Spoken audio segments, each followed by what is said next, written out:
Hey guys, just to start off, it is Monday, August the 19th, 2024. It has been a long time coming for me to be able to sit down and do this video. I have not made a video in about 3 weeks, a little bit over 3 weeks now. This is going to be my testimony video. The reason why it has taken me so long has been for many reasons. If you have checked back on my channel, under my community, or now they're calling it like the post tab, but under my community post tab, we have gone through immense amount of spiritual warfare because my family knew that I was going to do this testimony video because it's going to be a complete testimony of my childhood, of my family, of everything that I've gone through with them. And they sent a horrific black magic, voodoo, hoodoo, whatever they do, attack. And you can see that on my community post tab. If you want to go check that out on the dates that they sent it, which was, we're actually, this is a full moon today. So on the last full moon, which was almost a month ago. So we dealt with that. And just ongoing. The gangstalking was ramped up on steroids to go along with that. Just a lot. It's been a lot. We're getting ready to start schooling again. Of course, we could start whenever we want because I homeschool. So we're getting ramped up to do that again. I just have a lot that I'm doing. Plus, this is not something, listen to me. Hey guys, I just wanted to say really quickly, this is very long. I understand this is very long, but I want to say it is so important that you watch this entirety of this testimony. I know it's really long. I understand. I get it. Watch 30 minutes, an hour, or whatever you can. Come back to it another time, watch a little bit more, span it out over a few days, whatever you feel you need to do. But I'm asking for you to please watch the entirety, especially if you are somebody who used to know me, growing up with me, you went to school with me, you have worked with my family to come against me, especially if you've been gang stalking me, you've been on the police department, you've been anybody who you think you know me, a neighbor who has been harassing me, because you owe it to me to listen to this testimony. Okay? I understand it's long, but I had to give a complete testimony. So I just wanted to say that, and I really appreciate you listening to my story, and I really hope it helps others to overcome and to, maybe share their testimonies as well. God bless.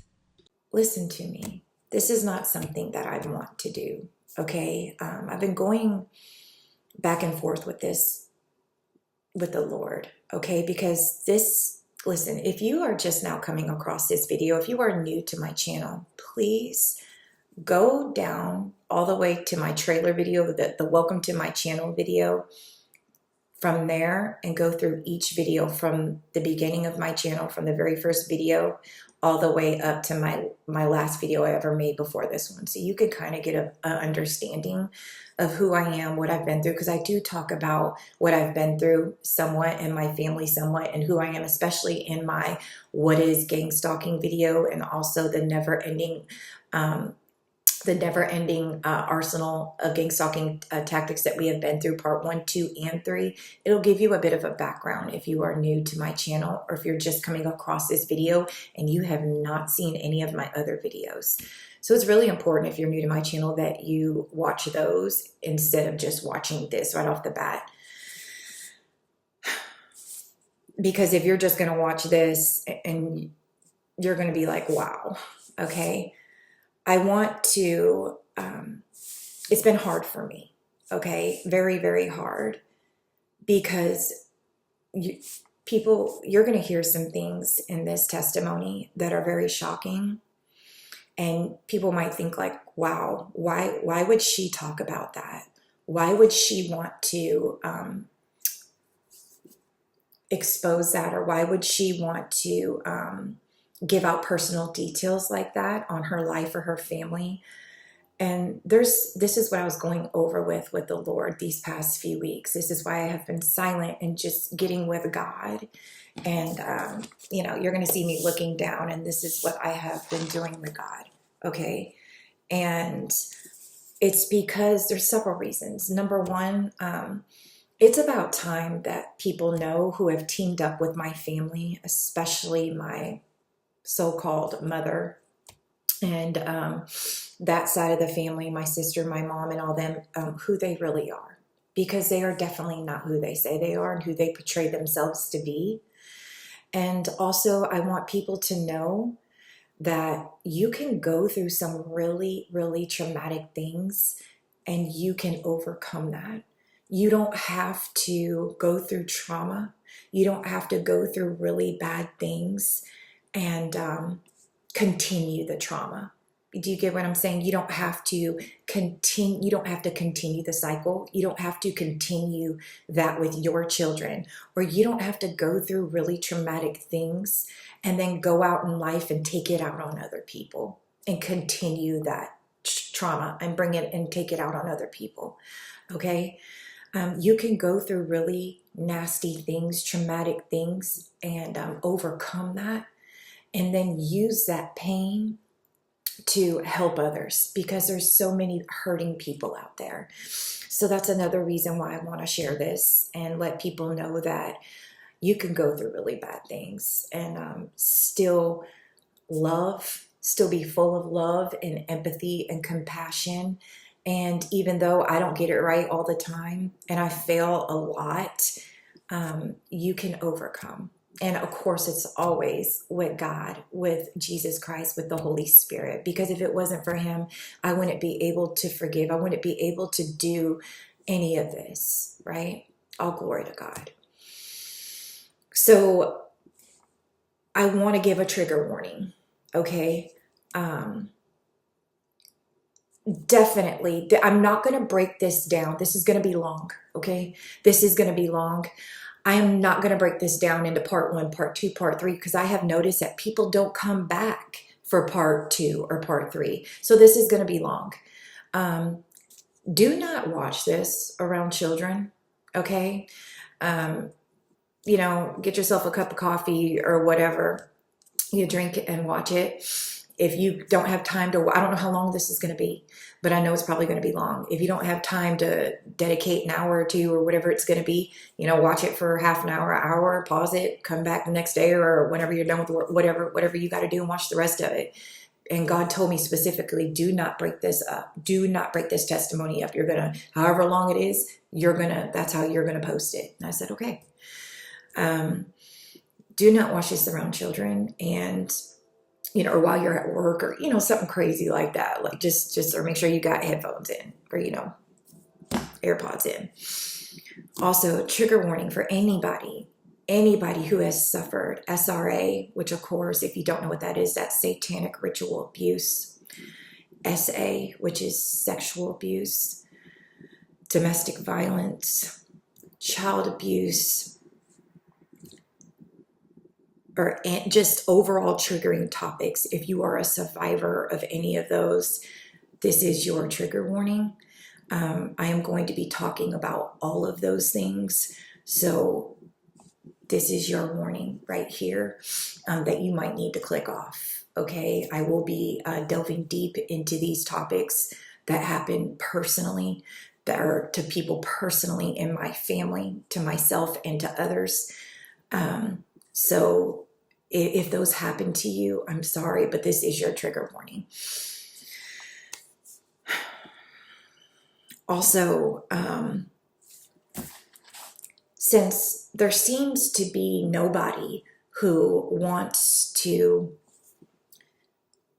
give me and my children, I do include my son in that, even though he seems to be on the side with my family. You're going to understand why here in just a moment as I get into the testimony. But I pray for my son, and he is hurt. They preyed on my son, okay? And you're going to understand that why. You're going to understand why. But since nobody, but I include my son with me and my daughter, okay? Even though he currently is on that side with my family and he made some wrong decisions, they did that, okay? But I consider my son on our side because the Bible has given me that promise in the book of Acts that if I serve God, my whole household shall be saved. And my son is included in that promise because he is a part of my household. So he will be on this side. Since nobody wants to give us justice on this side, the physical realm, in the physical courts, because my family is so well connected, because of course with their Eastern stars, you know, females can't be Freemasons, but the Eastern stars are basically the women Freemasons, okay? But since my family is so well connected with the Freemasons and the Eastern stars, and they've been able to get away with everything they've gotten away with because they're connected in the court systems, they're connected with the police and the judges and crooked lawyers and all this, and you're going to understand why I'm saying this in just down the line in the testimony. I'm calling each and every one of them into spiritual court. So if you don't know, our physical realm is just a copy and a manifestation of everything that's in the spiritual realm. Okay, that's all it is. And there is such a thing as spirit. There's a courtroom in the heavenlies, okay? And that's why we had to have Jesus die for us, because he is our advocate. Because the Bible says that our accuser, the accuser of the brethren, hallelujah, the accuser of the brethren, which is Satan, he goes before our Father day and night, and he accuses us. And he is like a courtroom, right? And he accuses the brethren day and night before God. And Jesus, as our mediator, he literally goes in that courtroom, right? As Satan is accusing us day and night before God, and he mediates with his blood, okay? Glory be to God. So there is a literal courtroom in heaven, and there was a whole teaching that this guy did on this, and maybe I'll share it here on my channel. But you can call people into the courtrooms of heaven for judgment. So I call my family into the courtrooms of heaven right now for judgment on this situation, because we can't seem to get justice here when so many people see what's going on, okay? So what do they do in the courts down here? This is a Bible. This is the New Oxford Anointed Bible. This is a real Bible. This actually contains the Apocrypha. So this is a whole complete Bible, okay? So you know I'm laying my hand. This is the book of Psalms. You know I'm laying my hand, the book of Jeremiah. I'm laying my hand on an actual Bible. So just as they do in the courts, when somebody is giving a testimony, when they're being called to the stand, because I'm being called to the stand right now in the courts of heaven before my Father, before God Almighty himself. And I swear that this testimony that I'm about to tell you is nothing but the truth, the whole truth, and nothing but the truth. So help me God. Because I will stand before God one day and give an account for everything, every idle word that is coming out of my mouth right now. Now,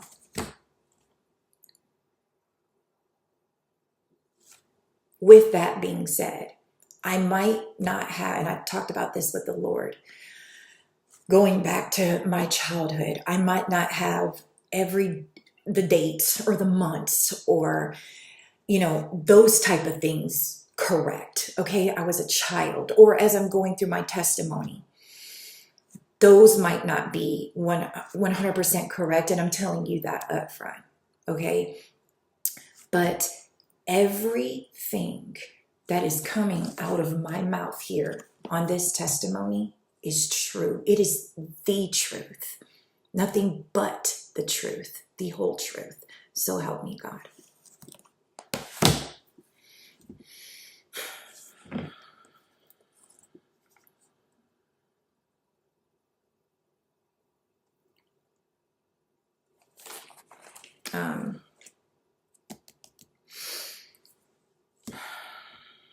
if you show up in my story, if you show up in this testimony, I will not cover for you any longer.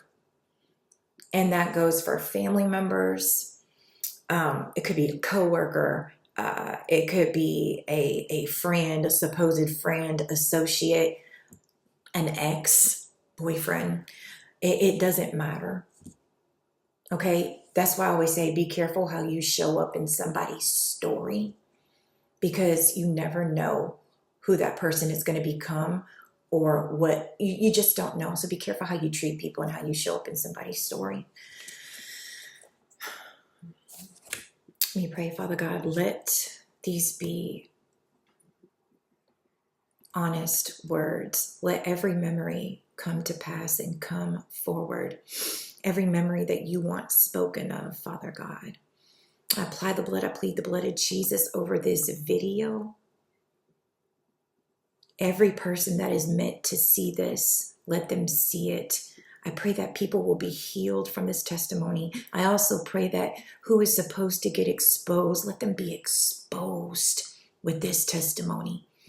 For just as it says in Psalms 35, the pit that they dug for me, let them fall in it themselves, Father. I do pray for mercy for them today. Let this be the time that they come to you on their knees in repentance, God. Let this be the thing that brings them to their knees in repentance, Jesus. Let your will be done, Father, not mine. In Jesus' name, amen. I'm going to bring it all the way back, okay? Here and there on my social media, I'm not on social media anymore. Here and there, I have given little personal bits of my testimony, but I am going to start all the way back because I need to give you I need to give you who my family is and what they've been doing, especially my so-called mother. Her name is Kim. And my sister, okay?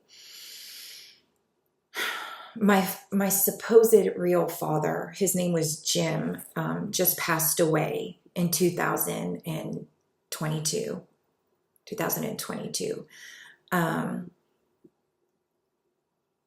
He was very much older than my mother, but let's get into this first. Okay, so my earliest memories were not of my real father. I would like, first of all, this, I was born into, I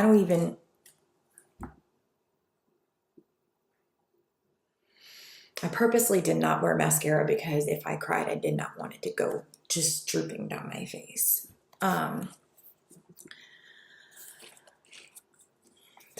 There's things that God has been revealing to me because God will only reveal things to you when he thinks that you can handle it. Okay, when you walk with God. And I've been walking with God for quite some time, fully surrendered. I've been raised in the church since I was young, but fully surrendered since 2011, the end of 2011, early 2012. So that's quite some time now. But God will start revealing things to you when he thinks that you can handle it. Some things tell me that this isn't even my real family. And I don't know.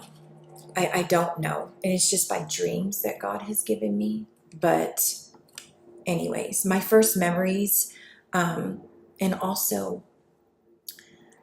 this is I'll say the family I was born into with my mother, Kim, and my sister, helicopters going over the house.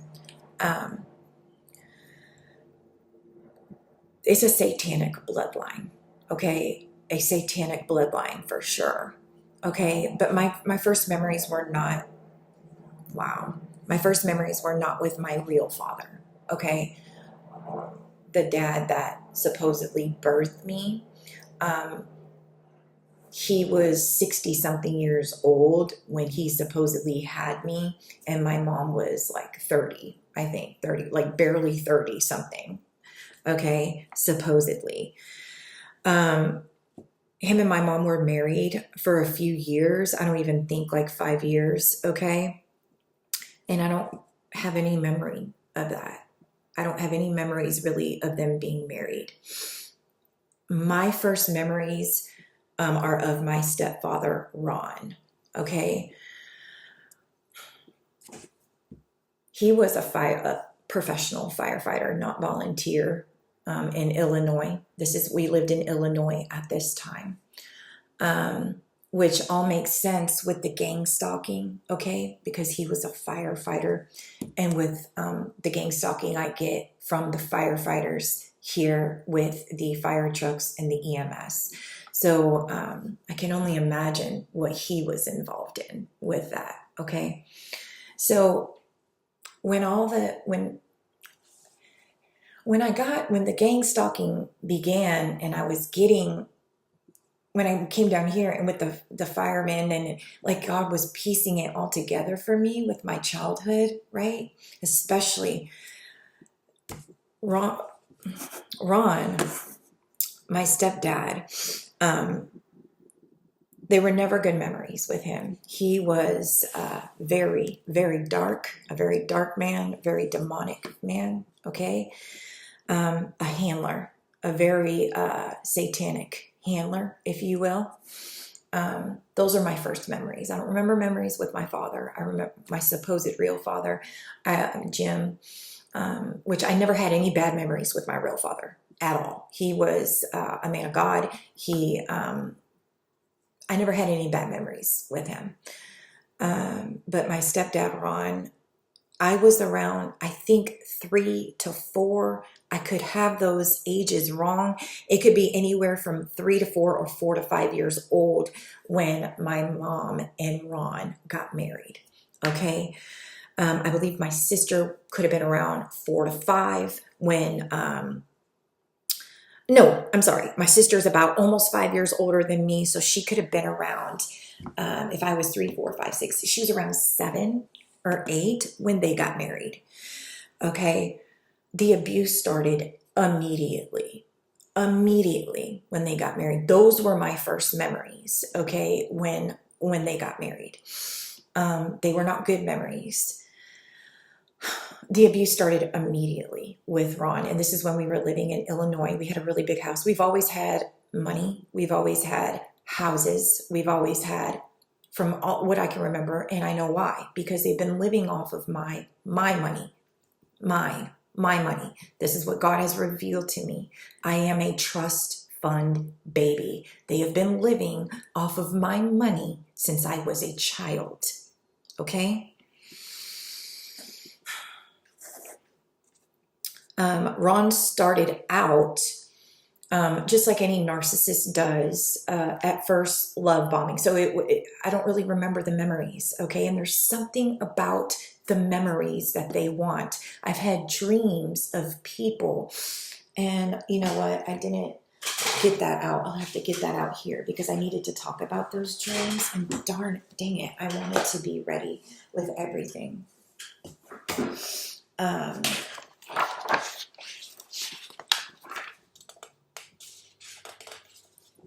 Yes, some of these are here, where they were coming to me in my dreams, and they were like pulling out marbles from a thing, and they had me sit down, and the lady in the dream was saying, I want her memory. I want the memories.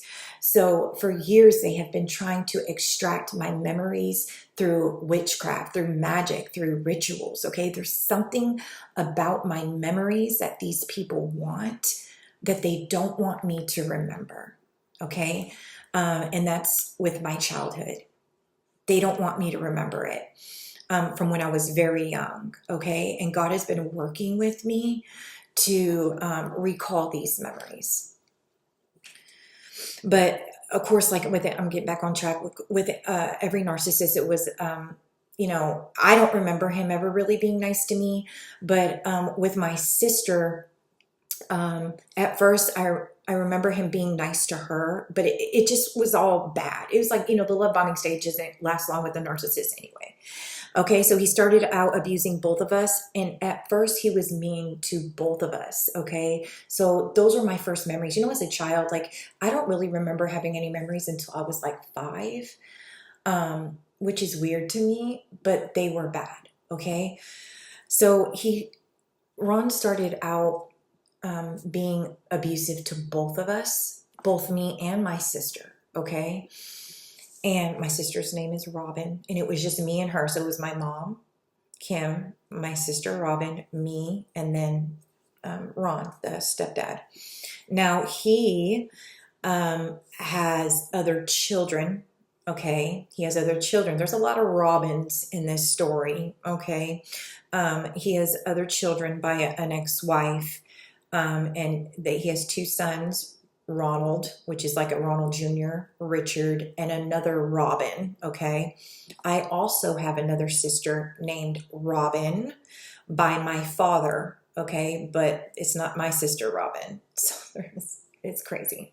But anyways, so Ron started being mean to both of us.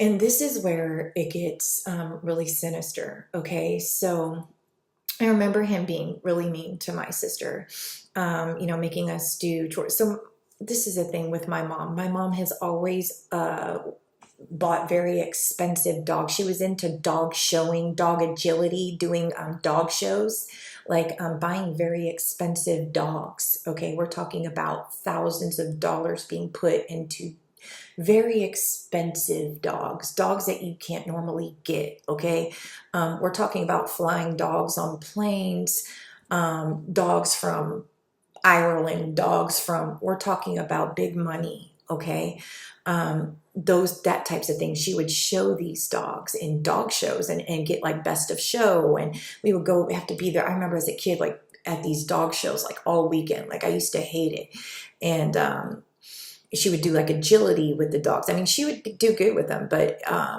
she would do like all these dog shows, and it was big money. But guess what? She didn't want to take care of the dogs, okay? And she didn't want to take care of the animals. She wanted to she would breed them, okay?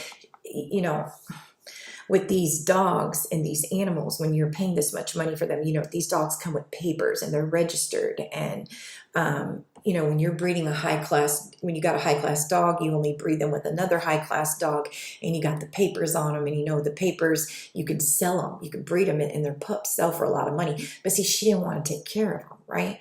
So that's where the kids come in. Okay, so Robin started out with all that. Okay, she started doing that at first, and I remember her having to go out there and do all the chores and stuff, and he was being mean to her. That's what my first memories were. And he was also being mean to me. Now, I remember at a point in time, we're still in Illinois now. Something at a point in time switched. Now, remember, me as a child, I'm in like the 2nd grade or something, okay? And remember, back then, us kids, we didn't have social media. Like these kids now, they know way too much. Like they're grown, right? They're grown little adults, even when they're like 10 or 11. Just because, well, mine's not, because I shelter mine. I don't allow all that. She ain't got no phone. I don't allow her on social media because I know better, right? Because I have the Holy Spirit in me. But like these kids out here, these parents who don't have God in them, they don't have enough sense. They're like grown little adults because they're all on they're all on social media. They're watching things they shouldn't watch, right? But back then, when we were growing up, we didn't have all that. So I didn't know what was going on, right? But, I'm in 1st, 2nd grade, okay? And somewhere around there, I didn't know what was going on, but I did know that something switched. And all of a sudden, my sister, the treatment of her from my stepfather switched completely, okay? And she went from getting treated really bad to really nice by my stepdad. And I didn't know what was going on. Okay. In my mind, I couldn't, I didn't know. I just didn't know. But the treatment on me got worse. Okay. And of course, we know. Now, and the point, this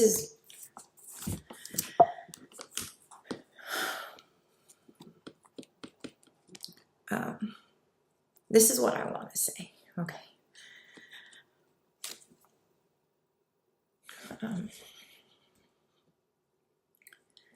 I in no way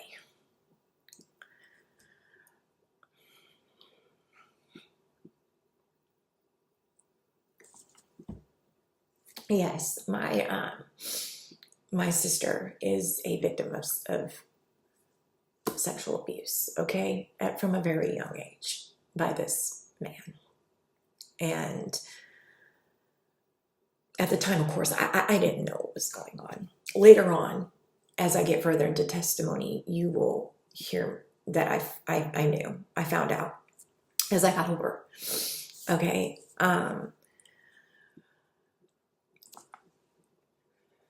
I understand what that can do to somebody.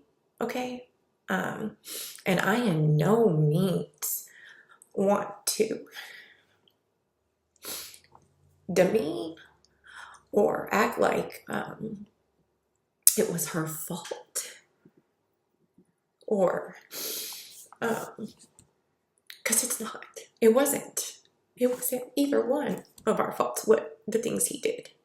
Okay, it's my mother's fault. It was Kim's fault for allowing it to go on the way for the years and years that she did. She should be held responsible. But I in no way, as you hear me keep going on with this testimony, I don't want you to think that I'm cold-hearted, to think that I don't really, really sympathize for what she went through, because I know that it messes with a person's psyche forever. And I pray for my sister, and the ones that should be held accountable are being held accountable. And I've brought it up to, I don't even like calling her my mother anymore, because she's not a mom. I'll call her Kim, because that is her name. Her name is Kim. I brought it up to her many times, several times. And I'll get into that. The response was nothing, okay? But as I get further into this, if my sister sees this, I know my family's going to see this. I know they are. I don't ever want... This is a reason why I didn't want to do this, because I have to talk about things that I don't want to talk about, and it's devastating. But at that time, so please, when you hear me go on with the rest of the testimony, please don't think that I don't have any empathy for what my sister and others endure, because this was satanic ritual abuse. My family is a satanic bloodline, because as God has, my sister is a mkultra slave. She is still under mkultra programming with handlers all around her, and she needs to break free. Okay?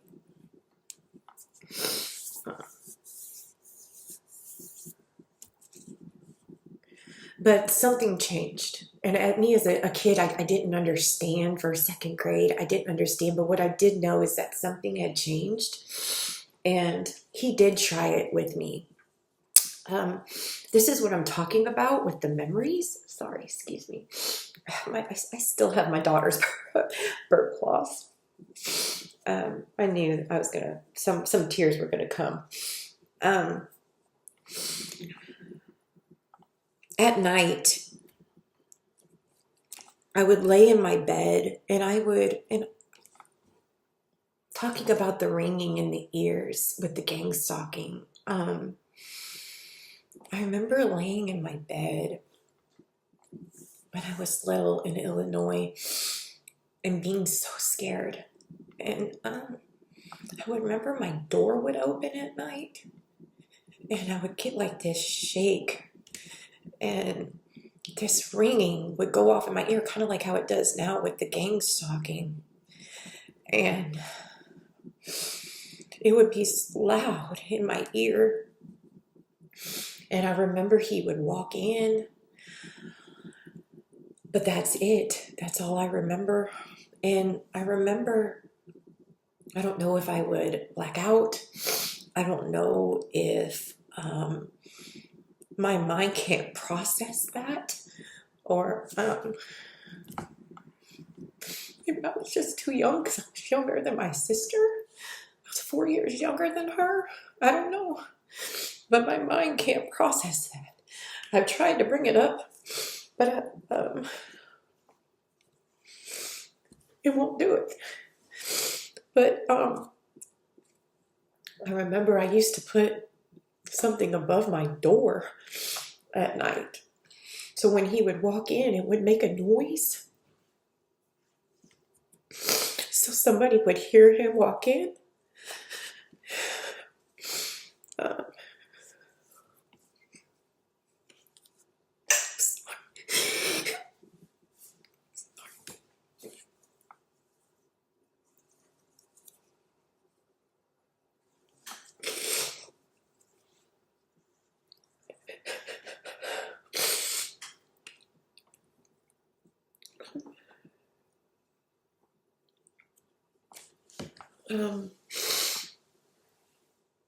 But when I started doing that, he quit coming in. How that stopped, I don't know. Thank God. But my mind won't process that for now. But he was coming in my room as well. But what I do know, and I think that's why he couldn't get what he wanted out of both of us. Sorry.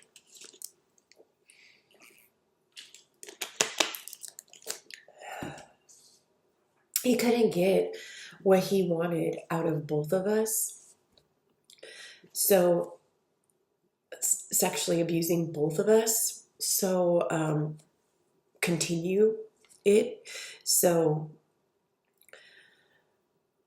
that's why it was the change with her, and then it continued with me because, the abuse got worse with me. The bad abuse got worse with me. The physical abuse, the bad abuse, and then a switch. And then Robin started getting treated like a princess.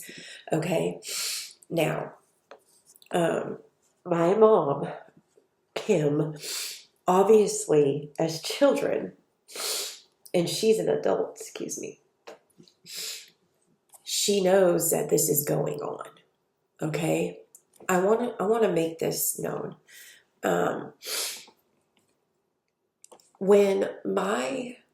Before she got with Ron, when she was with my father, my mom had colon cancer. And I'm saying this, and the reason why I'm saying this is because I think it's important. She got colon cancer and she almost died. She was like literally bleeding out. And she found out she had colon cancer, and she had emergency surgery, and she wound up having a colostomy. She had to have a colostomy bag, right? And she still has it. She's had it for the rest of her life since that time. And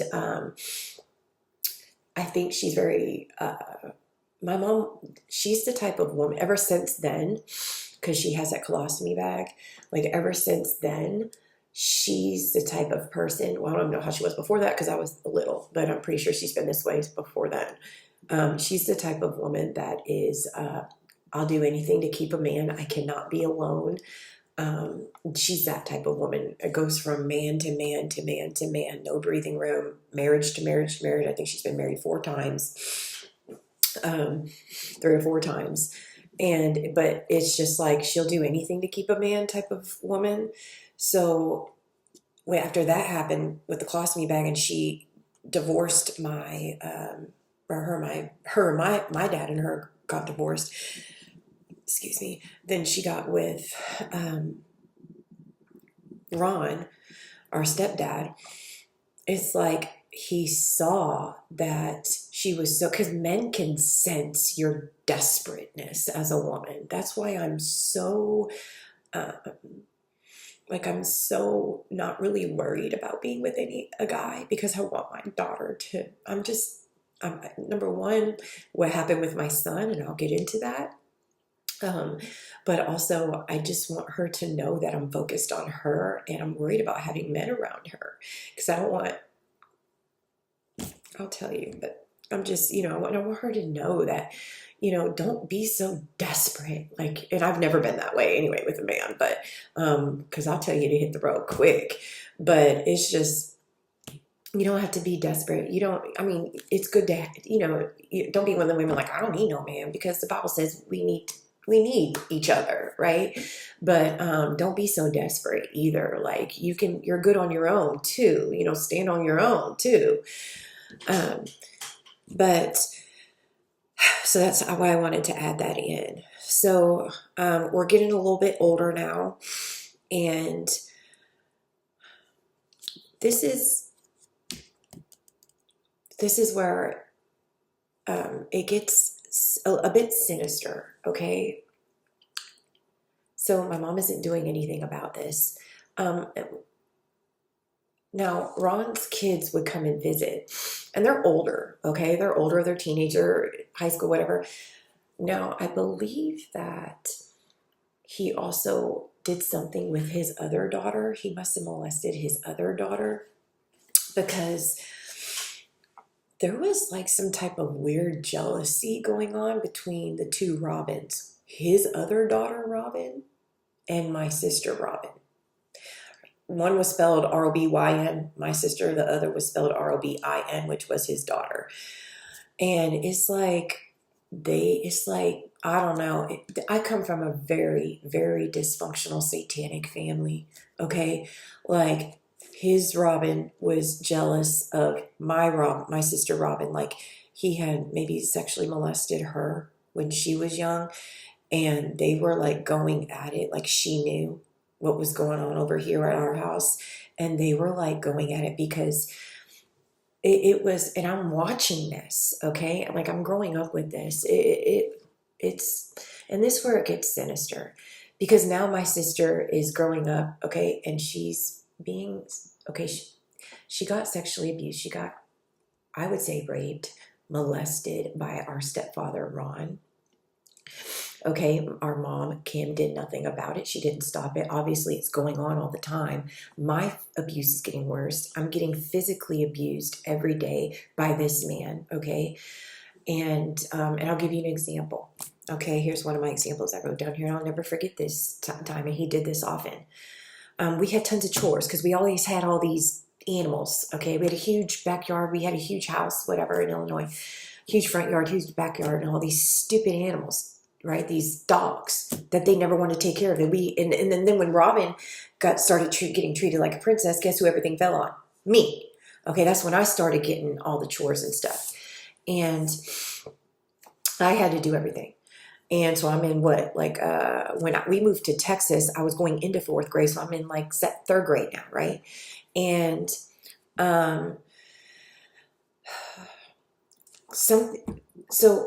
you got inside chores too, the house chores. So when something was done, had to be done with Ron, like if he gave you a chore or something like that, it had to be done to perfection. And if you didn't do it to perfection, he would hit you. And we're talking about punching, slapping, knocking you down, pulling you by your hair, like, knocking you down, grabbing you, dragging you across the house by your hair, that type of stuff. or just really mean things. And this one day, I don't know what I did. I can't remember what I did. And that's what I was saying. Like at the beginning, it might not be, I can't remember everything like to the T, but I do remember what happened. And I did something, okay? And he made me go upstairs and get in a pair of shorts. And he poured rice in the corner. And my mom wasn't home from work yet. And he poured rice in the corner, and he made me kneel in my shorts. He made me kneel on the rice for over an hour because I didn't do something right. You know, I didn't do something correct to his liking or to his standard. Okay. And you know, that evening, like she came home and she saw me kneeling on the rice, and that time she did get upset and she started yelling at him or whatever, like, why are you doing that? And da da da. Like he would do things like that, like torture tactics like that, okay? And that happened several times, many times. And, you know, stuff like that. And where it gets sinister at is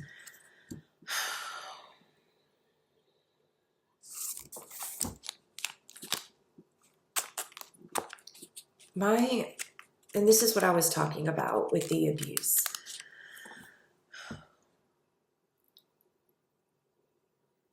And it really got bad when we moved down to Texas, okay? So the abuse was bad.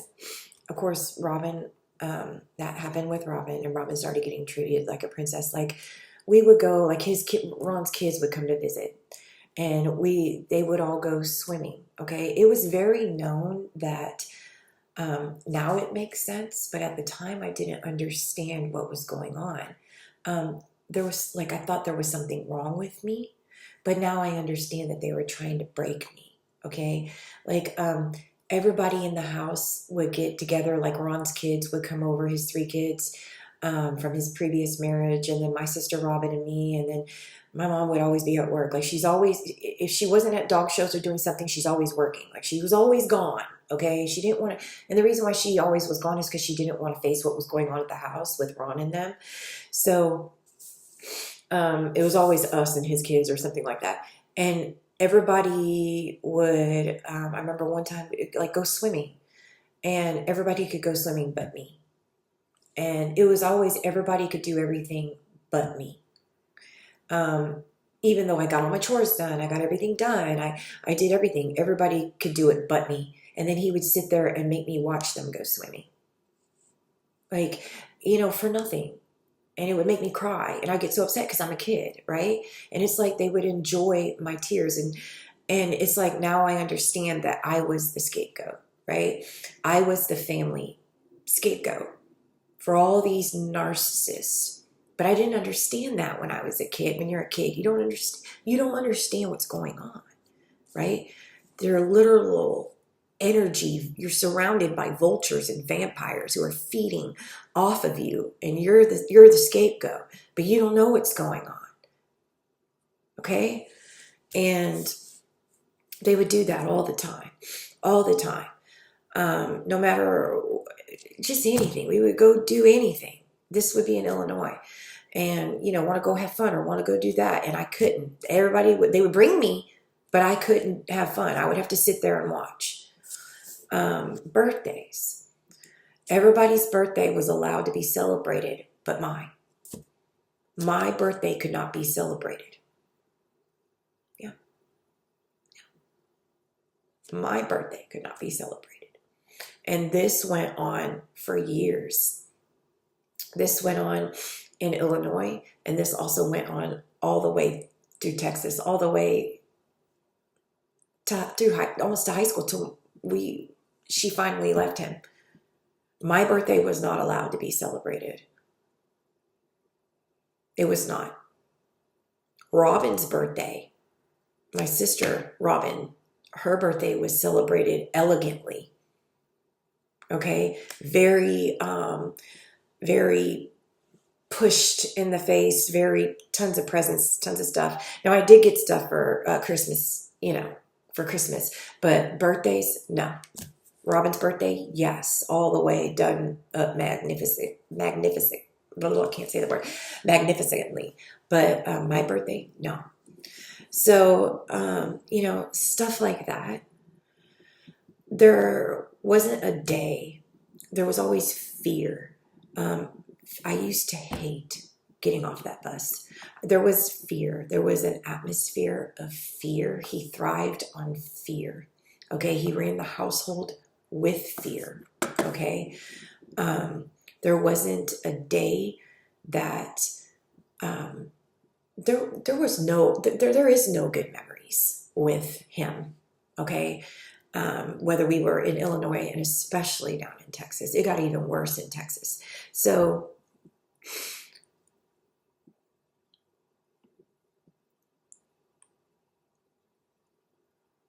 yes. So there began to be a clear distinction between how I was being treated and how Robin was being treated. Very clear distinction. He wanted that, the family wanted that to be known. That, and my mom participated in that as well. Which now that I'm older, that makes me sick to my stomach, because she knew I didn't know what was going on. Because why are both of us are being treated horribly when you're first coming into the home, and then all of a sudden Robin's getting treated like a princess and I'm being treated even worse. So why is Robin, in my childlike mind, why is she getting treated better? And my mom participated in this madness. So I didn't know, but why did she knew? You're a grown woman. You know that he raped and molested Robin, my sister. That's why he was getting what he wanted out of her. And yet you participated in that satanic. That's why I said this was satanic ritual abuse. These people hated me. Okay, they hated me.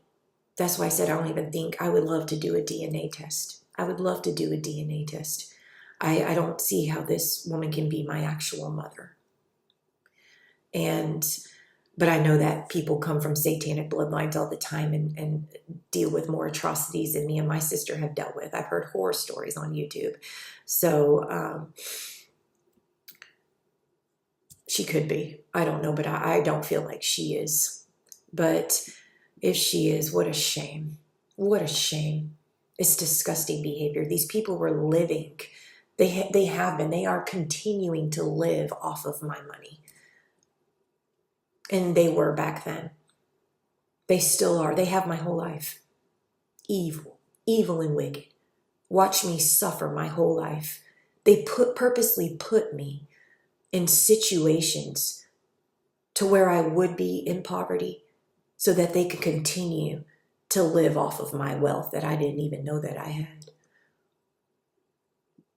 Wicked, evil, beyond wicked, beyond evil. Watch me and my children suffer. I'm out here working like a slave, working 2 jobs as a single mom. And they're sitting back living off my trust fund money. You can't get more evil than that. Well, yeah, you can. Yeah, you can. But anyway, I'll get deeper into that. So there was to be a clear distinction to how I was being treated and how my sister was being treated. Okay, and as a grown woman, my mom knows this. That's disgusting and evil because she knew what happened to my sister and she did not step in. How are you going to be so... That's why I said it's satanic ritual abuse. If you're not going to say anything about a little girl, she was little. If I was 4, 5, 6, she had been 7 or 8. How you not going to say nothing? How you going to sit there and let a man night after night after day after night for years have sex with a little child and not say nothing?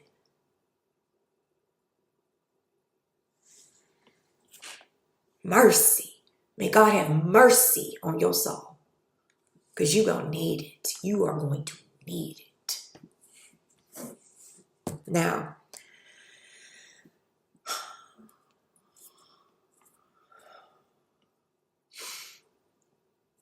right? My father. My father had visitation rights for me, okay? And he, not only did he pick me up, he also would pick up my sister. He didn't have to, but he would pick up my sister as well. And when he came to pick me up, and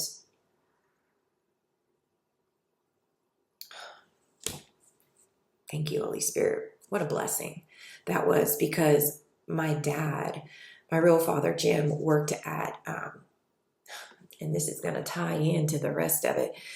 He worked at like this oil company for like, I don't know, 50 years, 40 years. He retired there. That's how I know he had insurance money. He had insurance, right? Yeah, they think I'm stupid. How you gonna work at a nice company and not have insurance? When he died to bury himself. My dad was far from stupid. My family thinks I'm so stupid just because I don't open up my mouth. The Holy Spirit told me not to.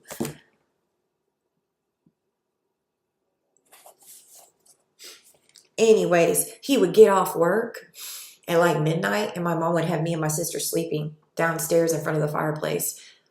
And he would come and pick both of us up, and we'd stay the weekend with him, me and my sister.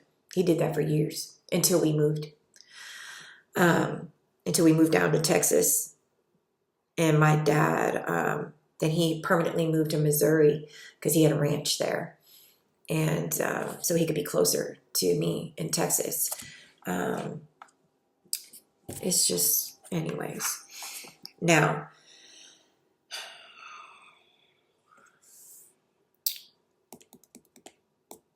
yes. Okay, so Ron would have a cutting board, okay? A big cutting board. And he would have like notches on the cutting board. And that is what he would use to hit you, to spank you. Me, okay? Big, thick cutting board with like this handle on it. If I didn't get that, I would have to stand in the corner for hours. And I'm talking about hours. Like you would feel like your legs would have to fall off. And of course, I'm reading notes. Or have to be slapped in the face, punched in the face, things like that. Then all of a sudden, I was finding out that we're moving to Texas. Moving to Texas, where we moved to like an 80-acre ranch. It was sitting on 80 acres, which, come to find out, I believe is my ranch that was left to me, okay? I believe that is my property and my house that was left to me, okay? I believe there's a lot of things that were left to me because it was supposedly my Uncle Bud's weekend home because he was big in the oil, and there's a lot. There's so much. This is so deep. It's so deep. It's so deep. But anyways, we wound up moving to Texas to this ranch of my Uncle Bud's weekend house. And from Illinois, like out of the blue, we just wind up going there and moving there. And this was the summer before I was going into fourth grade. Okay, so my sister, I think she was going into eighth grade. Yeah, I think she was like going into or finishing eighth grade or something like that, or almost high school. And this is where it gets sinister. Okay, so Ron went down there before us to like start clearing everything out and like doing stuff because it was a lot. Okay, it was a long house. It wasn't a 2-story house, but it was like one of those really long houses. It was like a 4-bedroom, extra room, like big. It was like a long house, like long this way. And the front and backyard was an acre in itself. Like the house was sitting on an acre for the front and backyard. It was fenced in. And it had a pool, an in-ground pool, a pool house. It had like barns.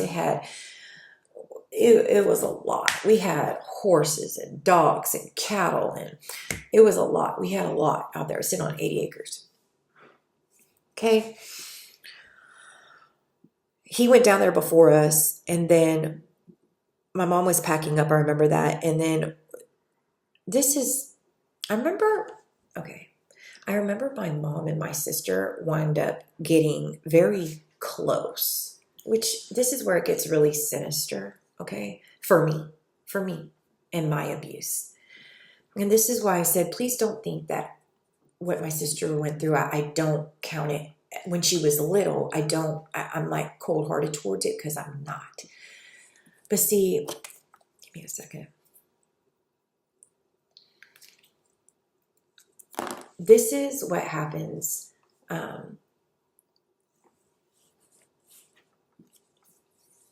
with people, okay? My sister went to the dark side, and she's been there ever since. What happened to her was horrible. What happened to me was horrible because I suffered the same amount of abuse, the years of abuse that she did since we were very little. I mean, I was younger than she was when the abuse started. But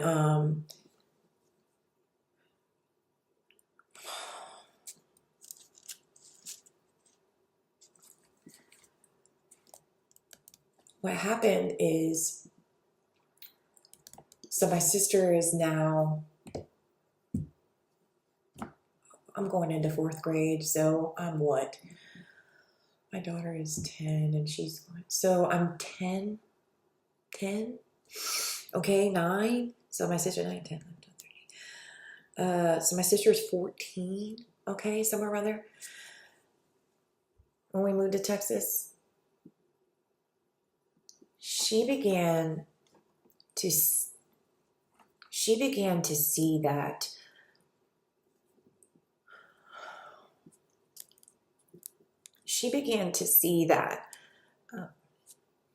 she could get what she wanted by having sex with Ron, okay?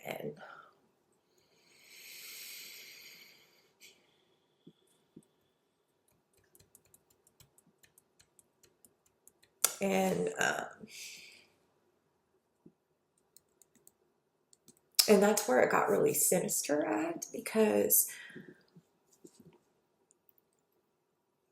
it's like, so once we came down to Texas, so it was him, and then we came down, and then my mom was like, it took her forever to pack up the house in Illinois and sell it. Like, I swear, it took her like 2 or 3 months to get down to Texas. It took her forever. Like, oh my God. And I remember feeling so scared during that time. Like, I did not want to be there with him alone. Like, I hated it. And I've forgiven him, but I just remember just hating him. I hated to be around him. I hated it. I hated it with a passion. I hated being alone with him. Like, I just did. I did. There was times where I thought about killing him. I just, seriously, I hated it. I hated it with a passion. And I was fearful. I didn't want to be there without my mom there, even though I didn't really, like her at the time, but it was better than having her there with him than not, you know what I'm saying? Because my sister basically became the wife instead of my mom. Do you understand what I'm saying? So even when my mom finally came down, like, basically what I'm saying is, like, my sister got initiated into the Eastern Stars. She got initiated into the satanic program, mkultra, whatever you want to say. But I don't even want to say mkultra. I guess we can, but she knew what she was doing.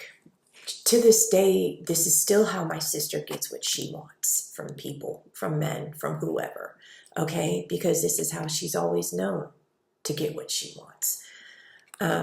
Is through sex, okay? I wouldn't be surprised if she's paid for hire, okay? That's probably the smear campaigns they run on me, but absolutely not, okay? My sister saw that having sex with Ron, we're talking, she's 13, 14 now, got her what she wanted. And we're talking about anything that she wanted. And now I know it was with my money, my trust fund money. Okay? Cars, jewelry, clothes, whatever. It didn't matter. Shopping sprees. It didn't matter what it was, she got it. And her and Ron became a very, very demonic team together against me. Now, Kim, my mom, was gone 24/7. By the time I got up for school in the morning, she was gone for work. When I got home and got all my stuff done, dinner, and was in bed, she still wasn't home because she knew what was going on. And she didn't want to face it. She just ran. She didn't want to have anything to do with it. I literally never saw her. It wasn't, she was hardly ever there. Hardly ever there. So I was left with a demonic pair ruining my life. And let me tell you what they did. So,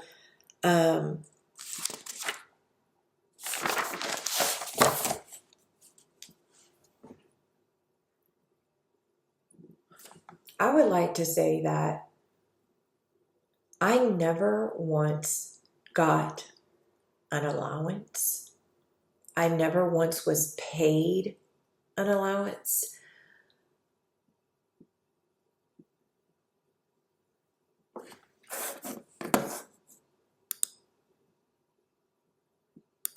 Okay, I just wanted to be sure. I never once was paid an allowance for all the work I did on this ranch. And we're talking about I was going, so at the end of third grade, all the way going into I think she left him when I was going into the beginning of my sophomore year of high school.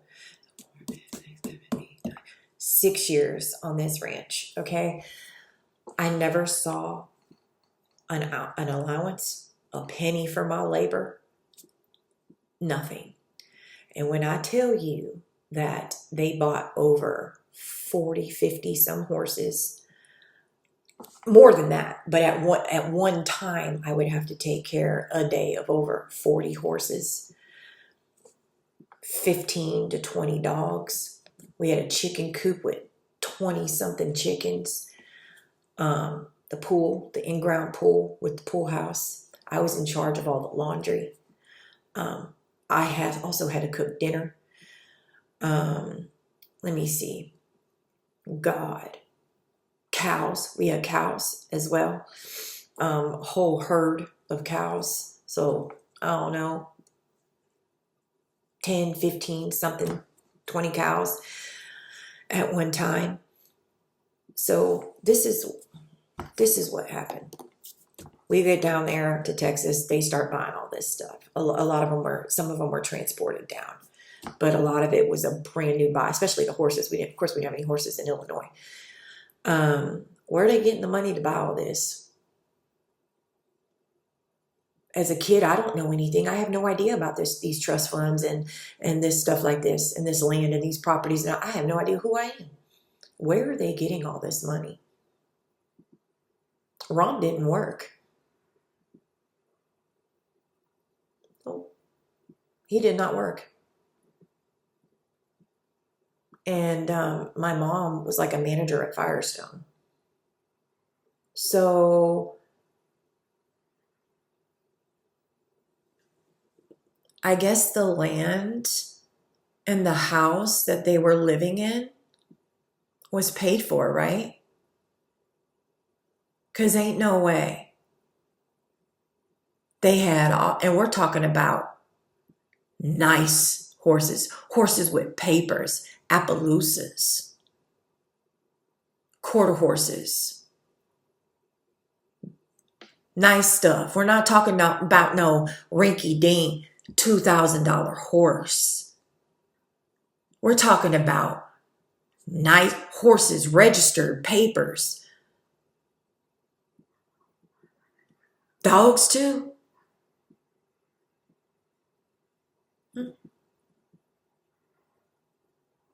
So I guess the land and the house is paid for. I wonder whose that was.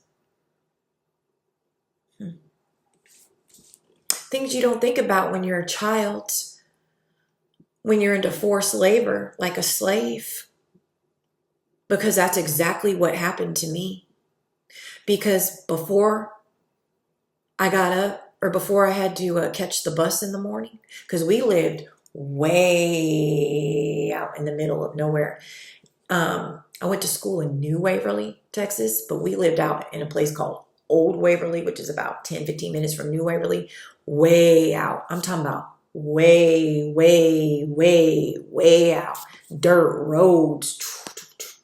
You gonna get lost trying to find us. Way out, way out. Surprised the bus even came back there. Way out. Boy, I got some things to say. So far way out, there's some sleeper cells out there. Yeah.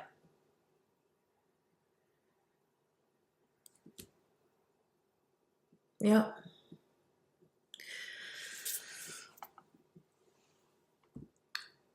Before the bus came in the morning,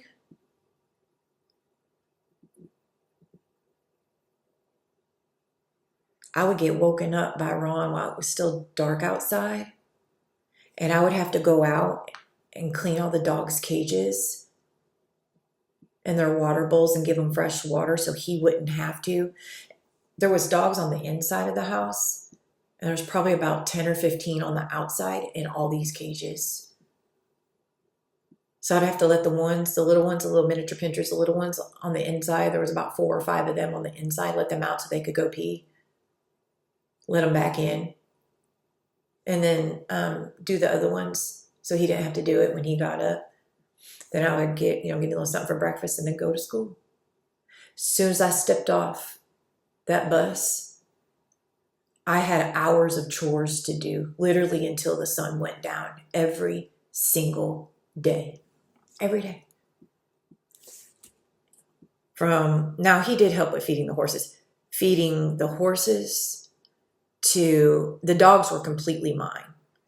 Not only did I have to clean their cages every single day, spreading new shavings and doing their water bowls every day, feeding them every day. We're not talking about rinky-dink food, dry food, canned food every single day. 15 dogs. He also made me walk the dogs every single day. There was 4 dogs that had to be walked every day. We had Great Danes and Rottweilers. We had all different kinds of dogs. We had this huge hill that went down on the front of the house, all the way down, and this huge lake in front of the house. He'll go all the way down on the other side of the lake and come back. Each dog, 4 dogs, every day.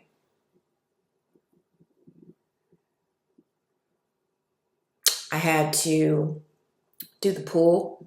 My sister had one chore, which was the pool. She ain't never do it. I had to clean the pool, make sure the algae, when it come, I had to sweep around the pool. I had to do the laundry. The laundry stuff was, wash machine and stuff was inside the pool house. Do everybody's laundry. Okay, we're talking about this is 4th grade, 5th grade. I had to clean out the chicken coops every single day and put new hay in there. Because you know how chickens poo. They're ridiculous. And collect the eggs. And God forbid if I did not collect all the eggs and some chicks were born. I was in trouble then. Every day I was hit, punched in the face, slapped, dragged, something. And I wasn't even allowed, I wasn't even allowed to be called by my name. No. He called me girl. Hey girl, come here. Girl, do this. Girl, do that. Girl, go get me this.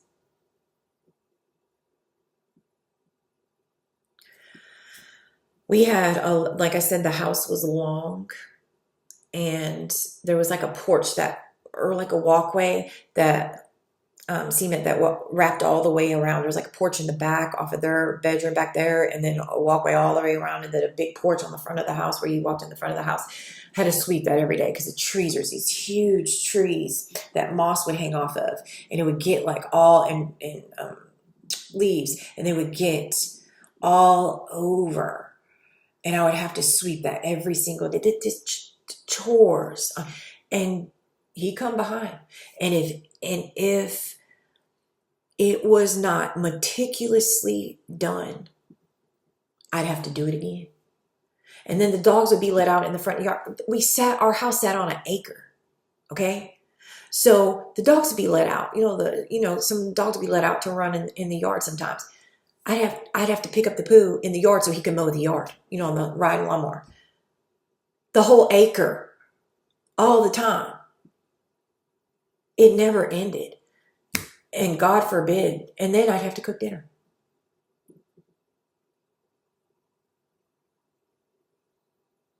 While my sister did nothing. He got up in the morning and he made her breakfast and brought it to her in bed. He would stay in her room, bring it to her in her room and stay in her room. He would pick out her clothes. He would bring her clothes. I would have to do her laundry, and fold them, but then he would bring it to her. He would write her little love notes and make her lunch for her and put it in her lunchbox and, pack her lunch. When she would get home from school, she wouldn't have to do anything, but I would have to wait on them hand and foot. Like when, if they would be in there, in the living room watching TV or whatever, he would say, "Hey girl, go get me and your sister a drink." Yeah, I wasn't called by my name. And that's why I said this is where it got really sinister, because my sister would egg him on and make him, like, she would lie. Okay, so she would say, "I didn't do something," even though that I did. And he would believe her. It didn't even matter what it was. He wouldn't even go check, or he would just believe her. Okay. And then he would hit me. Okay. And like, I started to get this resentment with her, because it's like, why are you doing that? You already know that my life is nothing here. Like, I hate life here. And come to find out, they were wanting me to kill myself because they have insurance policies on me, right? They've been trying to take me out. So, I mean, they must got some big money policies on me. And of course I was the scapegoat, because they all knew what they were doing was wrong, right? They knew what they were doing was wrong. And I'm just minding my business, trying to freaking make it through the day. And I didn't talk to any of them. Like, I ain't talked to none of them. Like, I just would just look at them and just, like, I just be out there doing my chores. Honestly, I'd have my headphones in, or I'd be talking to God. I didn't even really know God. Well, when my dad had us in church, even my sister, he would bring my sister along. He'd have us in church. Before we moved down to Texas, he would always have us in church. Always. Every Sunday, every Wednesday, he would always have us in church. And I would be talking to God. I'd just be out there just listening to my headset, doing all these chores. And, I was a scapegoat. I was the family scapegoat for all their wickedness and all their evil that they were doing. And they were taking it out on me. But I know that they wanted me to kill myself. They've been trying to take me out since I was itty bitty, man. Since I was itty bitty. Because why else would you do that? Why else would you put that on a child?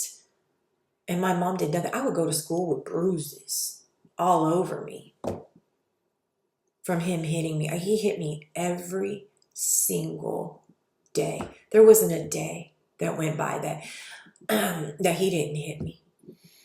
And I'm not just talking about like like a pop. This is a grown man. He was a satanic handler. Okay? I'm talking about punching hard in the face. Just all his might, just pow, backhanded me in the face. We'd be out at the dog kennels and he would push my face, those wire. We'd have them big dog kennels because we had the big Great Danes and they go up real tall. And he'd push my face into the dog kennels. All kinds of stuff. And my sister would lie on me and try to get me in trouble about the chores. And I literally have a freaking million chores to get done before sun goes down. And after I get home from school, why are you trying to make my life even worse? You know what I'm saying? Like, you don't do anything. So so he would hit me, or she would get me in trouble, so he would hit me. You know what I'm saying? Over something stupid, something minuscule that she should have just kept her mouth shut. But this is where, like I said, it got real sinister and it got real evil and wicked because she saw that she could get her way with sex with him. She could get her way with being narcissistic, evil, just like our mom, Kim. And it was like being stuck in this madhouse, like, just a evil madhouse every day. It was horrible. It was horrible. I hated waking up. He never let me sleep in. Robin slept in, even during the summer. Now, and listen to this. So I hated summers. I hated summers with a passion. Because, excuse me.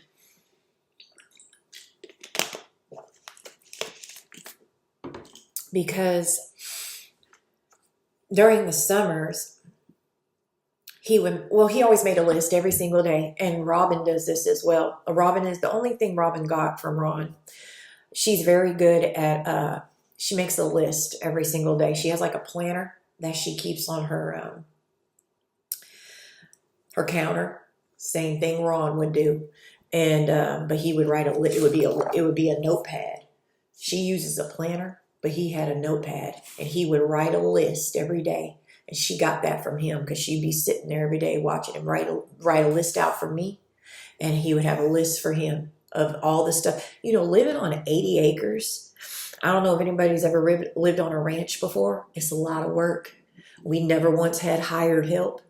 I was the hired help, but I didn't get paid for it. The only people that ever came out that was hired was a veterinarian. If the horses were sick or needed something, and the people who clip the horses, shoes and put shoes on them, that's it. And maybe something for like a veterinarian for the dogs or something if the dogs were sick and we couldn't bring it in, like a mobile vet.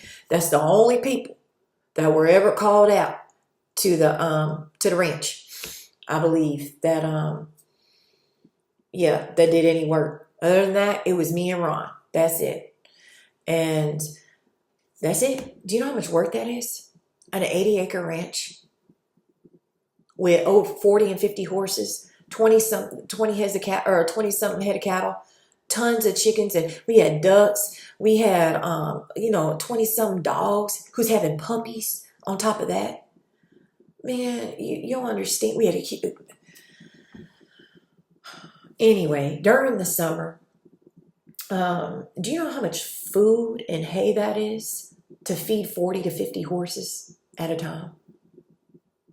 Do you understand how much poo that is to rake up in them stalls all the time? It's never ending. The water trough's got to be cleaned so the algae don't get in there. Salt blocks got to be put out. It's never ending. It's a never ending job. When all the fence that has to be replaced when it goes down with storms and stuff just going That, it's a never ending list of stuff. Never ending. The pool, and you got all the pool pumps, and you got to backwash the pool and put in all the chlorine. There was a whole thing that we had, because it was an in-ground pool. It's never ending. It doesn't end. No, it don't end. It was always something to do. Then we had this huge barn, right? We had several barns. We had this huge barn. And he would bring in these loads of hay, have them delivered, or we go pick it up. Guess who was unloading all that hay? We stack it up tall. During the summer, stack it up real tall to the top. I used to hate to go in there because it'd be snakes in there. I had to get, snatch them off of there. Once we got it in there, but we'd have to then go in there and get some and put it on the trailer to go put it in the pasture for the cows. And there'd be snakes in there and stuff. I used to hate that. But who do you think was taking it off that trailer and throwing it and then putting it and stacking it in the barn? Hundreds of bales of hay. Them things are heavy. 50-pound feed bags of dog food and horse food all the time, like every 2 weeks. It's I don't think y'all understand, man. It's a lot. Year after year after year after year. It's a lot. The only thing that I ever got out of that is a work ethic. That's it. That's the only thing, the only good thing that I can say that I got out of that experience was a work ethic. That's it. Because I can go and go and go and go and go and go and go. And that's it. And unfortunately, I'm a perfectionist because of it, which is not a good thing, really, in all honesty. Because when I'm doing something like, I'm washing my car, or I'm vacuuming, or, I'm doing something, I have to get every spot. I have to pick up every, I have OCD with it, especially cleaning. I have to get every little thing. And it's because of the way that he would come back and make me do it again, or do it again, do it again, and I'm still that way today. And I try not to be that way with my kids, but I get frustrated, because it's like, just do it right, get that right there. But that's because of what he used to do to me. But the only thing that I ever gleaned from that is a very strong work ethic. So praise God for that. And I was a very, very good athlete in school. Very good athlete. I was a cheerleader. I did cross country, track, basketball. I did everything. It was good too. So, because I was constantly working, especially out in that Texas heat all summer, it was just constant. It's just a go, go, go, go, But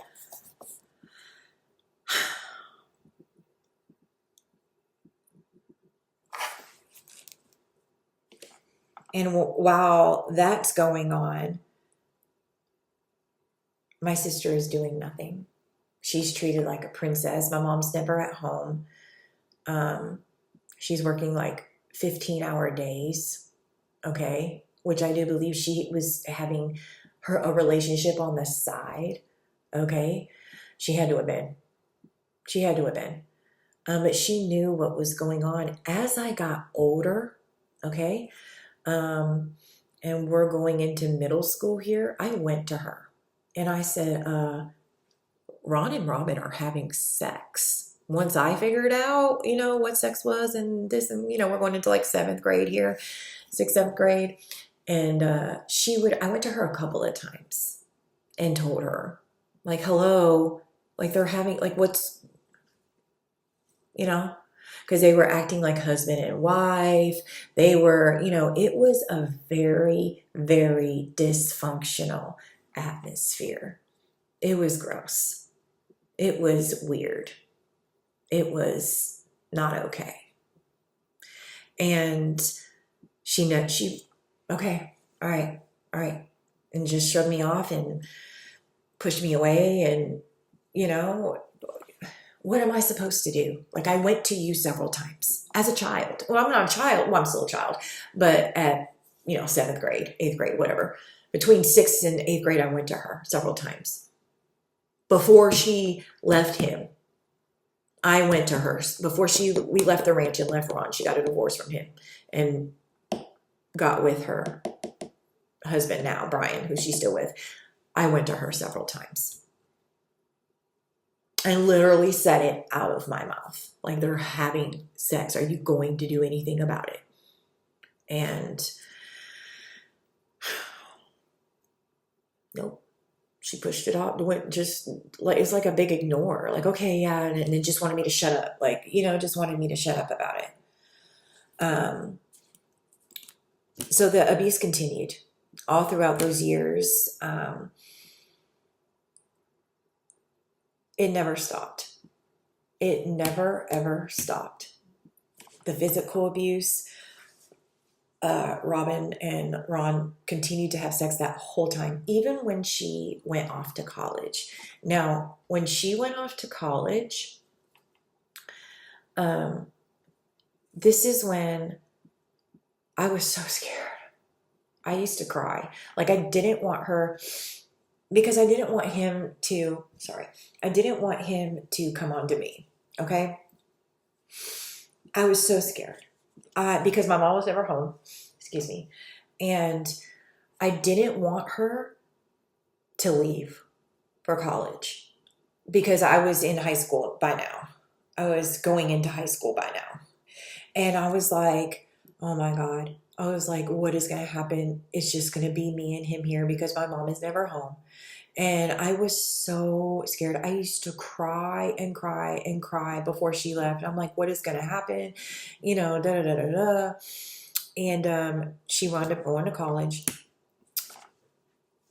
Let me back up, okay, to show you how evil and dysfunctional this was. Sorry. My sister had boyfriends in high school. To show you how traumatic this was, my sister had boyfriends during this time, okay? So during high school, she had serious boyfriends, having sex with them, and also still having sex with Ron, in a relationship with Ron, to get what she wanted. Because by that time she's driving, she needs cars, she needs clothes, she gets everything that she wants. And we're talking about anything and everything, okay? So I would sit back and watch all of this, okay? Because I'm now growing up really fast because of what's going on. So now I am growing up very fast. I'm sitting back and watching everything. So I would sit back and watch her boyfriends come over. And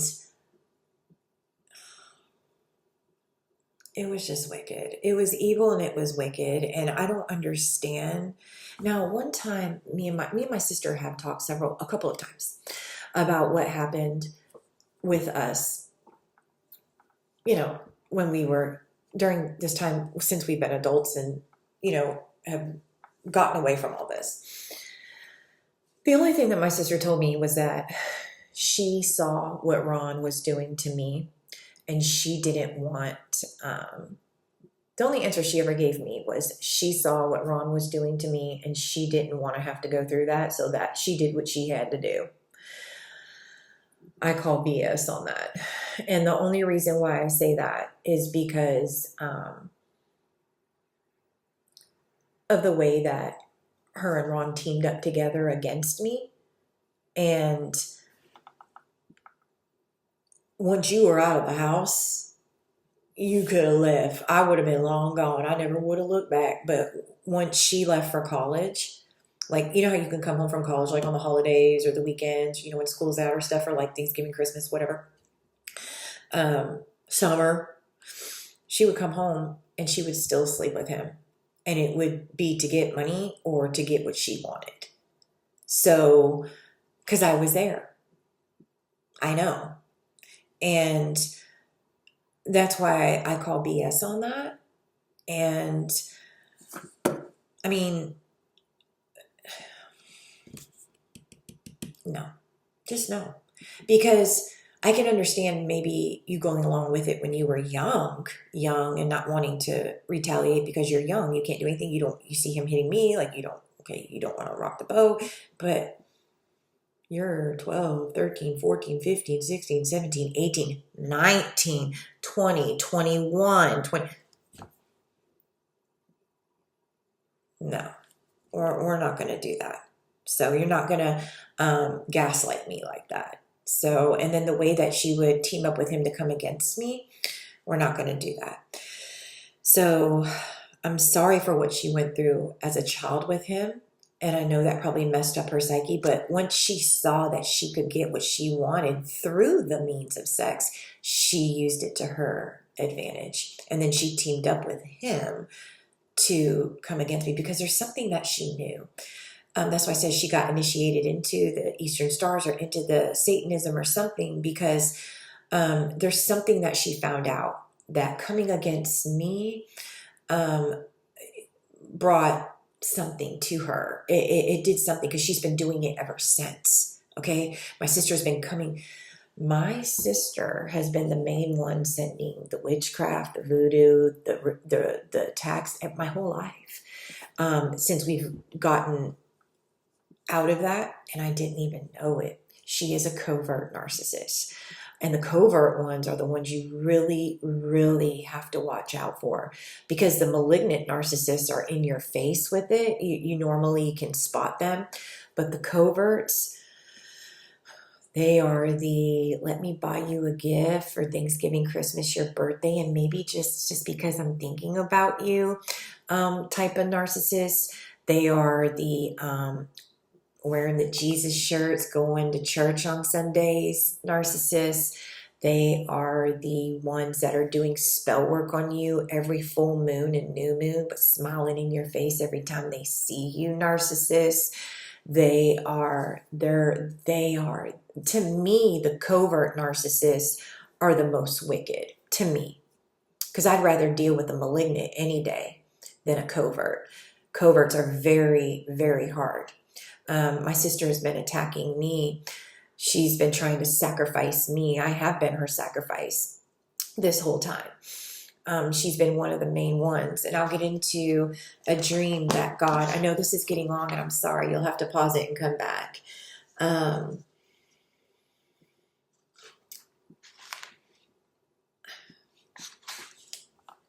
When our gang stalking first started, and of course I knew it was my family, but I wanted God to confirm to me, and God gave me a dream, a couple dreams of my sister in it, and actually one of her friends that she's very close with, that they were enjoying seeing me being gang stalked.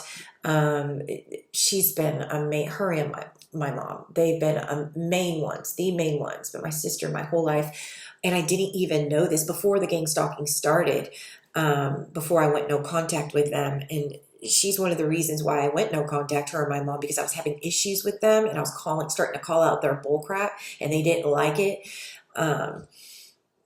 But yeah, she's been the main one my whole life attacking me with spell work and all that, and I didn't know it. So, but anyways, so it was a lot. It was a lot that we went through with that on the ranch. And I never got a dime for all the work that I did. I never, ever got a dime of allowance or anything. I never got paid for it. Now,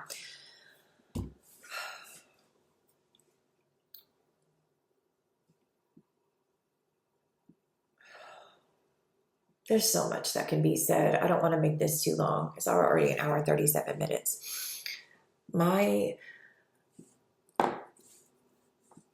Supposedly, when I left, and when my mom finally left Ron, she left him on April Fool's Day. I was in high school, going in my freshman year, going into my sophomore year, and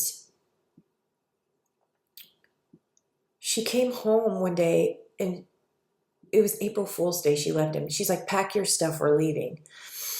Now, she did not leave him because of the abuse. The abuse was still going on. Thank you, Holy Spirit. Let me go back to that. Hold on.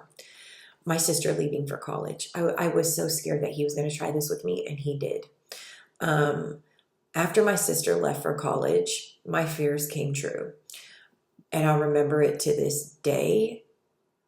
It was a Saturday morning, and I needed to go to a cross country meet, and I had a friend picking me up, and I was worried that he was going to try to come onto me, and he did that morning. And he backed me into a wall and said, I always wanted to fuck you, right? I'm sorry for the language, but that's what he said. And I told him to get off me. I was like, just get off me. And I pushed him off me. And I was outside doing my chores, because I always had to do my chores before I went anywhere.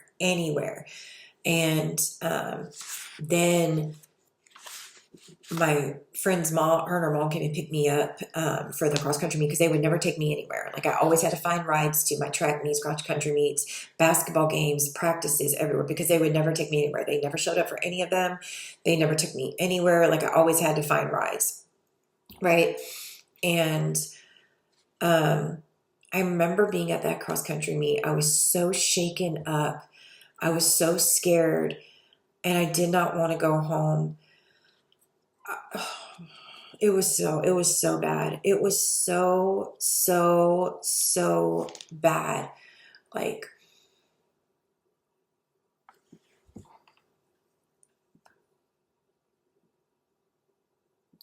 it was just an atmosphere of fear. Like,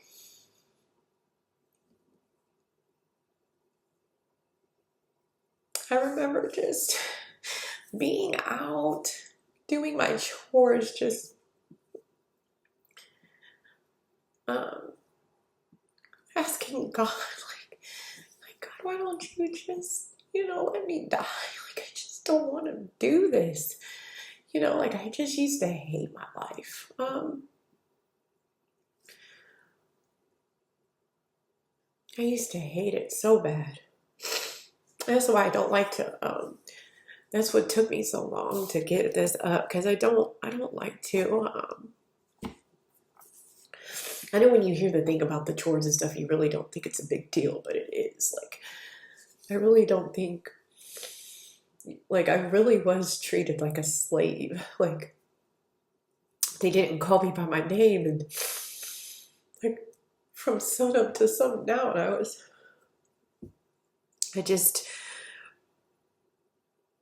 always alone. So,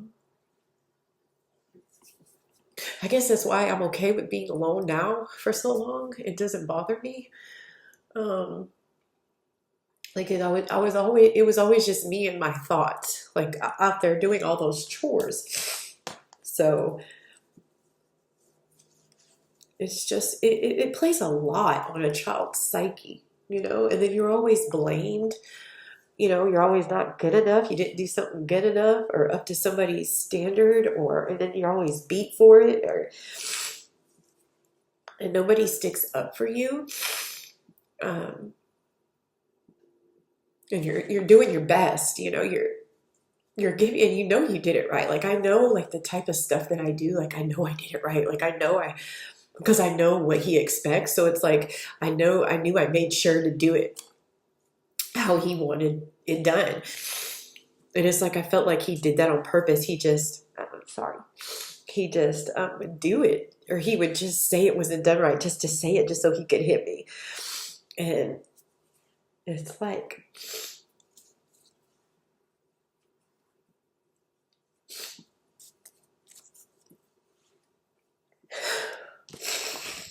it's just a lot. So I didn't want to,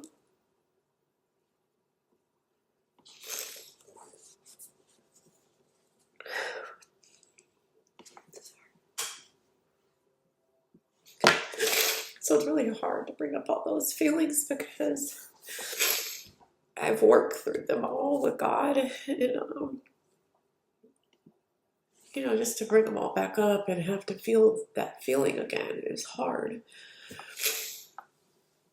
So, because I forgive.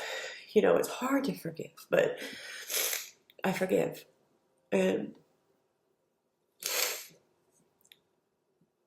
people could say, well, why would God allow that?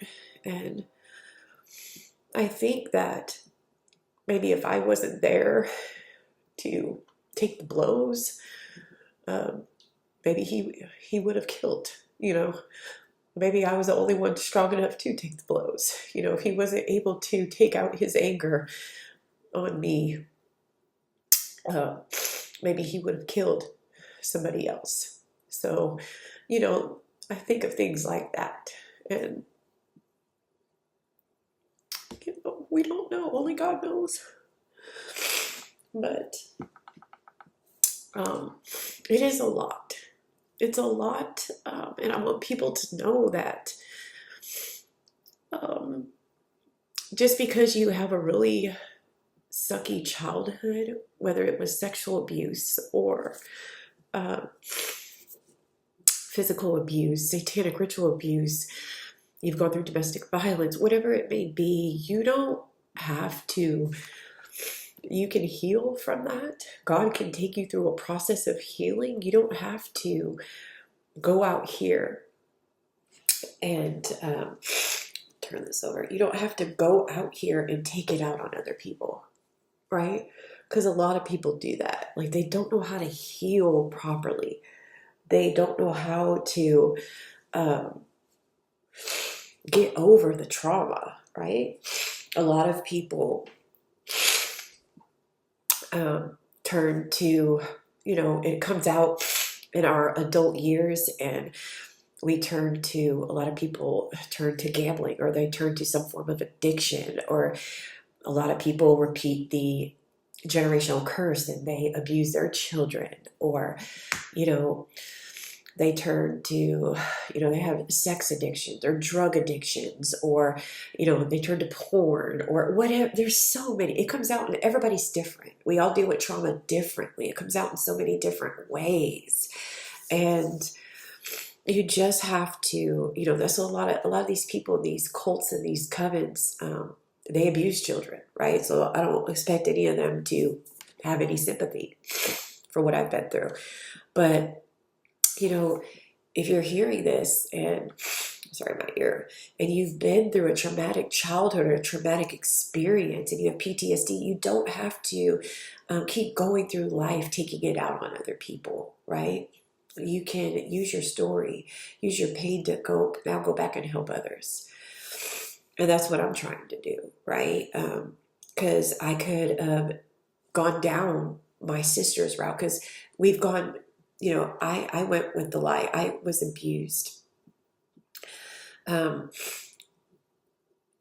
went down, and I'm using my abuse to help others, and she for the light, and she used her abuse for the darkness, and she's using it to hurt others. Do you see what I'm saying? It's, you can go one way or the other.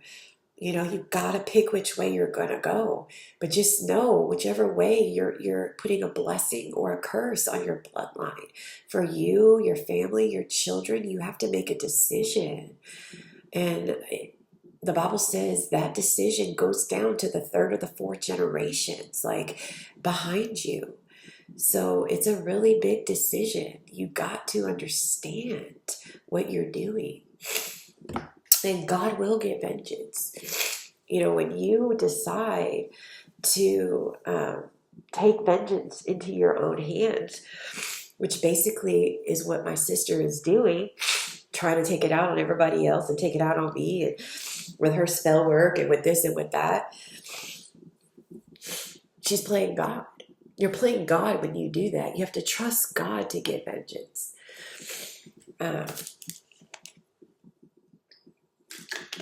You just do. And that's what I've done. But it's a lot. I've been through a lot. And I don't like to talk about it because it brings up a lot of stuff, but it is a lot. And I used to hate waking up. Like I was saying before, my sister used to get to sleep in and I didn't.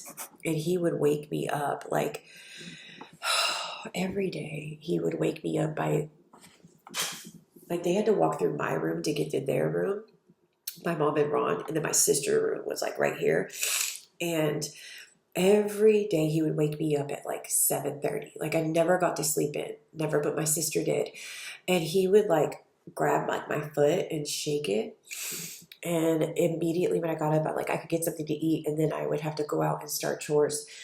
Um, it was just awful memories, awful memories. It was like a horror house, like a house of horror. You know what I'm saying? Um, I went down there one time with one of my exes, Josh, and as soon as we turned down that road, right before we get to the ranch, I literally just started weeping. This is after I had my son. Just started weeping. Like I couldn't control myself. Like I was weeping so bad. Like my body started shaking. Like just from the memories. This is before I went through my healing and stuff with God. This is when after I had my son. I don't know. My son was like 1 or something, and I just started weeping and weeping and weeping and trying to go back over there. It was just it was such a that place is full of trapped trauma, okay? Full of demonic entities. That place was full of, that man was full of demons. That man was very sinister. He has something, he was a handler for sure, a satanic handler, mkultra handler for sure. Like for real, for real. Yeah. Yeah. Now, the day that my mom left Ron, we were on the ranch, and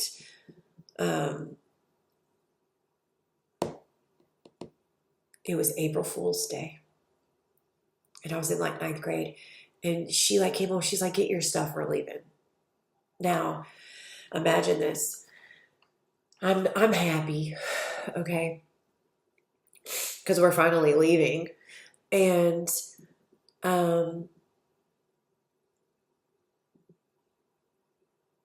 she's not leaving because of the abuse, because the abuse is still going on, okay? She's not leaving because of the abuse. She's leaving because she found a new man. Because she told me to pack my stuff and get ready and get my stuff. So I'm putting my stuff in trash bags. Like, I'm just like, God, finally, we're leaving. Like, golly. Da, da, da, da, da. She takes me from there, the ranch, and brings me right over to Brian's. Never met him in my life. Never, nothing. Didn't even know she was talking to another man. Had no idea. So she didn't leave Ron because of the abuse. And, you know, us, well, Robin was at college then, but because of what was going on, because he was still abusing me physically and stuff, and the chores and all that. Didn't do that. She left him on April Fool's Day. I guess joke on Ron. I don't know why she did that, but of course, April Fool's Day. She left him and took me straight over to Brian's. Somebody I'd never met, didn't even know she was talking to, because she found a new man, not because of the abuse. And she's been with him ever since. And he has 4 kids. And when we got with him, his kids were little. I mean, like, he has a set of twins, Timmy and Tommy, and then Stephen and Tiffany, and they were young. I'm talking about the twins were itty bitty. Stephen and Tiffany had been like 6 and 7 or something like that, 7 and 8. They were young. Crazy. It's just, it could go on and on and on. But I want to do this now. What the satanic groups, cults, and covens will do, because they're afraid of survivors like me, they will fake deaths. Since my family is...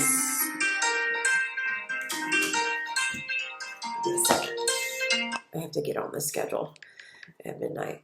Since my family is so well connected in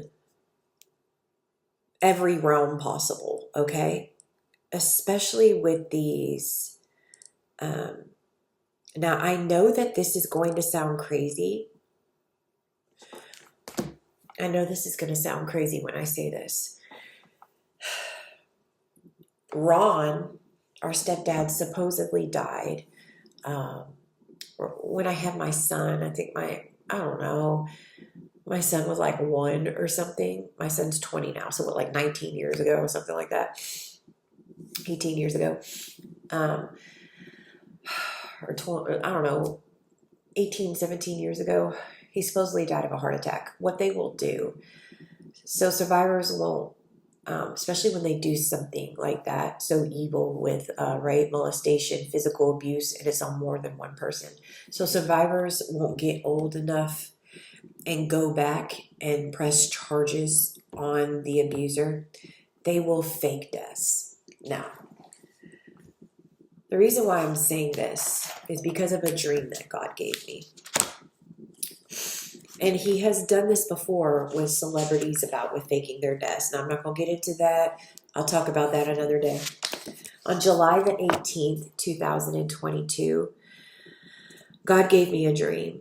And in this dream, I saw my mom, her current husband, Brian, and my old stepdad, Ron, that I've been talking about, her former husband, Ron, that did all the abusing.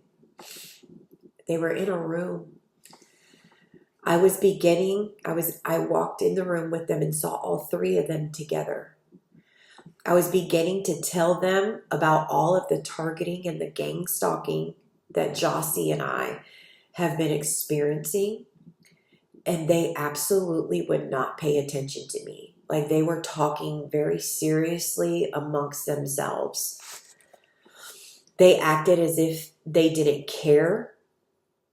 And they were cutting, they didn't care about what I had to say, which I thought it was really important because I'm talking about the targeting and the gang stalking. And they acted as if they didn't care about what I was talking about, and they were cutting me off. Like, they just wanted me to be quiet. They were cutting me off. And they were talking amongst themselves very intently, the 3 of them. And they were talking amongst themselves, and they were talking over me as if... as I was trying to talk to them, like they were talking over me, all 3 of them. So I just gave up and I walked away. End of the dream. Now, why would I have a dream about somebody alive and well if they're not alive and well? Especially in a room with 2 other people who are alive, my mom and her husband, Brian. My family...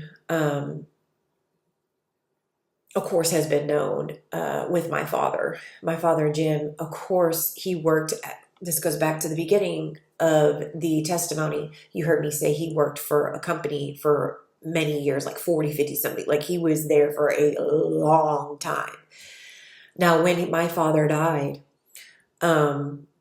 his sister, my Aunt Dorothy, told me she had to pay for the burial out of her own pocket, like $7,000. Now, at that moment, I almost said something, but the Holy Spirit told me to shut my mouth. I almost said, my dad didn't have life insurance? Burial insurance? Like, life insurance didn't pay for that? My dad, who is very, like, my dad had a ranch in Missouri. My dad was very frugal. My dad used to own these he was into Beefmaster cattle, them huge cattle. If you Google Beefmaster cattle, like, he didn't just mess with any cattle. He raised Beefmaster cattle. He would get them and sell them and buy them and move them, and he had tons of them. And that's what my dad was into, was the Beefmaster cattle. And my dad was not a dumb person at all. Okay, so I know he had a very good job, and he retired from that job. So I know he had life insurance. I know he did. I know he did. And I was a beneficiary on that life insurance, which they stole because they love, to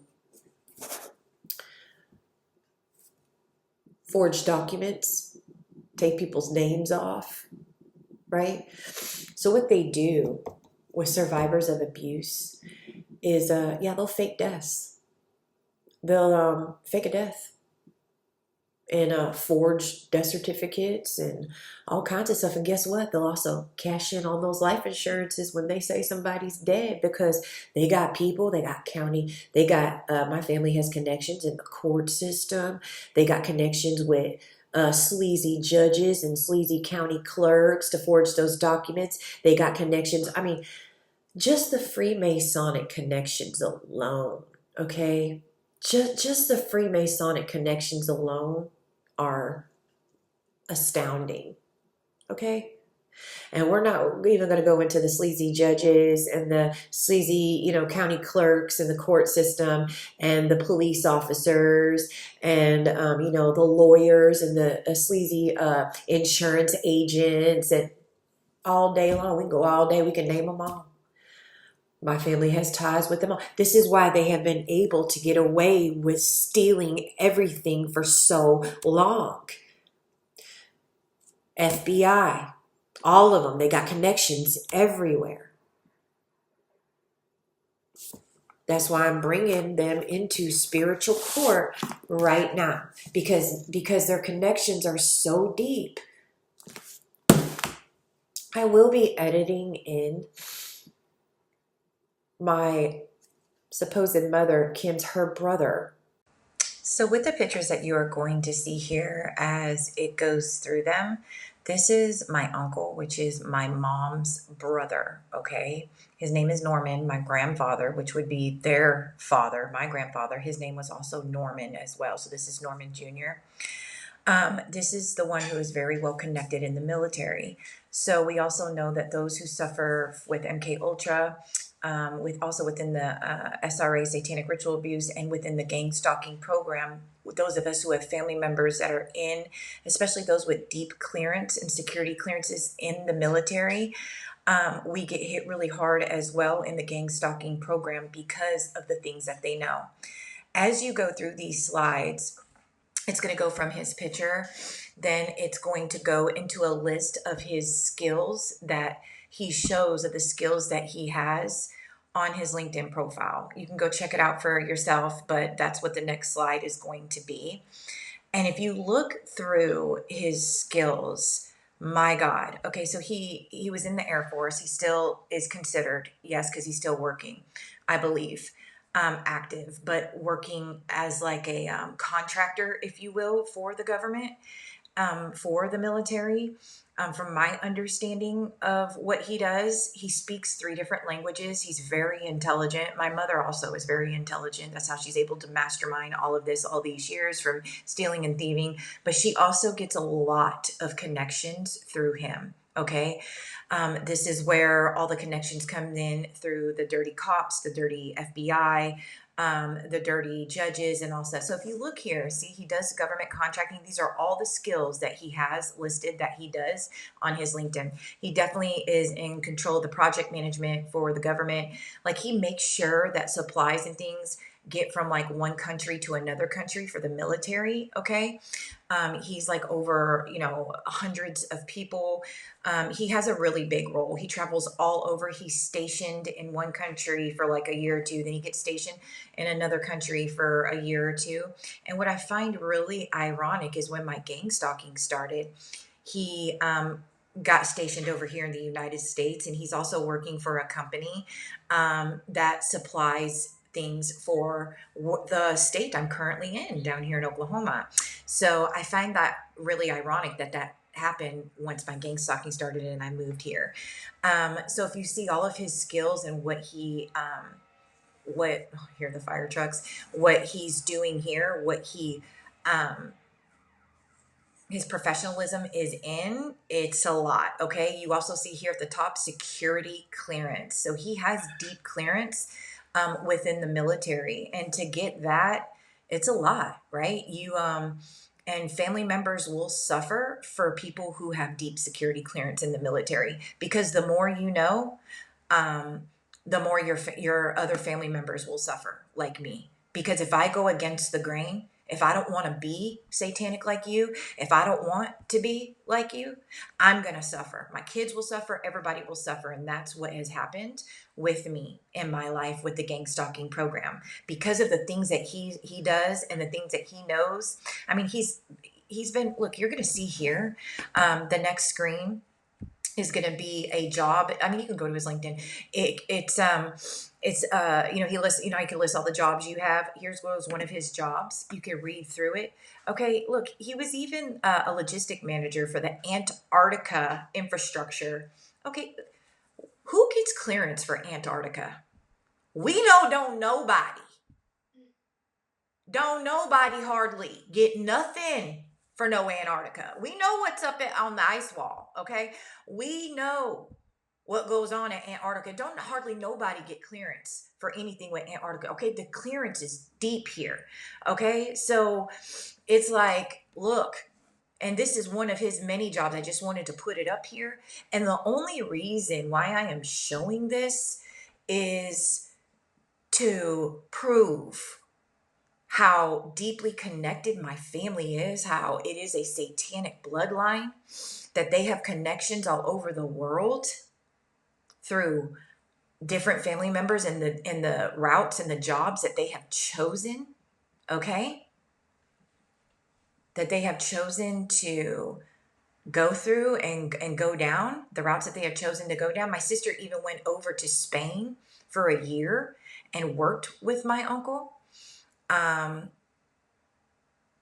and unfortunately, her and her husband went through a rough patch with that because she wound up cheating on her husband during that time. But that's not a shocker. But yes, my sister went over there and supposedly worked as his assistant for a year. But I think something funny was going on with that. There was some type of money laundering or something going on there. She made a whole bunch of money, and it was tax free. Something went on with that. I remember that. I had already had my child by then and was living up there. Something went on with that. Now, he currently works for this company in Texas called King George LLC. He's the vice president of that company, doing the same thing that he always does. So I went to the company's page. You can read here what this company does. Okay, look. There, if you read here, see how it says here that they have all these contracts with the U.S. Air Force, the U.S. Army, the U.S. Navy. Okay, you see that? NSA, they have big time contracts. There's a big Tinker Air Force base down here, the aeronautical center, Oklahoma City, Oklahoma, NSA. They have big time contracts with these people. He's in charge of these contracts. Okay, this ain't no Rudy Poop job, right? Okay, so you can read through this. The next slide is going to be the second part of this because it wouldn't fit on the screen. It's just going to be the rest of the about of the company that he currently works for. He's worked for a lot of different companies, doing a lot of different things, but basically the same thing, all for the government. Okay, now I also have, I don't know if I'm going to pin it in this video, but I also have a website that you can go to see what companies are involved in your gang stalking, who's all involved in your gang stalking, like what companies are attached to you. You won't believe who's attached to me. I mean, this is how I know that there's Swiss bank accounts, offshore bank accounts, because I have so many people. Every country in the world is attached to me. Me, Randy, me. And it's because, here's the rest of it on this slide. It's because of him right here, my uncle, my mom, my family, because they're all Freemasons, they're all Eastern Stars. My grandfather was a Shriner. He was very connected as well. I mean, the Freemasons are in every city, in every state of the United States, and in every city, in every country around the world. They are very well connected. That's why I said the Freemasonic connection alone. But anyways, I'll probably put that in another video because I'm gonna do a whole video about that, how you can put in your IP address and bring up anybody who is connected to you and find out what companies are stalking you and hacked into you. I will do that in another video.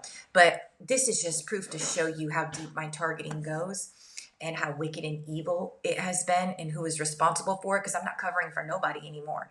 It is what it is. You know, you should have thought twice. So, and it's deep, you know, the FBI is involved, CIA is involved, the government, yes, is involved. Of course, we know it's spiritual, but they are all involved.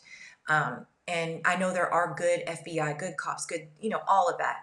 But somebody needs to stand up and do something because it is wicked. So, anyways, this is what I just wanted to show you guys. All right. God bless.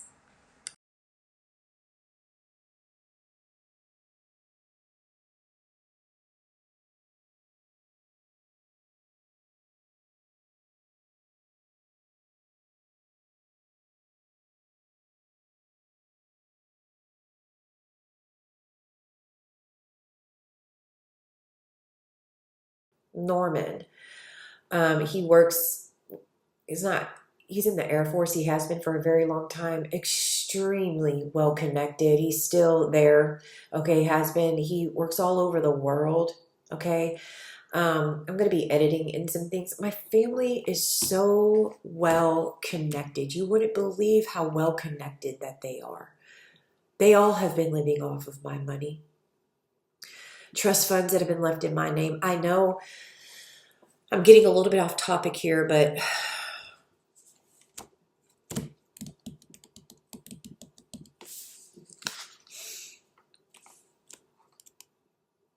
well, actually, no, I'm not, because this goes in with Ron and the dream that I had. So he could be alive.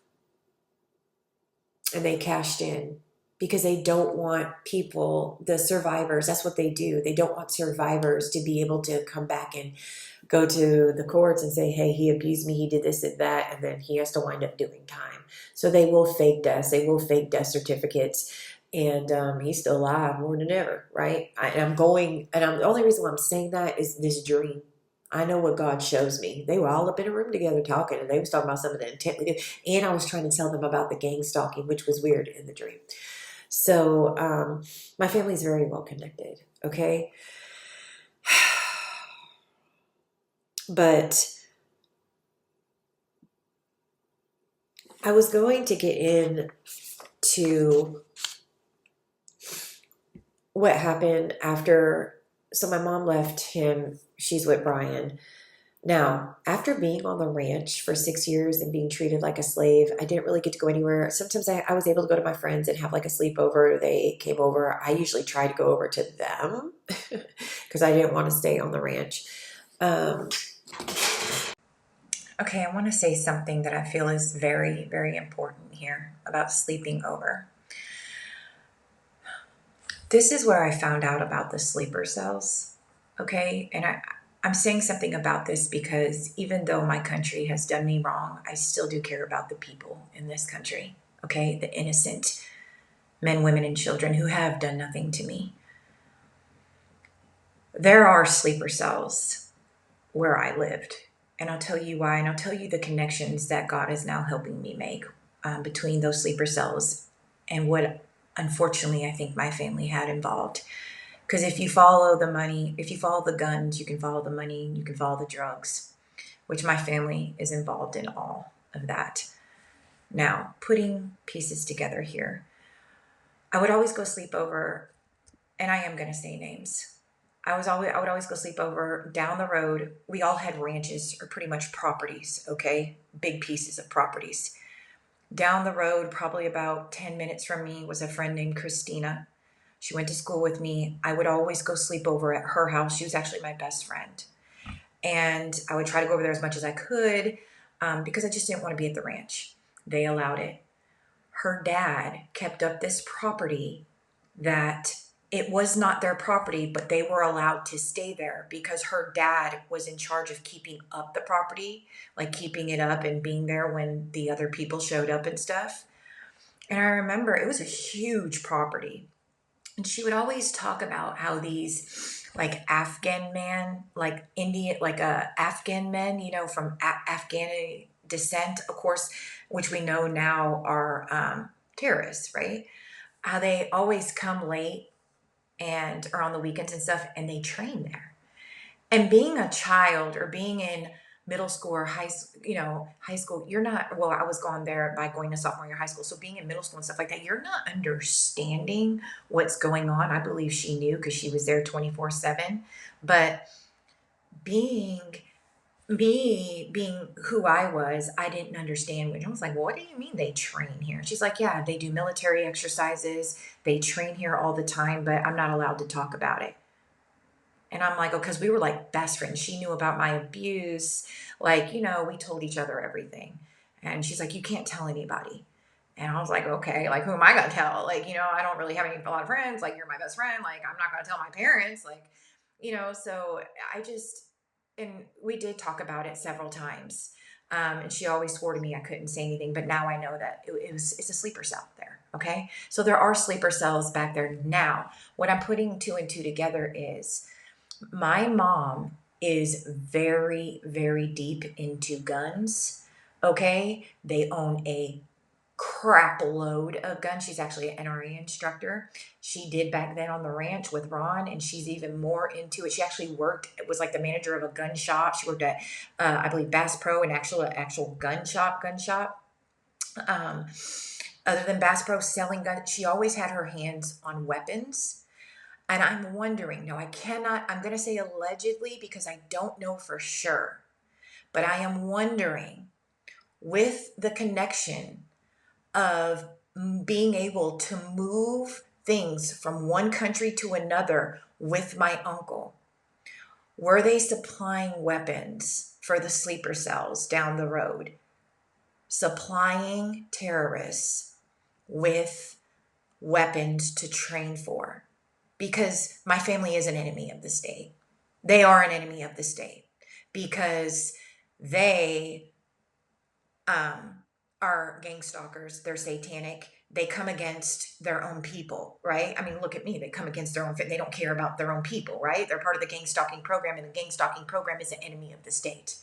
So God was helping me put two and two together, that I'm wondering if my family is supplying weapons for the sleeper cells, because I do know of at least one sleeper cell, okay, that is out there. I'm pretty sure it's still there. Sleeper cells, do your research on sleeper cells, okay, and they are all over. They are all over, especially in places you never think that they are, and they are ready to go when the command is given.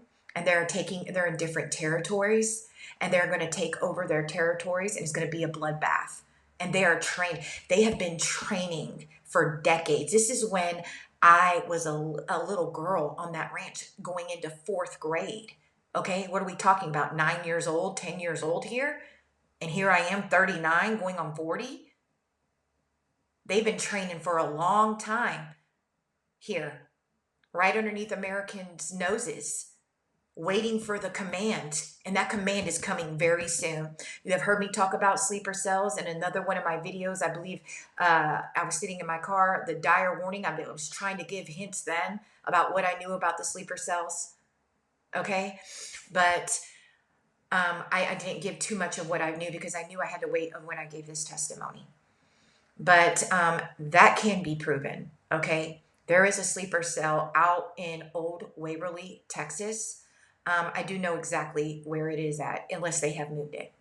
So I don't know if my family, they are heavily into weaponry. They carry wherever they go. They have safes and safes. We're talking about like 3, 4, those $1,000 tall safes full of weaponry, full of, I mean, just in their homes. Okay. They are ready to go. They're constantly at the gun range, constantly training.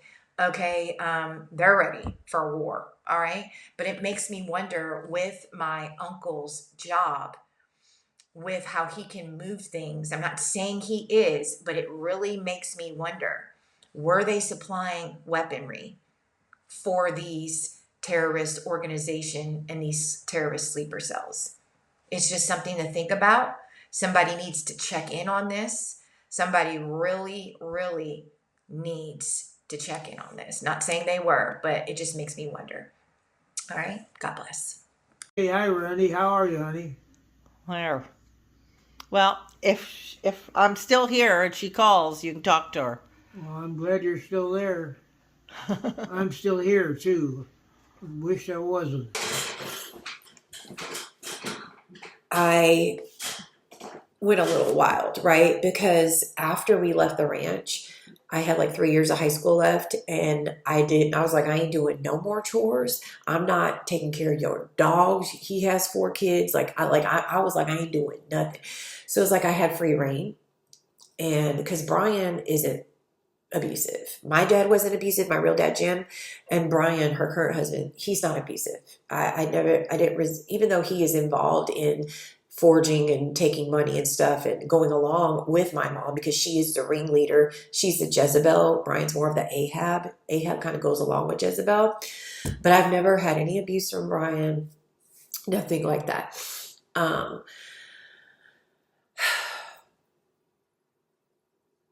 but I did kind of go, after being treated like that and having so much lockdown for so long, and then she left him, and now we're over here, and I don't really have anything. I kind of had free reign. She let me have free reign. So I did kind of go a little crazy with the last 3 years of high school. I was kind of acting out and, kind of started smoking weed. My sister is actually the one that got me on drugs. She introduced me to like ecstasy and, like when I would go visit her at college, and she introduced me to all kinds, and it was all on purpose. These people did this on purpose, okay? Um, Going into all that, but especially if they're trying to run smear campaigns on me, they need to tell the truth. They need to tell that my whole life, my family has been trying to, from what I know now, keep me in poverty. They've been trying to set me up in like, as I look back on my life, they have been from the time I was itty bitty and just growing up and hitting like, kind of those milestones of each, like, you got your elementary and then middle school, then high school, and then college, and then, your 20s, your 30s. At each stage, they were there with an attack or sending in a handler, sending in an agent, right? Doing spell work, doing stuff. And the reason why they were trying to always keep me in a stage of poverty is, I don't know how. I'm still working with God. I don't know how they're keeping the trust fund. It's either A, so they're proving that I'm not worthy. I'm not, so they can manage the trust. Okay. So, and they're deeming me how, like, they're deeming me unworthy, incapable of managing the trust. Okay. Like saying I'm crazy, saying I'm in poverty. She can't manage it. She doesn't know how to. Well, yeah, because you're keeping me in poverty on purpose.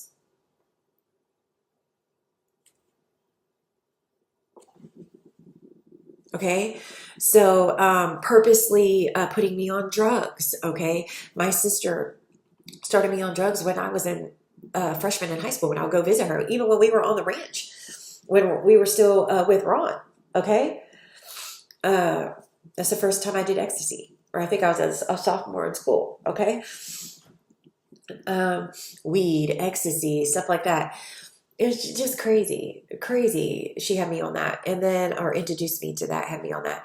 And then, so I did go a little buck wild in school. I didn't lose my virginity until my sophomore year of high school, but then I was a little bit promiscuous, because my mom never talked to me about nothing. She never talked to me about my period, never talked to me about guys or sex or anything, And then once I got off of that ranch, and, I didn't have those chores anymore. I didn't have to deal with him anymore. I didn't have to deal with anything.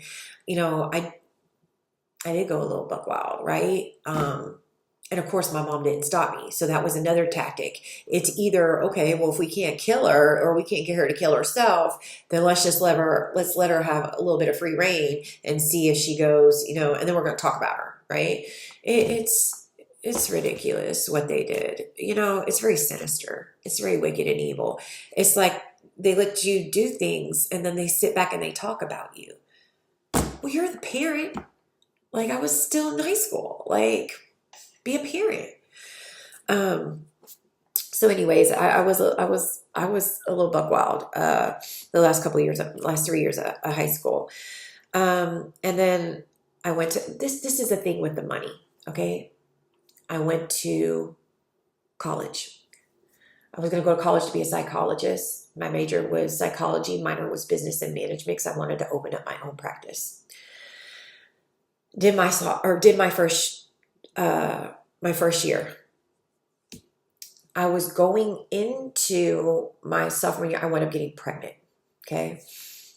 And I came home on spring break, got pregnant by a guy I grew up with or whatever from high school or from way back.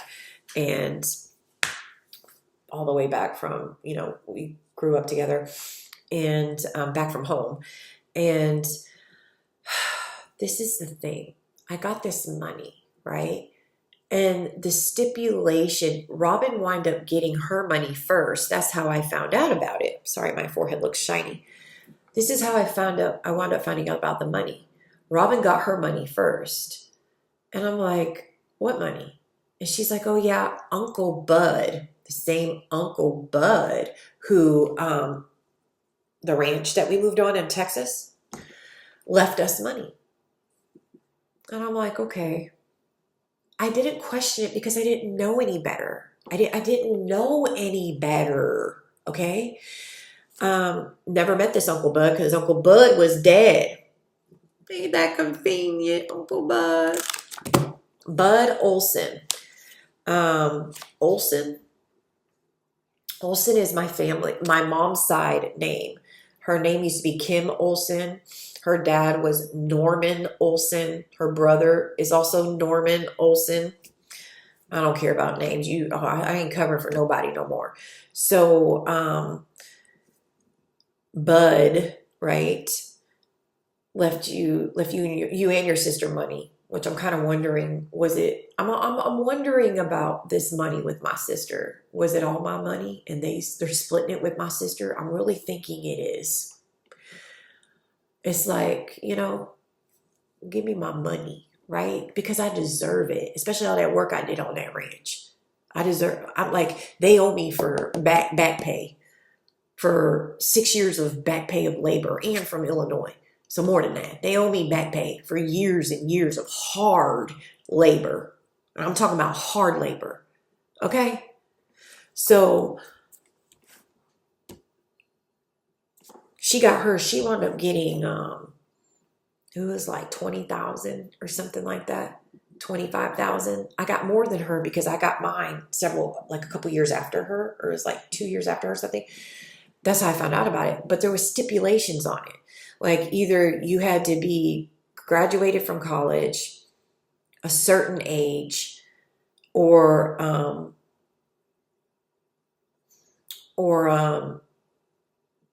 done with your first year of college and done with your first year of college and signed up for your second year of college to get the money. Or you had to be like 25 or something like that. And I happened to finish my first year of college and already signed up for my second, first semester of my second year when I found out I was pregnant. And I wound up quitting because I'm like, I'm not going to get rid of the baby and I can't do this. Like I wound up going back home. So the money came right on time, but I wound up getting like 30,000 or something like that because mine came a couple years or after Robin or whatever.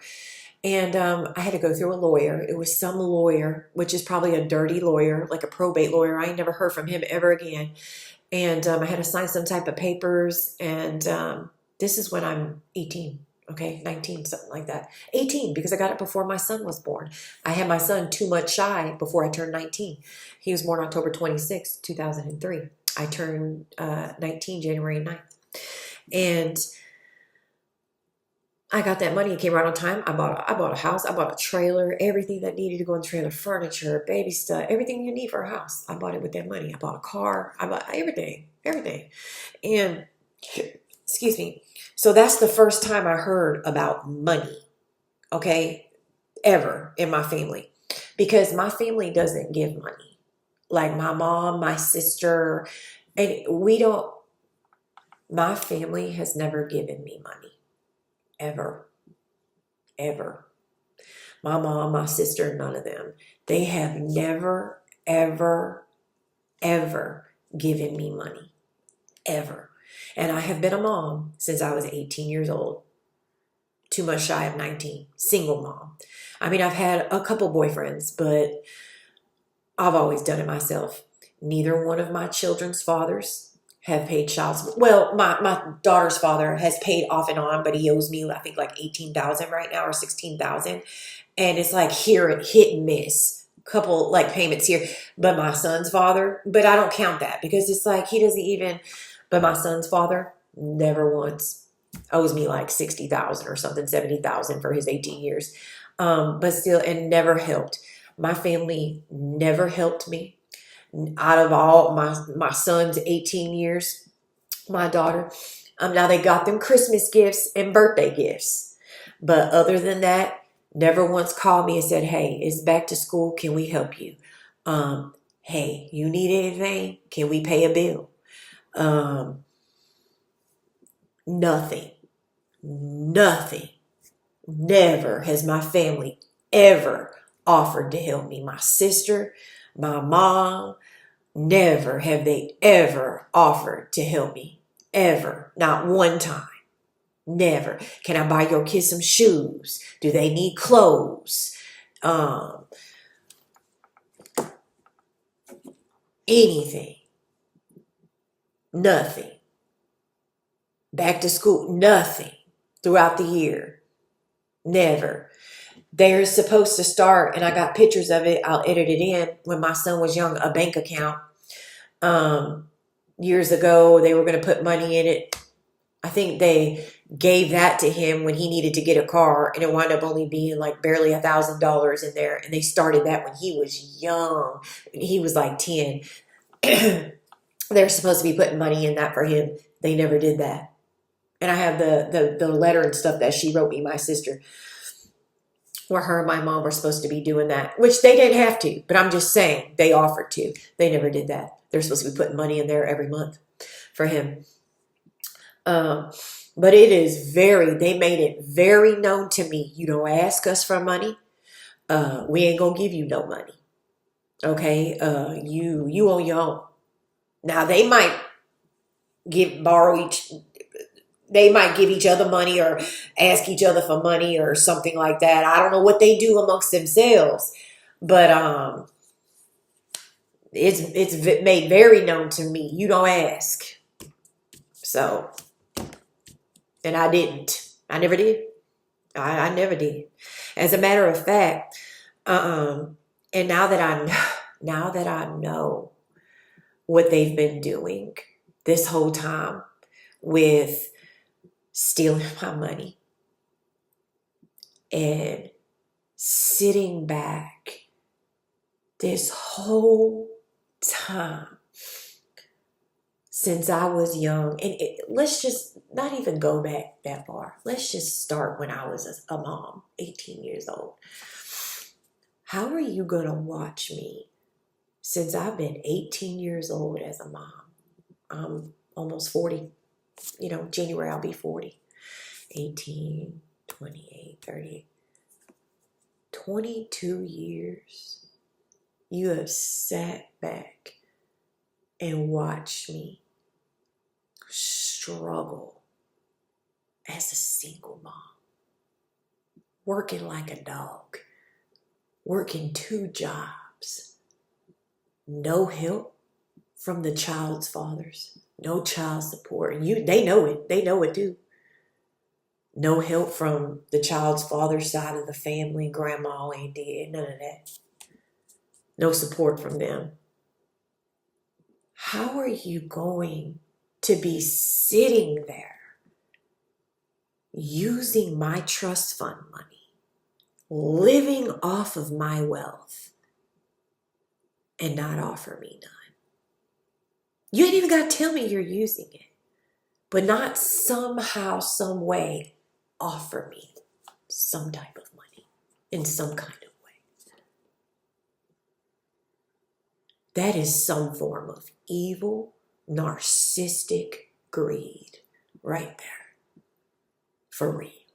Especially after all the dogs and the horses that I took care of for you, all the free labor you got from me, all of the dang puppies that I raised for you and you sold and made thousands of dollars off of.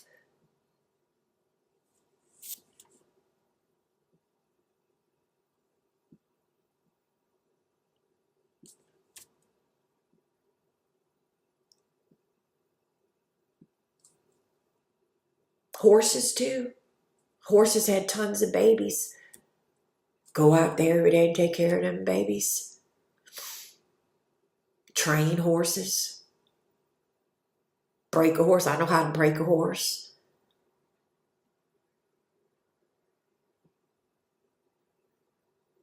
Not one dime. Didn't offer. And sat back and watched me struggle.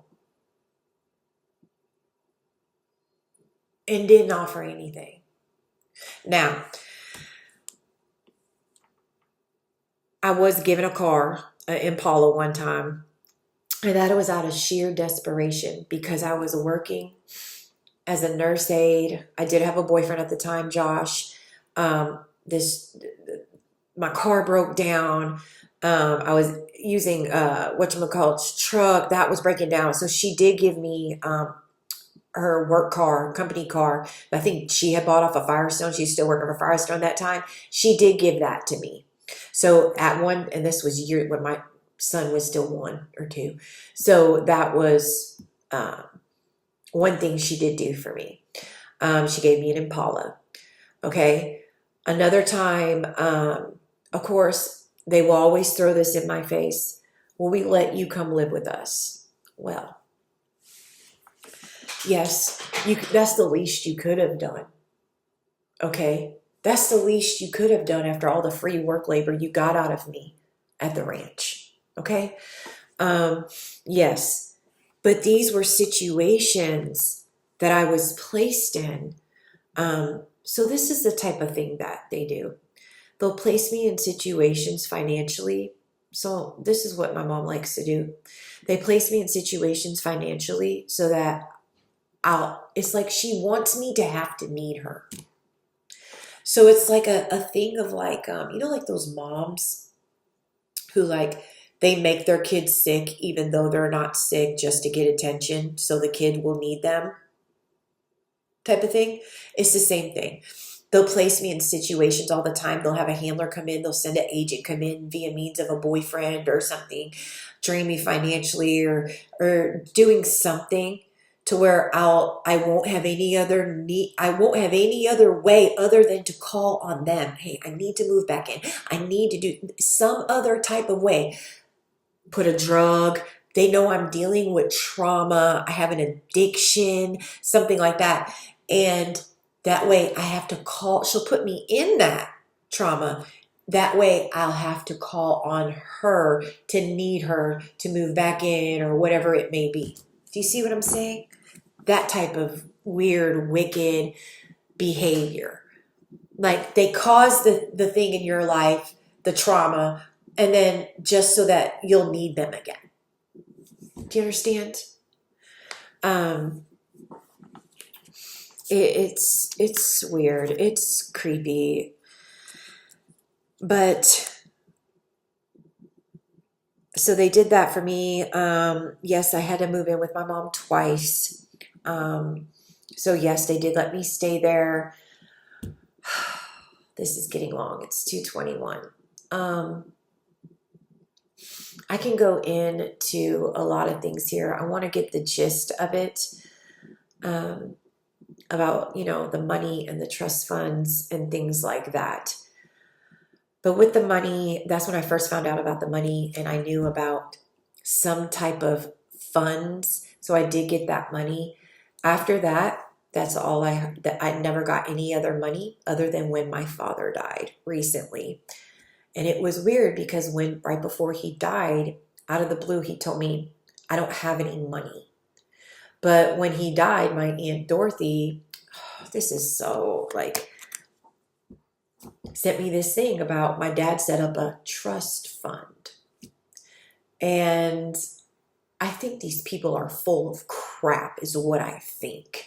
Okay. My dad's side, my sister Charmaine, which is my dad's daughter, and his sister, Aunt Dorothy, I think they used my dad. I think they stole the life insurance policy that I was a beneficiary on, that my dad had set up for me to get monthly payments. Somebody is receiving my monthly payments. I've said this before, somebody is living as Randy. Okay, there is a doppelganger. There is a copycat out here. There is somebody living as me. They are receiving my mail. My mail has been rerouted. They're receiving my mail. They're receiving payments in my name. I think my dad, I know my dad had life insurance. I know for a fact he had life insurance. He worked too good of a job not to have life insurance. And I was a beneficiary on that life insurance. And instead of me being able to get some large lump sum, I know my dad. I know his thinking. Okay? He was a man of God. I know how he had it. I know him. You can have it set up to where you get payments. Somebody will get payments every month instead of just this big lump sum. Right? Somebody is getting my life insurance payments because they're living as me. Because my whole life is hacked. Right? Yes. God has told me this. But I got these papers. First, my sister Charmaine, I wasn't even talking to my Aunt Dorothy. I got videos. My dad did not need to be in that home. Okay? She was sending me videos, and as soon as my dad would say, I don't want to be here, she'd cut that video off, and she would send me videos. I let it went in. Hey, hi, Randy. How are you, honey? There. Well, if I'm still here and she calls, you can talk to her. Well, I'm glad you're still there. I'm still here, too. Wish I wasn't.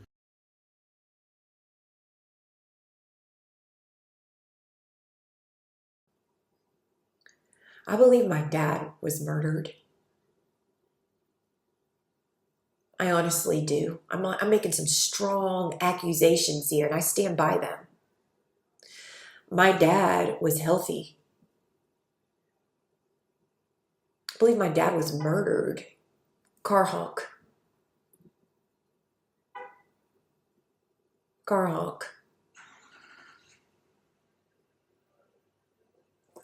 For money, for life insurance, or whatever else he had.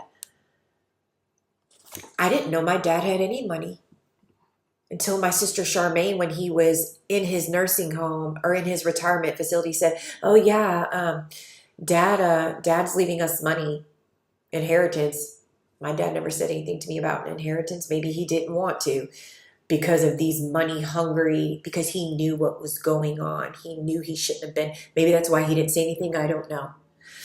And she said, yeah, it should be about $5,000. We're going to have to split it. Like me and her, we're going to have to split $5,000. And I'm like, okay. I didn't even know anything about it. I wasn't even worried about it. I was worried about my dad. I didn't care about money. Every time I talked to her, that's all she talked about was the money, the money, the money, the money. My sister Charmaine. And she was the only one that I could talk to get to my dad because she was going to visit him. And I did a video about this on my phone. She would carry her gun into the retirement facility. And you're not supposed to do that. I wonder if she was threatening him. Because she said after he died, oh yeah, dad was hallucinating and saying that I shoved the gun up to him and made him sign some papers. Yeah, he was hallucinating, saying weird stuff. Nah, boo-boo, that was your guilty conscience trying to get some stuff off your chest.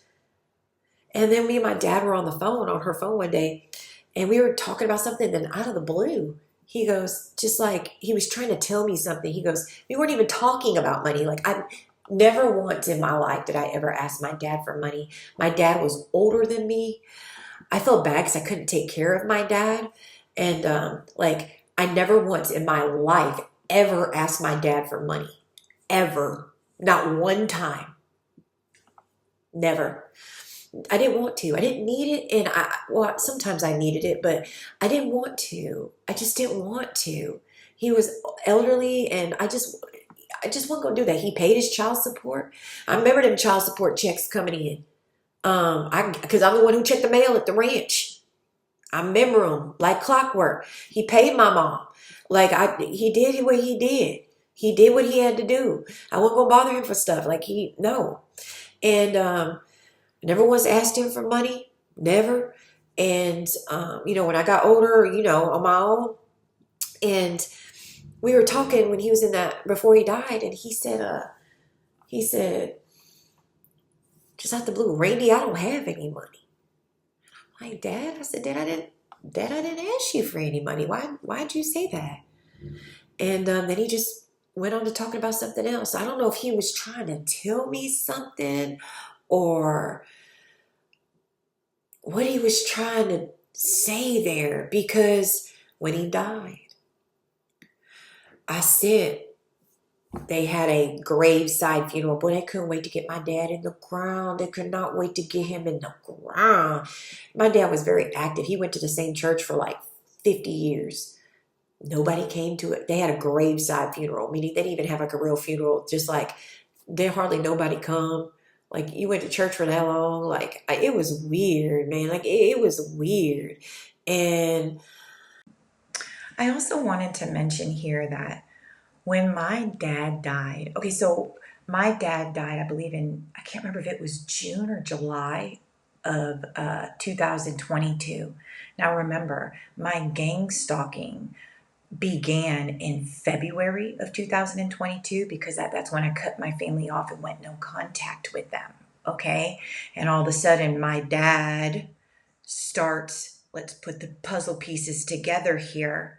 My dad starts going downhill all of a sudden, right? So we got February. I cut my family off February, right? So February, March, April, May, June. I think it was June or July. So we got 5 or 6 months after I cut my whole family off and go no contact. Of course, my dad all of a sudden goes downhill very quickly. And so I cut my family off other than my son. My son is the very last person I went no contact with, and that's when, as soon as I moved down here to my new state, which was September 1st, 2022, is when I completely cut him off and went no contact with him. But I was still talking to my son and seeing my son while I was still living in Texas in Friendswood, even though I cut off the rest of my family and went no contact. Now, the weird thing about it is my family had nothing to do with my dad. Like, my sister didn't talk to him. They never asked about him. My mom never asked about him. My father was 90 years old when he passed away.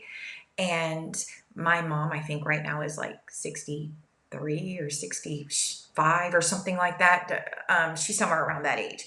Big age gap there. Okay.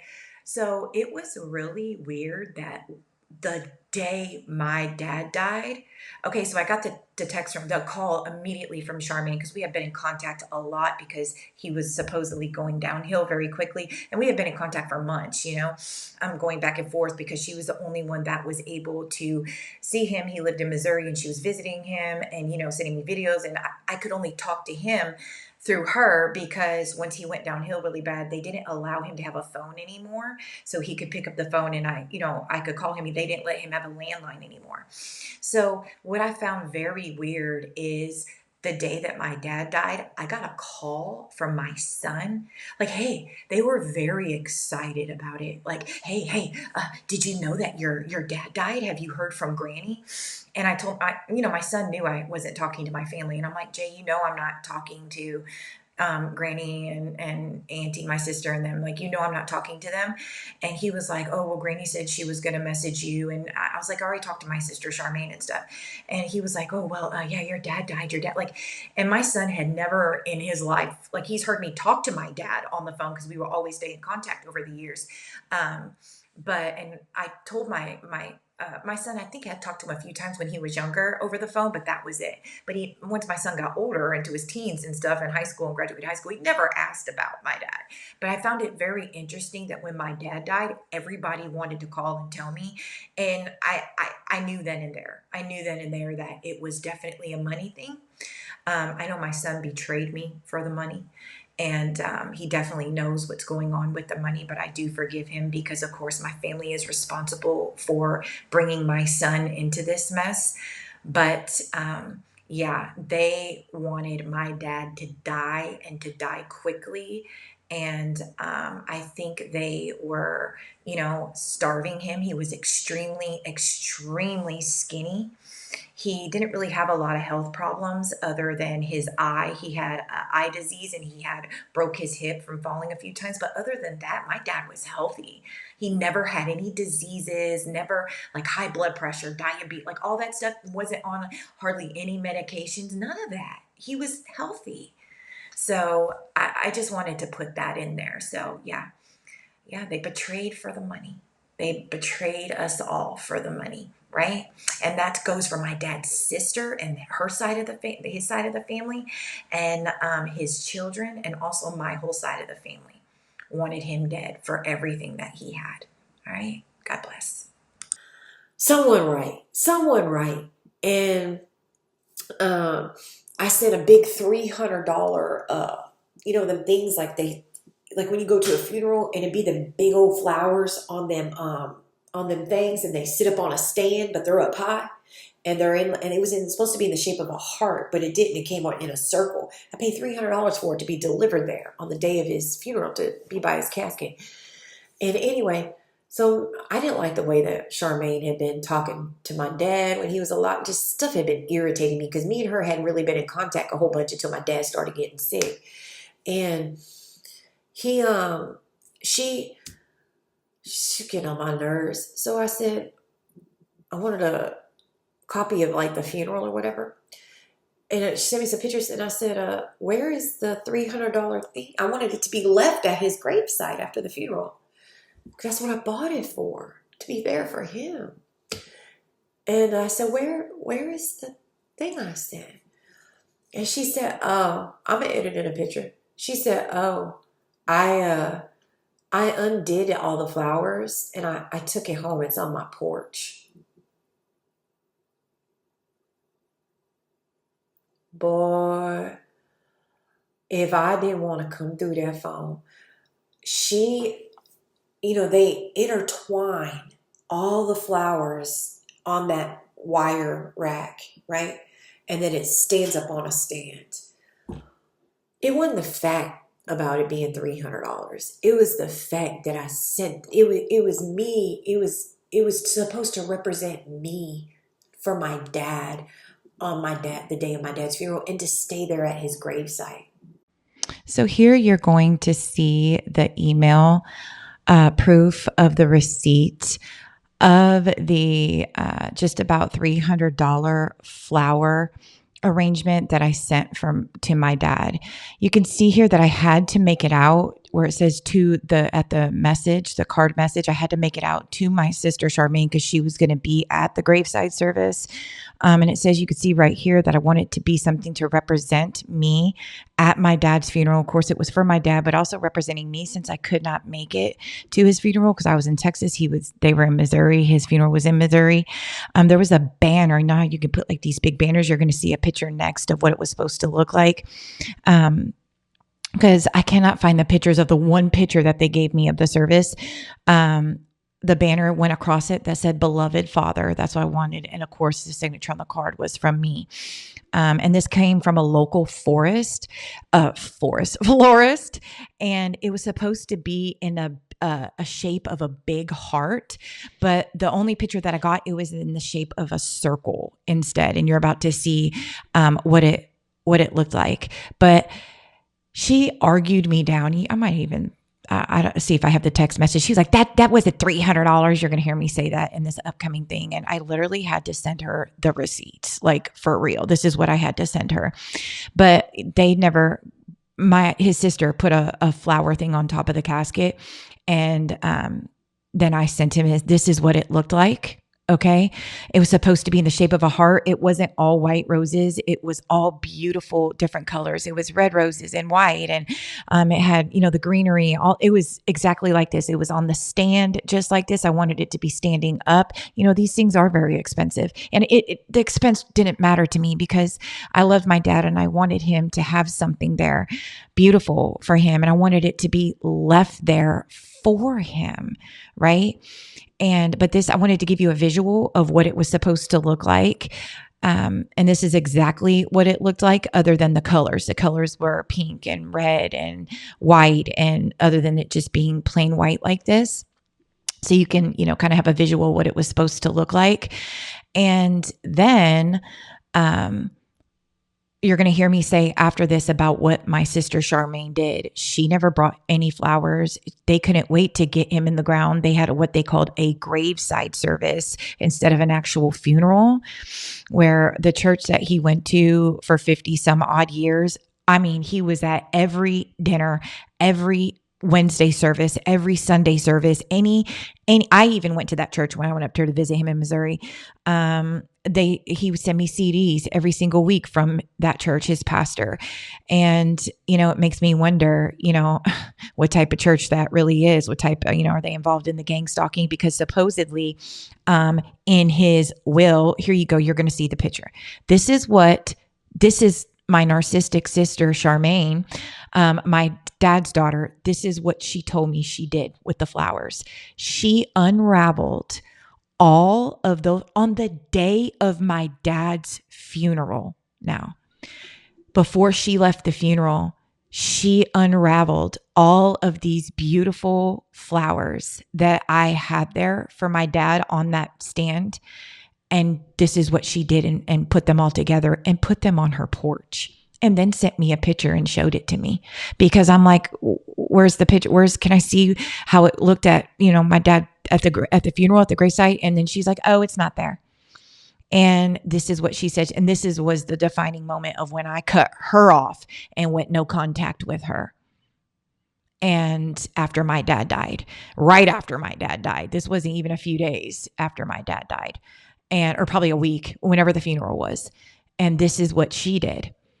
She ain't never gave him no flowers. I guess she was upset, because I actually loved my dad. She didn't. So this is what she did with the flowers. Can you believe that? That was supposed, and I gave strict instructions of I wanted it to stay there at his graveside. And the only thing she told me was, I hate to see flowers left at a gravesite, at a grave. It bothers me. Well, they're not your flowers to touch, but this is what she did to what I sent my dad, for my dad, to show my dad love. That's what she did. So I just wanted to add that in there to show the cruelty, the narcissistic gaslighting of what they did, and then had the nerve to get mad at me when I got upset at her for what she did and how she proudly, boastfully showed me this. So anyways, I just wanted to show you just what my family does on both sides. Okay. My dad never treated me like this, but this is what I get, the gaslighting. So, just wanted to show the receipts here. All right. God bless.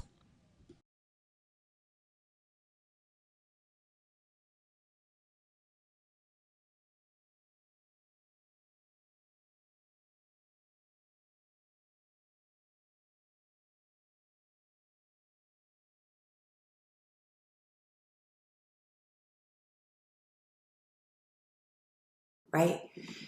And she had the nerve to take it home and to undo all the flowers from it, and all the pretty, the little green stuff and all the stuff I'll show you a picture, to undo it all and make like a big bouquet and put it on her front porch. She didn't bring no flowers. She couldn't wait to get him in the ground because she wanted money. She couldn't wait to she didn't bring no flowers. She didn't bring nothing for him, nothing. She couldn't wait to get him in the ground. She didn't care about him. She wanted money. Now that was it for me. I went off. I told him no. I said, girl, what's wrong with you? Oh, I hate to see narcissistic gaslighting. I hate to see flowers wasted. It's like, girl, who gives you the right to even touch that? That was $300 for Dad. Like, it wasn't no $300. I sent her a receipt. And I ain't even have to, but I just to prove her wrong. Why are you spending $300? Like, just narcissistic gaslighting the whole time. You know what I'm saying? Like, I just cut her off. Like, girl, bye. Oh, I guess you're going to have to deal with Aunt Dorothy to get your money then. Girl, shut up about the money. Like, that's all she could talk about. You know what I'm saying? And this is what I'm dealing with when my dad died. So I already knew it was some real satanic mess going on. So I didn't hear from my Aunt Dorothy for like 4 weeks. So I decided to reach out to her on Facebook Messenger. Because I'm like, let me see what's going on. She ain't going to message me. They ain't going to reach out to me. Let me see what's going on. So I decided to, they ain't going to, these people ain't going to message me about this stuff. Let me message them. Let me see what's going on with this. My dad done died over this foolishness. Let me see what's going on. So I message her. Hey, how you doing? I was blunt. Oh, whatchamacallit told me to message you and da-da-da. Oh, the money and da-da-da-da, da-da-da-da. Oh, yeah, I need you to sign this before I can send anything to you. And da-da-da-da. I didn't know how much. She's like, let's talk on the phone. So I ain't talked to her in years. Yeah, she part of that satanic church group. She got major connections to. She been part of church for a long time up there in Illinois. She lives in Illinois. Very, very well connected gang stalker. Very well connected Eastern Star, but she goes to a church. So she's very old lady, white hair. Love Jesus, but covert. Very covert, one of the ones you got to watch out for, but very well connected. She's also responsible for, the church groups attacking me down here. She, flipped the switch. Because, there's a lot of these church groups out here. It ain't just your cults and your covens. It's these church groups around here. Lots of gang stalkers in these churches. That's why we don't go to church no more. They're completely infiltrated with witches, warlocks, gang stalkers. I mean, completely infiltrated. There are several good churches. They're very, very, very few and far in between that are not completely infiltrated. God called me out to church a long time ago. He said, judgment coming to my house. He said, you better get out, because when judgment falls, you're sitting up underneath these pastors and stuff that are Freemasons and all that. Judgment's coming to you too. I said, okay, bye. We serve God here at the house every day, right? It's coming. Judgment's coming to the house of God first. And these people busting them church doors open every Wednesday, every Friday, every Bible, or every Saturday, every Sunday, every Bible study, every little Bible class and worship group and all that. And they know they can't stand God. They know they behind the scenes gang stalking, doing spells and all kinds. Ooh-wee. Judgment is coming big time. I wouldn't want to be you. Nope, but that's what she is, my aunt, my dad's sister.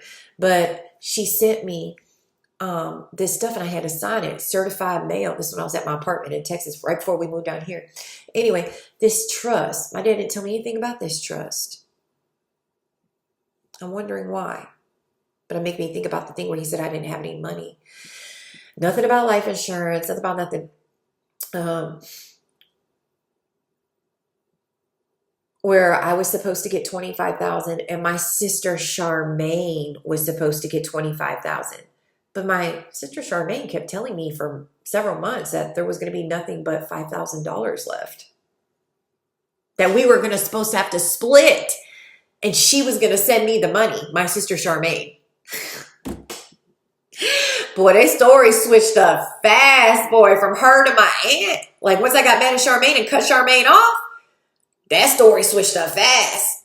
Like, I don't think they were expecting that, because my cutoff game is strong, boy. Like, now, my cutoff game, boosh, you'll get cut off quick. show me anything. Like, just a poosh, you gone. Like, I don't know. You mess with a boundary now, like, poosh, you don't get no second chances. Like, you really don't with me no more. You gone. My cutoff game is real strong. Real strong. Real strong. It is very strong. Because it's like, I don't play no more. I don't give people second chances. You show me anything funny. You show me anything narcissistic. You show anything like that. You overstep a boundary. You playing games. You doing it. You gone. You'll never come back into my life ever again. That's why all these exes who think like, oh, I hope there's nobody out there that's an ex who think they will ever have another chance with me ever again. Like, please do not be delusional. Please don't be. I forgive you if that's what you need to hear. I forgive you. Move along. It'll never be ever again. Your spell work is not going to work. You're not going to stop my God ordained spouse from coming. He's still going to come. Like, move along. You'll never have another chance with me. Ever, ever, ever, ever, ever, ever. Did I say ever again? But anyways, I've learned you were a lesson, not a blessing, because people only come in your life for one of the two, lesson or a blessing, and you sure were a lesson, and I'm not going to learn that lesson again. So it is what it is. You should have done better. But so their story switched up really quick, okay? And now there's a trust fund that my dad set up. I get $25,000. My sister Charmaine gets $25,000. And so do you see how when somebody dies that's related to me, how all of a sudden there's some sister and family members around me that seem to get part of a trust fund along with me? I think that is a load of crap. I don't think because I have all the paperwork of says who got what in this supposed trust fund that my father set up. Setting up a trust fund is a lot of money. I have all the paperwork who says who's the guarantor, who's the trustee, all of this. I have all of this, which is supposedly my Aunt Dorothy. And if she dies, it's her nephew, which is my cousin, who also is a police officer. Where's that Freemasonic connection also coming in at? His name is Paul. And they work together, okay, as a team to thieve and steal. All right. But my dad never told me about this trust. Okay. And I think he would have, I believe. And I think that's why he said, Randy, I don't have any money. He knew what was going on. I believe he was being gang stalked. My dad was very, like I said, we had theological debates all the time. Like, he knew I had given my life over to the Lord fully. Of course, he had been walking with the Lord. My dad did prison time. My dad was like a gangster before he found God. He did prison. He found God in prison. He used to, do some pretty bad things, but he then gave his life over to the Lord. I think in his late 20s or early 30s, I believe, somewhere around there. I believe, and I could be wrong on that age, maybe it was like 30s or 40s. And then from there on, he served God for the remainder of his life, which was a good 60 some years, 70 years, I believe. So my dad would have told me. So when he said that, Randy, I don't have any money out of the blue, I think he knew that the gang stalk, I didn't want to tell my dad about the gang stalking because I didn't want to scare him, because that's when he was going downhill all of a sudden with his health. And he was, going in these retirement homes. He was, in these not nursing homes, but retirement homes, because he could still take care of himself. But I think he knew something was going on, and I believe something was going on his end. And we were both trying to tell each other that, but without telling each other that. You understand what I'm saying? And with this trust fund that he supposedly set up, I believe my dad, once again, like everybody else in my family, my Uncle Bud, my grandfather, everybody, I think my family hates me because all of these people leave everything to me. Why they do, I don't know.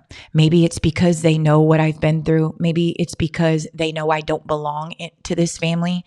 I have a very, very, very strong inclination that I could have been snatched when I was a child. I don't know. I need a DNA test with these people. I really need a DNA test.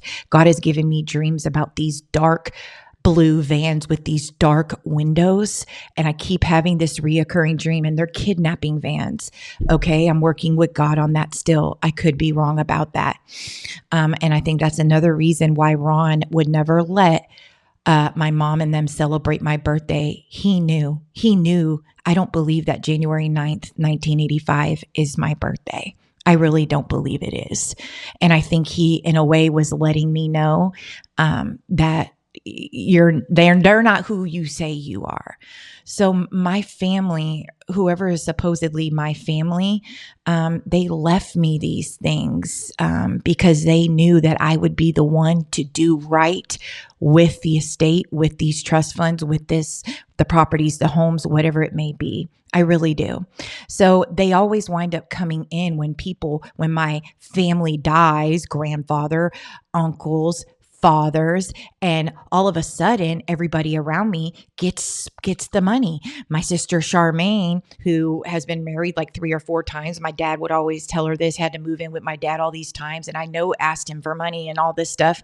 I knew he wouldn't leave her anything, and if he did leave her anything, it wouldn't be that much, right? Why would my Aunt Dorothy, you're going to hear in just a minute, why would she need a gold and silver coin collection that my dad had for years and years, and everything left in his safety deposit? My Aunt Dorothy is very wealthy.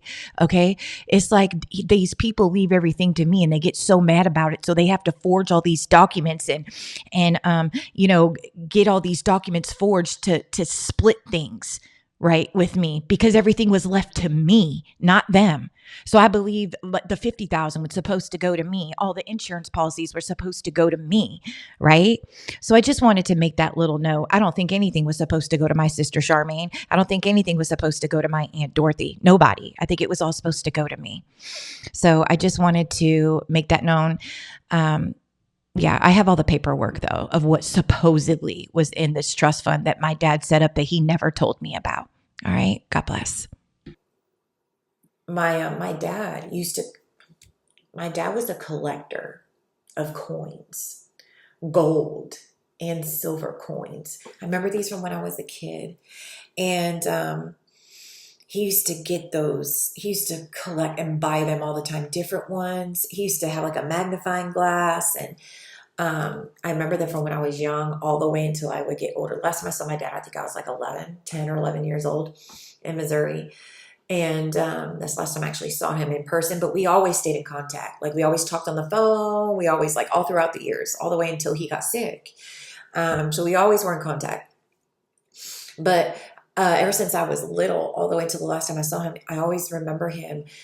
He bought silver and gold coins and stuff, and bullion, and stuff like that. And he had a really good collection. And it said in the trust that everything that was in the his collection and stuff like that, of course, and everything that was in his safety deposit box and everything goes to my Aunt Dorothy. I can guarantee you, because my Aunt Dorothy is very well off, okay? Every side of my family is very well off. From my dad's side to my supposed mother, Kim's side, everybody has always been very well off. Okay? Because they're living off of me. But my Aunt Dorothy is very well off. Like, she don't need no money, and my dad knows that. My dad knows that. My dad knows that. My dad used to eat. This is how I know he wanted me to have this stuff, because my dad used to eat nothing but microwave meals. He was like a penny pincher. He was even though he owned a ranch, he did this. Like, when I would visit him, he would scrunch and save and go without, just so I know he was saving for when he left here. And that's what really ticks me off about all of this, because And he knows I was a single mom. He knows I was working. He would always call me and I would be like, excuse me. And I would be, tired, and we would talk about me working too. Like, I never asked him for anything. And I know that my dad left stuff for me. I know he did. And I know I was a beneficiary on his insurance policies could have been. And I know he left me that collection. Whatever he had, I know he left me. I know he did. I know he didn't leave it to my Aunt Dorothy. I know I can guarantee you that, because she's well off. She don't need no money. She don't need no money. What she needs some money for? So I began to ask God the question, why? Why does my family, other than greed, continually want to see me in poverty and never want me to have wealth, even like my Aunt Dorothy, my mom, even when they have wealth of their own, right? Or they can attain wealth. Like my mom can make 100,000 a year. Her husband makes 100,000 a year, right? My sister makes like over 100,000 a year. Her husband makes like 80 or 100,000. They get very good paying jobs. Like, what is it about me that, and on top of that, they're stealing and thieving and scamming with these trust funds, and like they're living very, very good lives. And God told me that it's because they never want to see me with any wealth. They always want to keep me in poverty because they never want me to be either on the same level they are financially, or to ever risk me rising above them financially to where I am above them like that. And God told me they knew since I was a child, because of course they use satanic means, with their rituals and tarot cards and whatever they do to look into people's futures and stuff, that they've been knowing since I was a very young child that I had spiritual gifts. And they knew, going to like psychics and all that, mediums, that I did have a great destiny upon my life, and that they were told I would be wealthy, that God was going to give me influence and a destiny and wealth. And they have this family on both sides, their agenda in this lifetime is to keep me, their satanic agenda. This is literally what God told me. Their whole agenda, they are satanic agents to keep me in a state of poverty, in a state of just anxiety and trauma and PTSD. So I never get out of like addictions. I never get out of, just things that I'm using to cope, to get through every day, like the gangstalking that they're doing. It's like they're doing now. It's a form of course, we know mkultra, but these people, God told me, are, and I'm not saying this in ego at all, but God told me this. And this is with a lot of targeted individuals and God's chosen elect and remnant. They are deathly afraid of our influence and our potential. They are super afraid of our potential and where we can go. And not only that, but what we're going to do with it once we get there. They don't want me to get a hold of the wealth, because they know when I get a hold of this wealth, I'm going to do good with it. Isn't that evil? Because when they get the wealth, they don't help people. They wouldn't help a homeless person. My mom wouldn't help. She used to get mad at me when I used to help homeless people. They won't help homeless people. They're not going to help the church. They're not going to help, do good with it in the world. And they know somebody like me, when I get wealth, like major wealth, that I'm going to make some real changes in the world for the better. I'm going to help people. And this is what God told me. I'm like, my God, they already have all the money. Why are they trying to stop me from getting any wealth? Like, not just being rich, but actual generational wealth. Because that's why my dad and my grandfather and people, they're leaving homes, they're leaving property, they're leaving trust funds. Why? Because they're trusting me, not them, to take care of the generational wealth, so I can use it to build and then leave it to my kids, and then they can build with it. You see what I'm saying? They don't want that. They don't want that at all. They don't want, because they're satanic and they're wicked. They don't believe in helping people. They want to use it on sex, drugs, guns, whatever they doing to support their satanic agendas, right? So I just really wanted to add that in there. And they're like that with a lot of targeted individuals, especially those who are activists and revolutionaries and intelligent and can, are not afraid to be bold and speak out. They're definitely afraid of our influence because they know that we can wake people up out of the matrix. And if we have wealth behind us, oh my God, they're so afraid. It's unbelievable. So this is what this is about. They do not want us to have wealth behind us because they know that we can change the world with it. And the government knows this as well. That's why they go along with it. All right. God bless. Or a coin collection for. She probably got her own.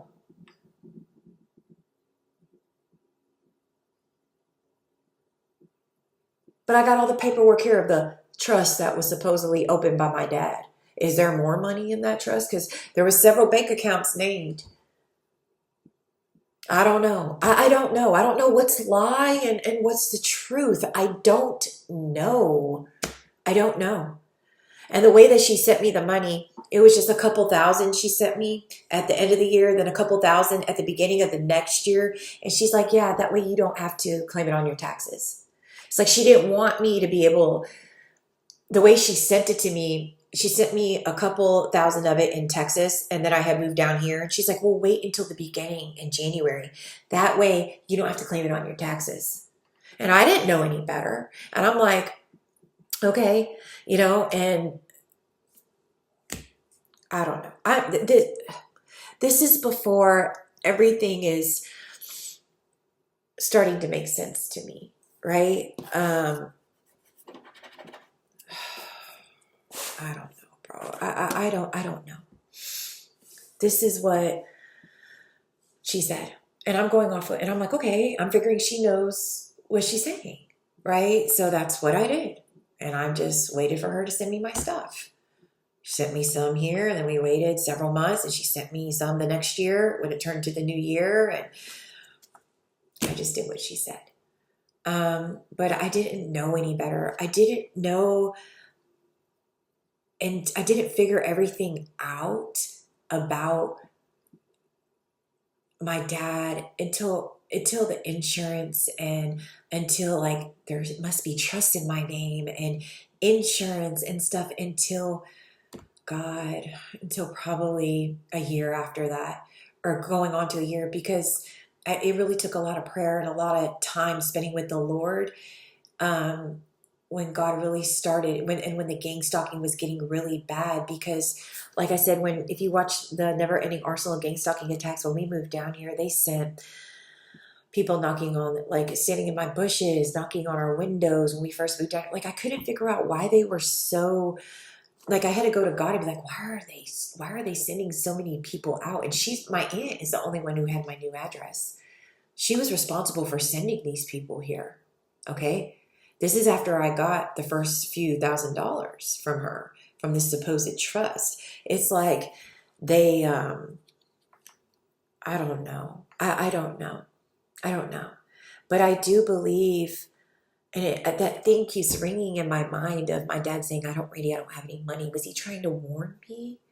Like whatever they're trying to, if like when I die, if they try to send you money, it's not mine type of thing. Like they're lying. I have the paperwork here. So any police officer, anybody who's a good cop, I got the paperwork of what she sent me and what I signed. Cause I had to sign I had to get it notarized and certify it back to her. So I don't know if they set me up or some type of way, or they needed my signature, or I don't know. I don't know. But I do know that God's going to work it out. He is going to my family is going to get caught. They've done too much. They've done too much. They've stolen so much money. They forged too many documents. Especially my mom and my sister, prison needs to happen. Okay, because I mean, have they gone to court and deemed me incompetent? Is somebody going to court, showing up to court as Randy, as me? And there's a crooked judge knowing that it's not me, but they're signing off on documents anyway? Like, God brings me all these scenarios. Like, I forgot I did my eyebrows. Like, what is going on? Like, it's crazy. It's crazy what my family has done. It's like a Lifetime movie could be made out of this. Seriously, my life can be a movie. But there's a lot of stuff in here that I'm skipping about with my boyfriends and people they sent into my life. And of course, I did not mention it in this, but I will be getting into that as I get further down into my gang stalking videos for my new state. It will be further down, but let's not forget about the hitmen and the murder for hire plots that they have done on my life. I have video security footage of eyeballs of people in my bushes right outside of my house the week of Christmas 2023 when they sent people here. It was more than one person. You can see the eyeballs in the bushes. It was raining. It was cold. They had somebody tapping on my bedroom window and a living room window trying to get me to come outside. I guess they were going to rush in. Look, it has been more than one time that they have tried to send somebody here to my house, okay, for murder for hire. It is very deep of what my family has done and has sent my way, okay? Tried to kill me not only with hitmen, but try to harm me and my daughter with car accidents, poisonings, all types of things, okay? So let's not forget about that. Very evil and very wicked. All right. So I did not mention that in this testimony, but I definitely wanted to mention that now because I was really trying to get everything in. And it's really hard because there are so many things I still didn't even get in this testimony. All right. That I didn't even mention. But yeah, let's not forget about that either. But I will be going into that with video proof on my channel later on. As remember, I'm doing this as a documentary style. You're just going to see it play out how my life played out over the past, well, almost now 3 years as this has been going on in my life. All right. As handlers, we're going on 3 hours, but I really wanted to get that part in there about the money. But and how my family has never helped me. They have sat back and watched me struggle. They have put me in positions to struggle, and then they've talked about me. I have had drug addictions over the years, okay, to cope with my trauma, to cope with the trauma and all the spell work that they were sending my way. My mom and my sister are witches, okay? They are deep into doing magic and black magic and voodoo and hoodoo and spell work and stuff like that. God has revealed this to me. I've seen this in dreams. He has revealed this to me. God speaks to me, especially in dreams and visions, okay?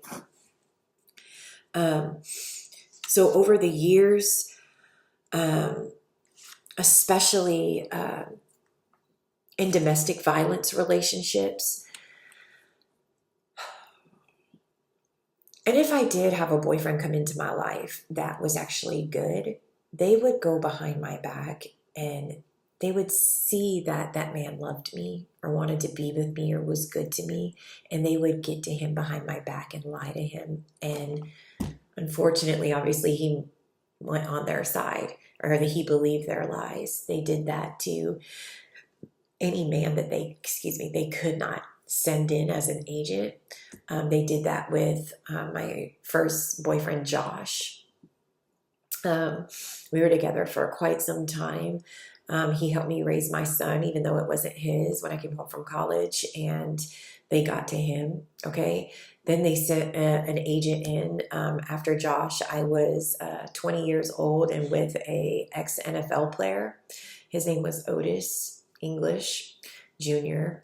And he used to play for the St. Louis Rams, and he was sent in. He literally stopped me at the store. So I know he was sent in. And this is a 6'7", 300-pound defense lineman. Okay. We were together for about a year and a half. And this man used to hit me, literally tackle me like I was a football player on that NFL field. Okay. And gaslight me. This is before these terms were coming out on social media about being a narcissist and, gaslighting, and what we really knew about it back then, because I'm 19, just turning 20 years old with this man. My son is very young. Okay. He's 2, something like that. And just turning 2. And I was very gullible. I'm coming out of one relationship, didn't automatically get into another one. I was single for a little bit, but never healed from my childhood trauma with a very, very, very violent stepfather. So I never healed from that. So they say you go as a woman you tend to veer towards men that do that, right? That hit and stuff like that. Josh didn't do that, but one time, but I hit him, so I don't really count that. But the whole time we were together, he didn't do that, so I don't really count that. And I ran over his foot with the car, so that I deserved that. So, and it wasn't in my, so whatever. So that doesn't really count. But Josh never hit me like, you know what I'm saying? He never did that, but Otis did. So, and I was wrong for what I did with the car. So whatever, I feel like I deserved it, but anyways, and I was wrong, but, Otis did it all the time. And I know he was a handler. Now that I know he's a warlock as well. So I just wanted to give you a visual here so that I tell no lies. So you're going to see here with the arrow pointing at him. This is when he was still in the NFL playing for the St. Louis Rams. The one where the arrow is pointing, that is him. That is Otis. And I just wanted to give a quick visual so that you guys can see, how big he is, and that he was in the NFL. When I got with him, he was injured. So that's why he couldn't play anymore. When I was with him, the NFL actually paid for his back surgery, which of course I also helped him get through that. I just wanted to show y'all a picture of him. So.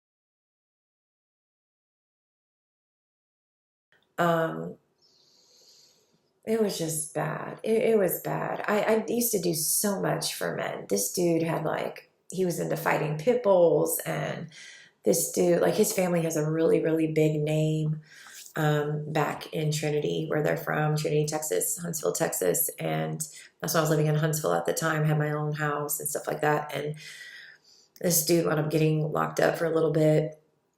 And he had 15 to 20 pit bulls. These pit bulls he used to fight, underground fighting. And I used to go out there and take care of this man's pit bulls every single day. going and visiting him, like all this stuff. Like it's just doing stuff, like being a loyal person, being a very good girlfriend, if you will, but being treated like crap in return.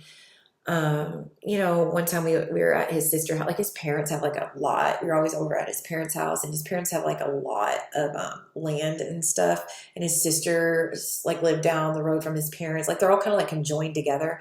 And one time we were down at his sister's house, and I forgot what happened, but like I was standing with my back. There's like the doorway, right? And you know how like when you open up the door, there's like the corner, where the door meets. Like if you open up your door, there's like the corner right there. So I was standing, the door was open, and I was standing at the corner right there. Well, he said something to me and I got smart with him. Like he didn't like that. And he literally flew across the room and tackled me, and he hit my head, and it hit the back, like of that corner, the wood of the door, and knocked me complete out unconscious, right? Or somehow it hit, I don't know what happened. It hit, and I had this knot, right? And it knocked me completely out, okay, unconscious. And I fell down and I was out, and I went, the first thing I remember when I was coming to, he was on top of me, like trying to choke me. And his sister was like, Otis, what are you doing? What are you doing? What are you doing? And I just remember being so scared this is nighttime now, down dirt roads, okay? And I remember being so scared for my life, like literally. And this was before I would carry guns and stuff.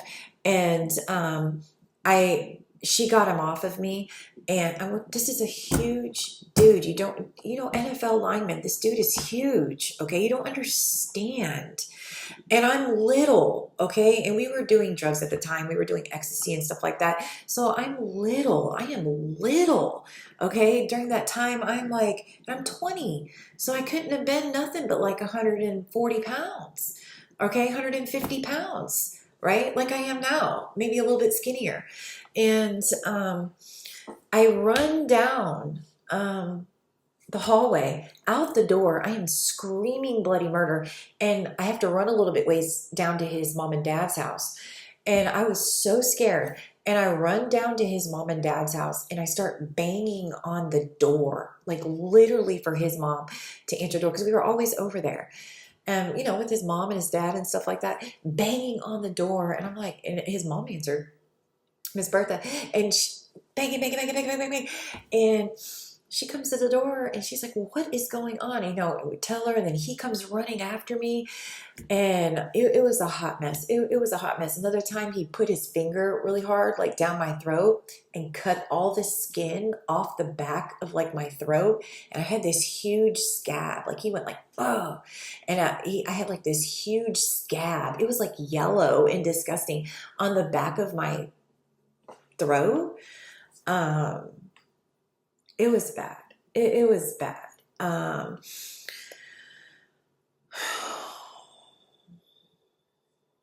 It was bad.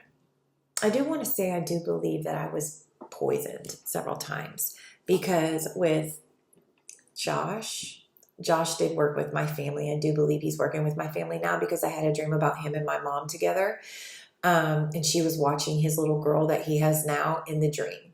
So I know that he works with my family, unfortunately. Josh. When I was with Josh, when I was with Otis, and when I was with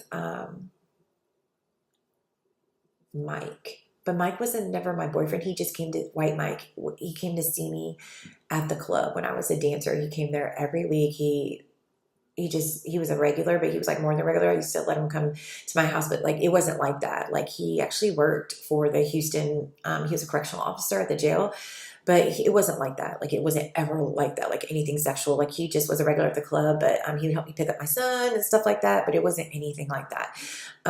He just helped me out a lot.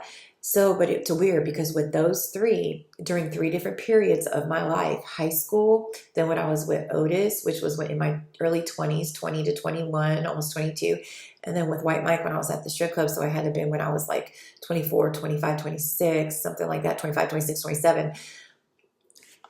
I wound up going to the hospital each time for something that they could not find but my stomach.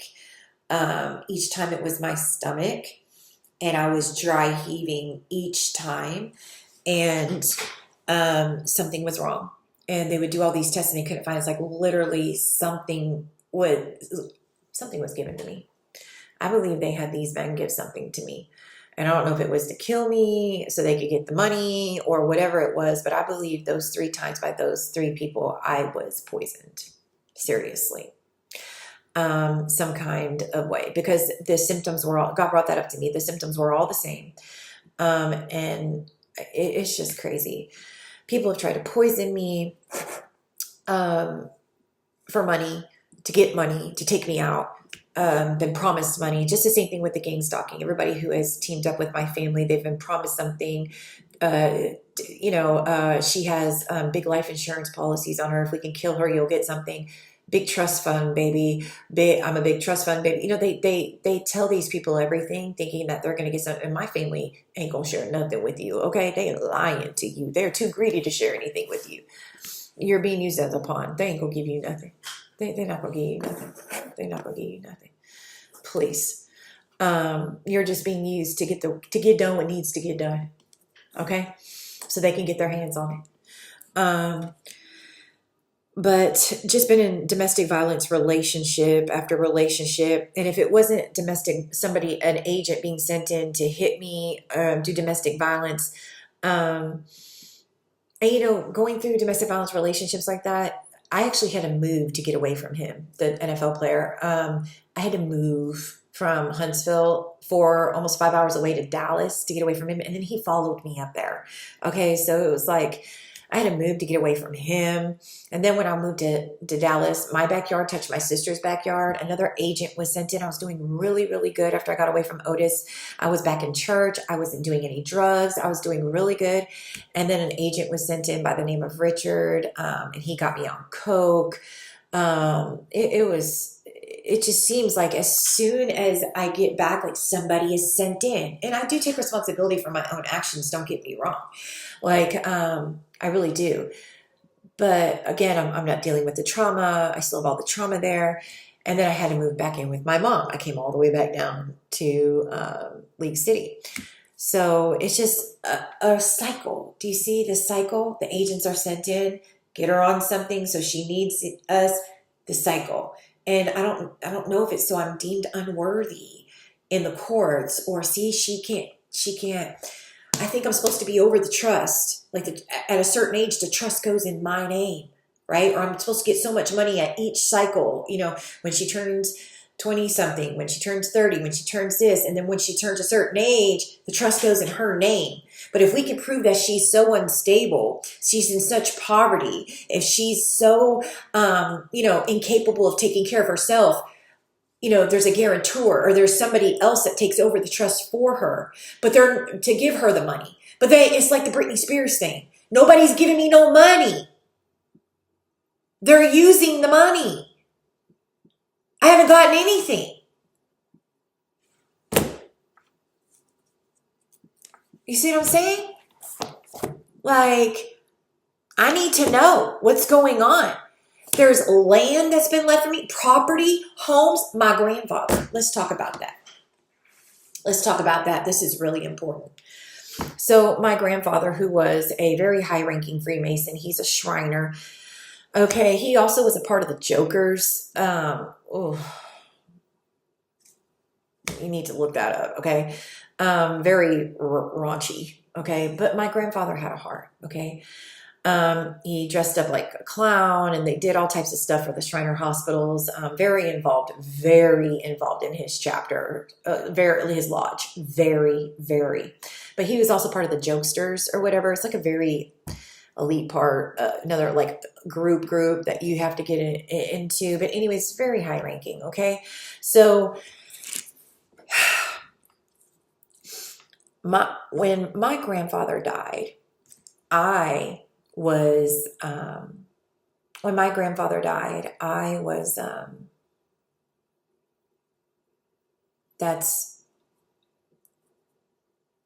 19, I believe, because I went with my family rode down there with him to Florida, and I was still working at that nurse home, so I had to have been like 19. So 18 years ago, because my son's 20. So about 18 years ago, he died. Now, when I was young, okay, my mom had a sister. Her name, she was crippled. She was an Eastern Star because I found her thing in her purse one day when I took care of her. It was a card, literally said Eastern Star. Because when her and my her name was Lynette, and my grandfather would come down to the ranch to visit, but her sister Lynette was crippled. Like she had these bars, like from the waist down, she had these bars and she couldn't walk. Like she had like swung her legs to walk, but she had like these bars on her legs, like these things. And my grandfather used to pay this big money to have like these cars, specially made for her to work because she couldn't drive with her feet. So like the gas and everything was on like with her hands and stuff like that. And the steering wheel had like this special ball on it or whatever. Like he used to pay big money to buy, and it was nice cars too, like Lincolns and stuff like that. Like my grandfather had lots of money. Okay. So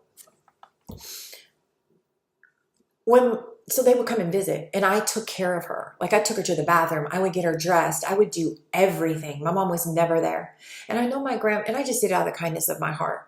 And my grandfather, I think he saw that. And I also think he understood what was going on between Ron and Robin at the time. And he also saw how I was getting treated like a slave. I know he did. Because my grandfather was a very hard man. Like he used to work in the steel mills growing up, and that's where he made a lot of his money. And then when he got older, I forgot what he went into, like older to make his money, but he started off in the steel mills. So he was like a very very hard worker. Like he didn't want to hear it if you complained and like all that. He was very tall. I remember him having like these really big hands. And he loved to tell stories, and he had this very raspy, like he used to talk like this. Like he used to have like this raspy, and he used to like tell these Polish jokes, and my mom used to get so mad at him, and I don't know why. That's why I don't know if I'm a part of the family, because she used to get really mad at him, because supposedly I'm Swedish and Polish or whatever. I don't know, but she used to get really mad at him when he would tell like these Polish jokes, like a Polak or something. Like I don't know, but anyways, and I think he would see what was going on with the sex thing with Robin and Ron, and my mom would be gone all the time, even when they would come and visit. And he saw me like doing like hours of chores every day, because they would come during the summer, hours of chores every day, like being treated like a slave. So what I think my grandfather was doing before he died, is he was coming down to see who he wanted to do what with his will. I swear to God, that's what he was doing. And I don't think they knew it. I don't think they had the discernment to know it. I don't think Ron, Robin, or my mom had the discernment to know it, but I did. Like he wasn't coming down because he wanted to spend time with them. He was coming down to see what they were doing. And they didn't know it. They didn't have the discernment to know it, but I did. And that's what God told me. That's what he was checking on. He was checking to see what was going on, who was doing what, who was being treated like what, because he wanted to know what to do what with his will. That's really all he wanted to know. And they didn't have the discernment to see that. None of them did. And he would always set me on his lap, like not in a weird way. Like he would always set me on his lap and like tell me these stories. Like I loved my grandfather. He was just a real rough, like rough and tough man. And he would get up like at the crack of dawn. I remember when he would be at the ranch, he would be up at like 5:30, sitting on the edge of his bed, like clockwork. Like, and I thought I got up early. Like, Ron would wake me up at like 7:30, but he'd be up. Like, he would be up. I already had his coffee already. Like, he was just like set in his ways. But, so he died, right? And I already had Jay, okay? I already got the little money from Uncle Bud or whatever. And let me tell you this. Let's back up. Let's back up. I'm almost getting done. And let's back up here. My mom would always call my grandfather and ask him for money. I remember this from when I was a kid. And he used to get so mad at her. he used to get so mad at her. Like my mom was always calling my grandfather asking him for money. And I don't know if it's because he knew that she was a thief and stealing my money. I don't know. But I do know he used to get real mad at her. And she would call and ask him for money. And he used to get pissed, like beyond pissed. And because you could hear him through the phone. Like he had that loud, raspy voice. Like you could hear. And I would be like, ooh. So I'm getting ready. Let me tell you what my mom did. I'm getting ready to graduate I'm getting ready to graduate high school and go to college, my first semester. So my mom goes, call your grandfather and ask him for $5,000. And I'm like, why? She goes, well, it's for your first year of college, first semester, your books, because I stayed in the dorm my first year at school because I went to Stephen F. Austin State University. And she's like, call him and ask him for $5,000. And I'm like, I don't want to call him. I hadn't talked to him in like, I don't know, a couple of years. Like, I don't want to be that person, you know? And this is when she's already married to Brian. We left Ron by then, I'm getting graduate high school. And I was like, oh my God, you do it. And she's like, I'm not doing it, you do it. And I was like, why are you having me? She's like, he won't give it to me and I really need it and to help you out and I don't have the money. And I'm like, oh my gosh. So I was like, oh, yeah. I was like, I don't really want to do it. She's like, well, you need it for school. And I'm like, okay. I call him. And I'm like, hey, Grandpa, and he already knew. He's like, what do you want? It was that type of thing. Like he knows. He just knows. He's not stupid. And, I'm trying to like talk to him and what do you want? And I'm just like, hey, I blamed it on her. I told him the truth. I said, Mom told me to call you and ask you for some money for my first year of college. And he goes, why? And I said, Grandpa, I don't know. I said, look, I'm telling you the truth. I'm telling you exactly what she's telling me to ask you. She wants me to ask you for $5,000 for my first, year of school, for dorm, for books, for fees, for everything. And he said, you're staying up there? You're staying at the dorm? And I was like, yeah. He asked a whole bunch of questions. And he like, look, I ain't doing this. This is it. And I was like, I know, I'm sorry. I'm so sorry. I wouldn't call you and ask for this. Mom told me to. I'm sorry. Why can't she call me? And I was like, I don't know. She told me to do it. And he's like, I'm sending a cashier's check made out to her, not you. And I was like, okay, I don't want the money. She asked for the money. He probably should have sent it to me. You want to know why? Let me tell you what happened. So I thanked him, whatever. I guess he sent the check to her. He probably should have sent it to me because we go to school, get accepted, we go, I remember going, you have to go to like orientation with your parents and stuff, all that. And you got to go buy your books. You got to buy, there's so much when you first, especially your first year, you got to do all this stuff. I remember, I used to hate that stuff. I used to go and go and go. You have all this stuff you got to do. Let me tell you what she did. So after the first year is over with and I was registered for my sophomore year, I hadn't paid for my books, hadn't paid for anything yet. I was just registered. That's how I wound up getting the money from my Uncle Bud. I was registered because there had to be a stipulation. I was registered for my second year, but I wasn't getting pregnant, so I came home. So I didn't wind up paying for anything. And I started getting these letters in the mail for student loans that were taken in my name. I said, what? I said, what? No. She took that money. You want to know what she did with it? She bought a horse. Her and Brian bought a horse with that $5,000 and whatever else with it. And you want to know what she did? Without me knowing, didn't even, didn't sign on it, Then here we go with the forging the signatures and the fake whatever they did. That's how I tell you, they real slick with it. Didn't even know.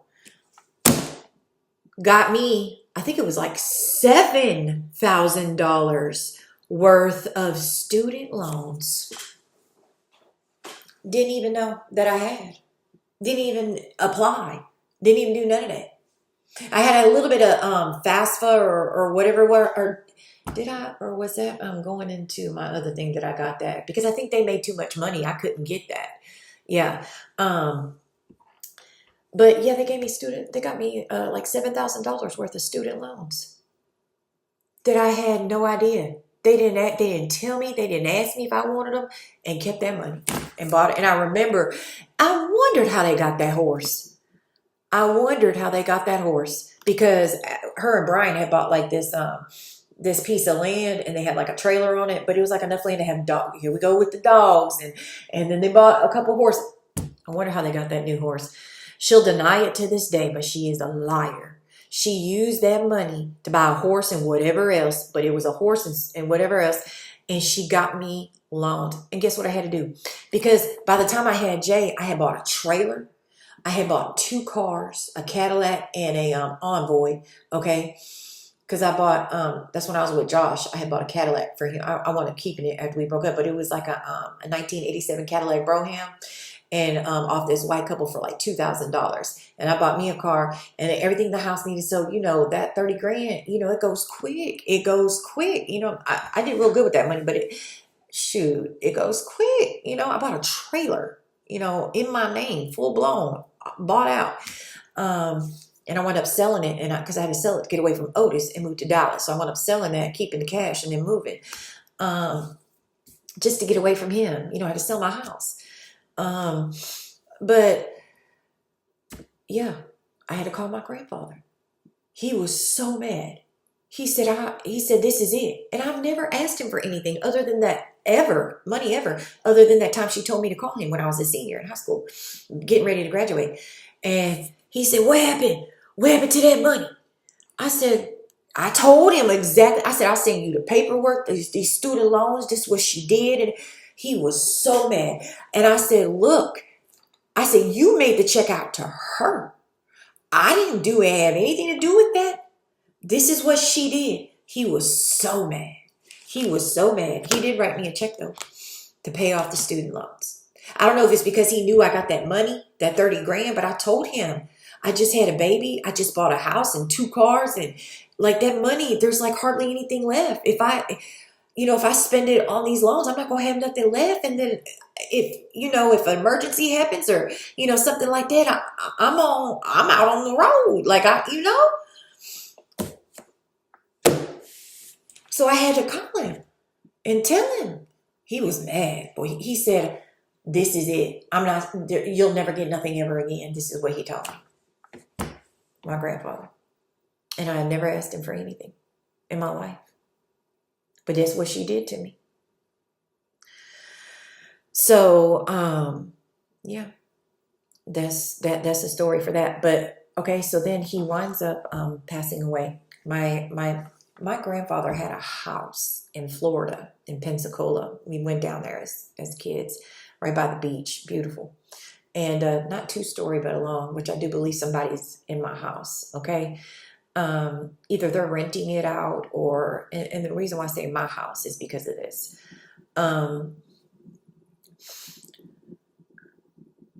They wind up, my grandfather got older and sick, and my mom and them built a house, a really nice house in League City. How they did that, I don't know. But big, huge 2-story house, balcony in the house, like huge, huge house. And it's still there. They just sold it and built another house out where they are now. They always get new houses built, okay? And but can't ever help nobody out. But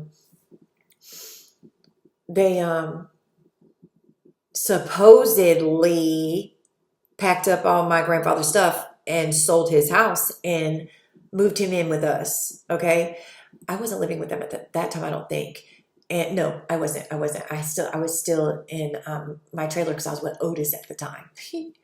And when my grandfather moved in with them, and my mom was like taking care of him before he passed, and I think to like do a good deed, maybe she thought he was going to do something with his will or something. I don't know. And he wound up passing. Okay. I was in Huntsville. They're in League City. That's about an hour away from each other. And I was working at the nursing home, got the call.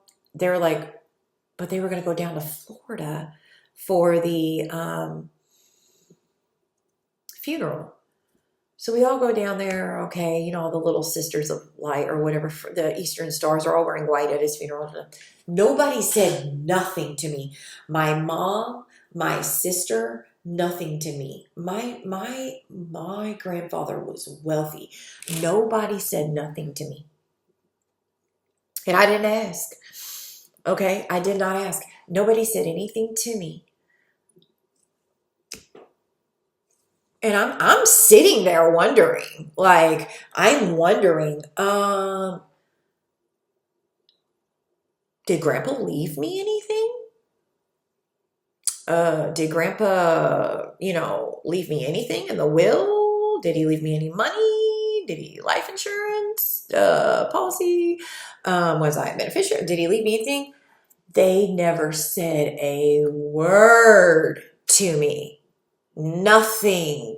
Never said a word. Never said nothing to me. Never. Nope. Went to the funeral. Rode back with them. We all went back to our lives, and that was it. I don't know what happened to my grandfather's house in Pensacola. I believe he could have left that to me, okay? Because he saw I was a young mom, okay? He knew what my mom did to me with those loans. He knew that right before he died. What happened to his house in Florida, okay? I know for sure he had a will. Who's up in that will? I know I was up in that will. I know I was. Who took that money? What I want to know is, who are these probate lawyers? Who are all these lawyers that ain't contacting people? These sleazy lawyers that are supposed to be over all these wills and these trusts and all this land, property. Where you at? Every single one of you, insurance agents over these insurance policies that people have paid into with their blood, sweat, and tears for years and years and years. All of y'all are evil and wicked and dirty and sleazy.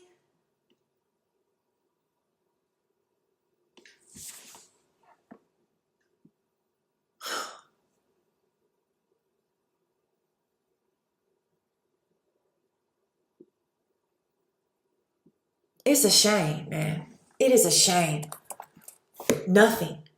I know for a fact that I was in my grandfather's will.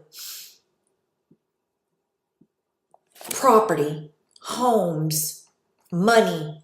My family has stolen millions. I mean, literally the FBI should be involved by now. For real.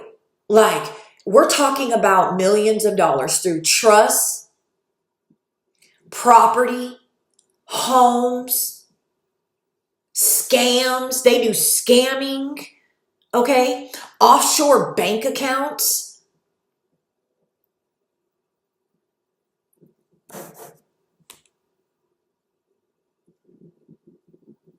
Insurance policies. Man, come on, man. Ain't no way that these people are getting away with all of this. There's just not. For this long. There's just not. There's just not. There has to be somebody somewhere that has a heart that is in one of these alphabet agencies. There has to be somewhere that isn't corrupted. Like, there's no way. We are not talking about rinky-dinky money here. Like $500,000, $1 million. We're talking about money here. Big money here. These people, my family runs scams. And I didn't know this until literally like 6 months ago. when I continue to get this scam stuff.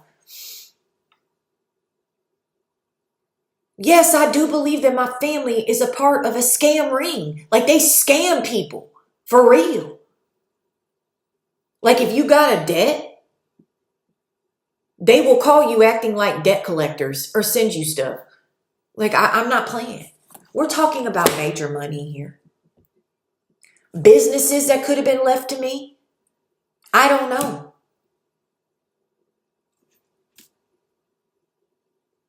Stuff that's worth a lot of money.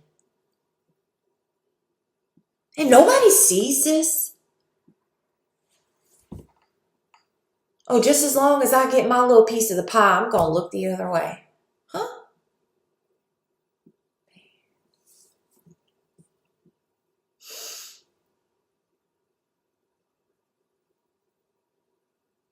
Can't be. It can't be my grandfather. It can't be Uncle Bud. I mean, And let's not forget to mention the all the crimes that go along with that lifestyle. So you have tax fraud, bank fraud, money fraud, RICO crimes, money laundering. I mean, the list can go on and on with this. And of course, the murder for hire. Like this is ridiculous. It's beyond ridiculous. Okay. The corruption is unreal with this. It's beyond unreal. The corruption is so deep. It truly is. For these people to work within the Freemasons and the covens and the cult, the satanic cults and covens, these groups, within the corruption, within, the cops and the judges, and even within the alphabet agencies, to get away with this type of, just for them to be doing it in their face, like it's mind blowing, the things that God has shown me. And they're very bold. I mean, that's why they're so bold with the gang stalking. If you go through my comments on YouTube, people are like, wow. I mean, they sure do give you a lot of content. Yeah. Do you see how bold they are with the gang stalking with me? Most of the time people can't really get a lot of solid proof. Some people can, but they're very bold with it. And the reason why they're so bold with it with me is that's how you can tell the corruption is so deep, right? That's how many paid cops they have on the roster, or how many FOP cops they have on the roster, how many corrupted judges, or city council in each city they have, mayors or whoever. That's how the corruption lies really, really deep here. Okay, that's why they're so bold in the face with it. It's just sad. I mean, and all of this for greed, for the love of money. Money in and of itself is not evil. It's the love of money. It's the motive behind it, of constantly wanting it and what you're wanting to do with it. Greed, the love of money, is what makes it evil. Sad. All of this, you're willing to crush lives for money? Man, y'all are shameful out here in these streets. Shameful. he supposedly had big money, so ain't no telling what he left. I don't think anybody left my sister anything. I really don't. Not with her scheming self. Everybody saw straight through her. That's why she hates me so much. Because nobody liked her. Because everybody saw what she was doing. Because she chose, even though, yes, she went through a horrific thing as a child. Yes, I understand. She chose to profit off of that when she knew the difference between right and wrong. She chose to continue on with that and use that to her benefit. And she does that to this day. She uses that at her job. Yep. She gets her men, her husband, with witchcraft. So does my mom, with witchcraft. They are under heavy witchcraft. Yes.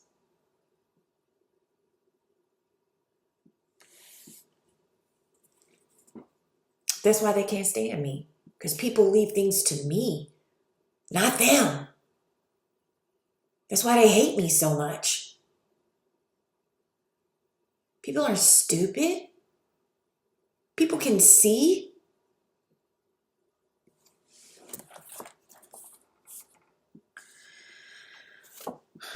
This is long. But yeah, nothing. And they think I'm stupid. My family thinks I'm stupid because I don't speak up and say anything. They think this whole time like I ain't never thought about it. Like I ain't never thought about it. Do you think I'm stupid? Just because I don't say anything?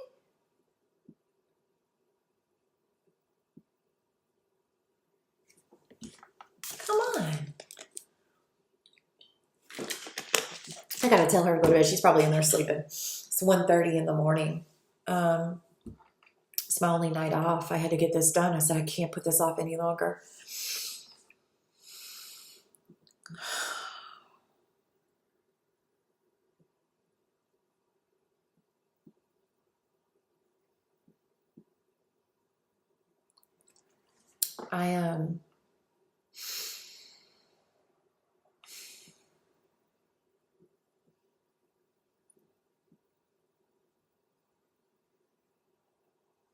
I want people to understand that my family is not who they say that they are. They are putting on a front. 1,000%.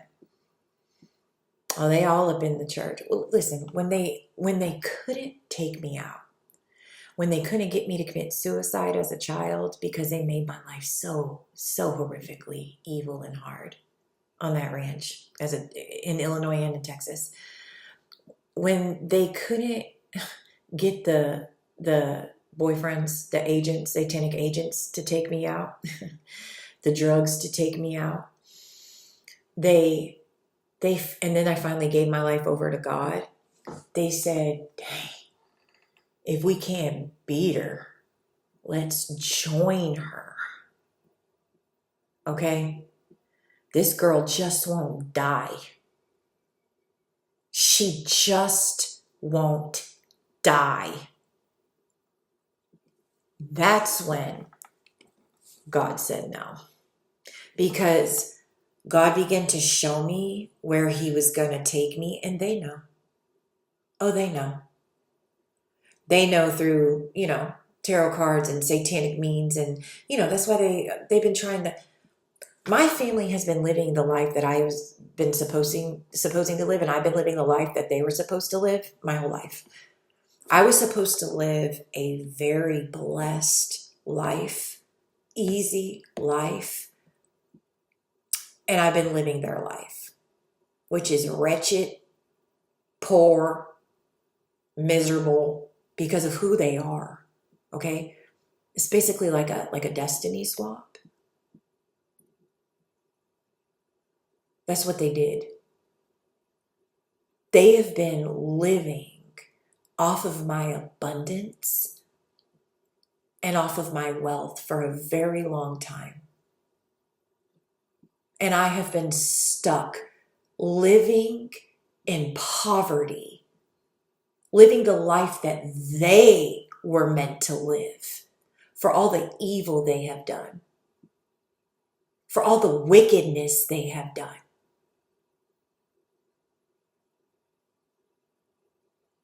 See how they did that?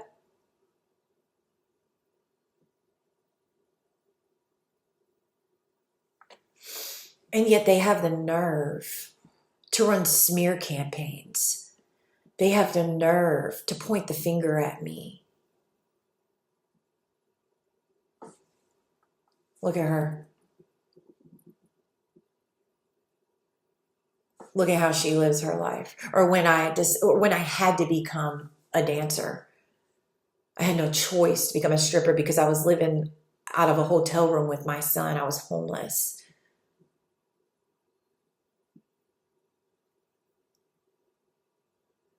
And my mom wouldn't let me come live with her because I was getting away from another satanic agent that they sent into my life to abuse me. And he was hitting me and my son. And they thought I was going to stay there with him so he could sex traffic me and use me.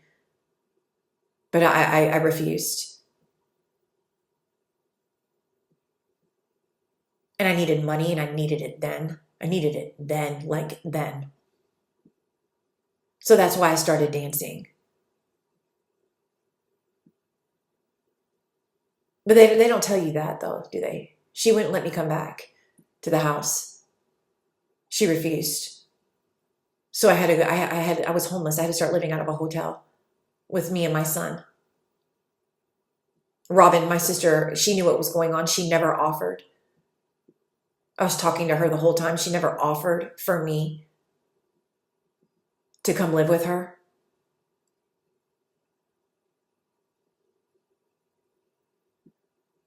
Never once has my sister offered, even though she lives in a very nice house. She's married, has a very good paying job. So does her husband. Never once offered when I was homeless and going through all of that.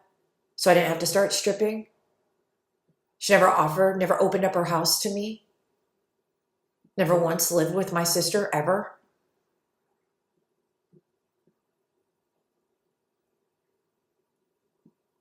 I didn't have a car. I had gotten a car wreck. I needed money to get a place and to get my car. So that's why I started dancing.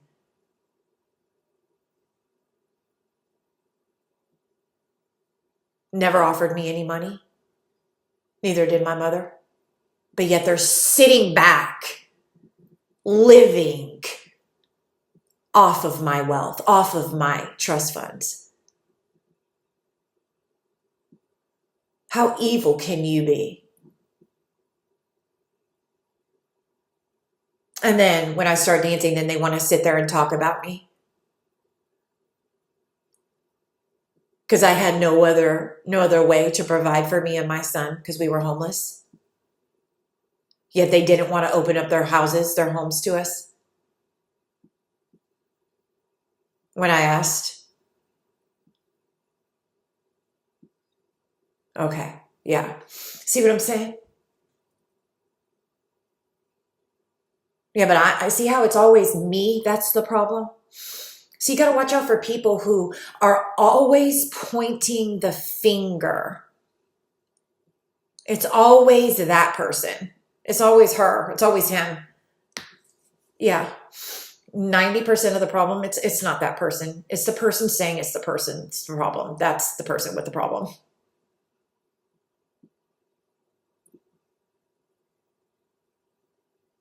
Because for some reason, I'm the scapegoat of the family. It's always my fault. I'm the one with the problem. And you want to know why? Because I'm the one that speaks the truth. I'm the one that uncovers their mask, all of them. And they don't like that. They want to be able to walk around and wear a mask to fool everybody. They don't want to be unmasked. They want to be able to go around and continue to be covert narcissists and be wicked and evil and thieves and gang stalkers and witches and warlocks.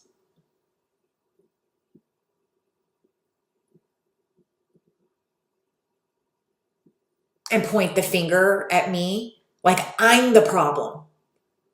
How am I the problem? I've never done anything to any of them. But so how am I the problem? Please let me know. I've never been anything but nice to these people, done for these people, help these people.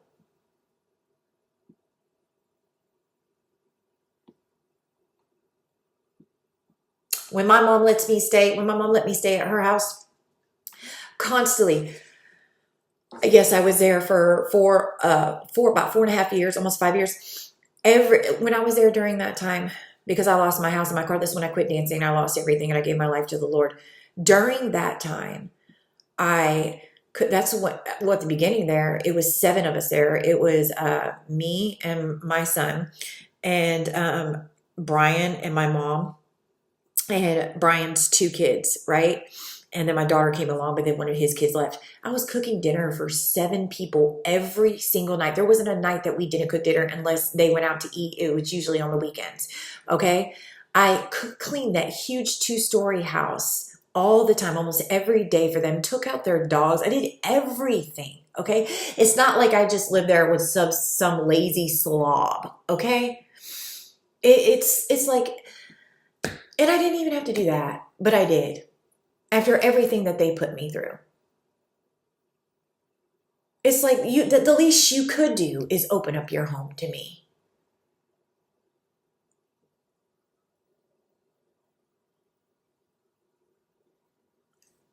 You're living off my money. Damn, that house is probably mine. I can guarantee you it is. Because I looked up the records. It seems to be the same guy, with the same last name and first name, seems to be buying all of my mom's homes. Yep.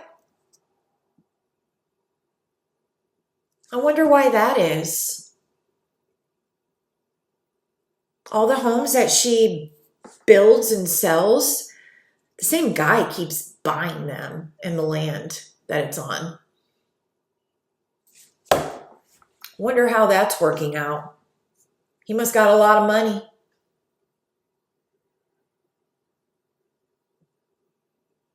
Does he just happen to want to live wherever my mom wants to live in all these different parts of Texas? See, they just think I'm stupid. Like I don't know how to research. Like I don't know how to do stuff.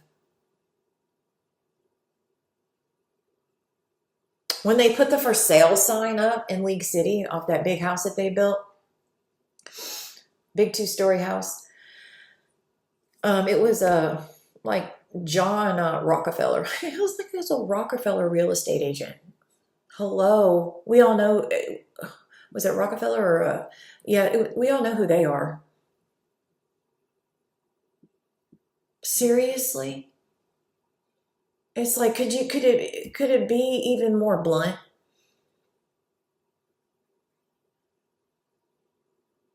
It's so, these people think I'm stupid. And I think that's all for show.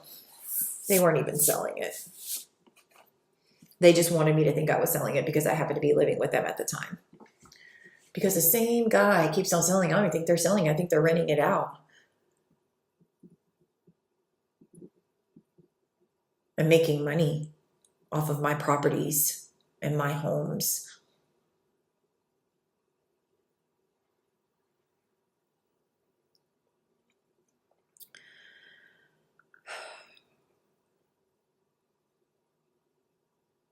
I could go on and on. This could go on and on for a very long time. But I just wanted to get the gist of it because we're going into almost 4 hours here. I just wanted to get the gist of it so people can understand who my family is. I haven't even said anything about my son. I do want to mention this really quickly. My family started working to come in between me and my son when my son started turning about 12 and 13. They started working on my son because I was living with my mom at the time. They started working on him hard. My coming in between us, just my son unfortunately suffered abuse as well because I never had anybody to help me with my kids, right? Because nobody ever helped me do anything. They never offered to babysit. They never offered to pay bills. They never offered to help me do anything ever at all since I was a mom at 18. So I always had to rely on other people, right? And when I was dancing, or no, when I was a nurse aide, I met this lady. Her name was Miss Irene. She was this elderly black lady, and we had worked together for quite some time. And I met her daughter first, and then her. And anyways, we used to go to like cookouts together. We used to go to her house together, and just hang over there for a really long time. So anyways, she's like, well, I babysit. And I was like, okay. So I was still working at the nursing home. She was a janitor. I was a nurse aide. And she would start babysitting him there when I was a nurse aide. Then all this stuff happened. We kept in touch and da-da-da-da. And I wound up going homeless. And then we kept out of touch for a while. Then we got back in touch. And then I started dancing. And she's like, well, I can watch him. Long story short, my son suffered sexual abuse from over at that household. I didn't know until my son got into the 8th grade when he told the counselor to school. They called me up there. I found out. I immediately took him to the police station, got him into therapy. We eventually also went to see a psychiatrist. Like, I did everything I could to my son. I fought a case with him for 5 years against the boy who did it. And we wound up getting justice for my son. So in the court system. So more than what my mom ever did for us. So I made sure to get help and justice for my son. But at the time, my son was between the ages of 6 and 7, and the boy was 14 and 15, about 15 years old. So he knew better. But I knew their whole family. Okay, I would go over there. Even when I was off of work, I would go over there. I would bring her groceries, and we would like sit down and have coffee. We would make, like I said, have barbecues together. I was always over there. But the boy who did it, which is her grandson, her daughter's son, I didn't know he was over there because I'm working at the club. So I'm dropping him off at like 5 p.m., picking him up at like 2 a.m. So when I dropped him off, the boy wasn't there. When I picked Jay up, the boy wasn't there. So he was coming over there and being over there and then leaving, coming over there after I had dropped Jay off, after I left, and coming over there and leaving before I picked him up. Or, before I picked him up. So I didn't know he was over there. And then sometimes he would come over there, like when I was over there on the weekends, like just hanging over there. So I knew who he was. But I didn't know he was over there at nighttime when my son was there, because my son would either be sleeping at the end of the bed with Miss Irene, like at the end of her bed, or he would be sleeping out on the couch waiting for me to, she would have him ready, in a blanket, ready for his bag and stuff, ready for me to pick him up because it would be so late. So I never knew that he was over there, and the boy who did it. And what really I remember sticking out in my memory is my mom would always tell me, you don't need to have Jay over at Miss Irene's. You really need to get him from over at Miss Irene's. And it's like she knew. And I'm like, what? Like, I didn't, like, I was like, Miss Irene, like, what? I love Miss Irene. Like, what's wrong with Miss Irene? Like, I never, like, Miss Irene ain't gonna do nothing to Jay. Like, she's elderly. Like, what do you mean? And like, she would always tell me not to have Jay over there. It's like she knew. Because, in satanic covenants, especially satanic bloodlines and satanic families, like, you can make a pact with the devil. Okay? You can make a pact with the devil. Like, give me this wealth, or give me this fame, or give me this, and I'll give you my firstborn grandson, or I'll give you my firstborn daughter, or I'll give you to the devil, right? And you can make that pact. Okay. And I don't know if that's what happened. I don't know if somebody in my bloodline did that. If my mom did that, I don't know, whoever, I don't know who did that, but I was so worried about what happened to me and my sister. Okay. That it was going to happen to one of my children. And I always talk to my son, and I do that with my daughter too. I always talk to my son about that, about anybody ever, because of what happened to me and my sister, about with Ron. I always talk to my son about that. Like, if anybody ever touches you, if anybody ever, wants you to touch them, it pissed me off so bad, because I was like, why didn't you say anything? But it kind of found out he was threatening him and saying that he was going to hurt me and stuff like that. But when Jay told me that it happened, he was in like 8th grade. So it was several years. It was just right at the point to where it's like the cutoff time, but we wound up getting justice. I fought this case for 5 years. Okay, it was tons of setbacks, tons of stuff, but we wound up getting justice for him. So, but anyway, so my son already had that trauma, okay, and so my family knew that. So they started, when my son started like rebelling, like I raised him for the Lord, right? But my son started rebelling when he was like 12, 13, and my family saw that. So they started inching their way in, right? They started inching their way in and trying to pull us apart, especially when I was living with them. They didn't like, the way I was raising him. Like I was always like teaching him the Bible and doing stuff like this. And of course they're Freemasons. They don't want that, they're covert, right? They say that they love the Lord. They go to church, but deep down inside, they hate God. They didn't want me raising him for the Lord, and I'm living with them, right? So they, things would blow up, and like Jay just all of a sudden one day was like, we're sitting there reading the Bible. He was like, I don't want to hear this shit anymore. And I was like, what? Because we would have Bible time like every single day. And I was like, what is wrong with you? Like, that's how it started. Like, excuse my language, but that's how it started. And I was like, what is wrong with you? And of course, public school had something to do with it. That's why I yanked her out of public school. They'll send agents in for sure. They sent agents in with my son. I could go a whole rabbit hole down with that.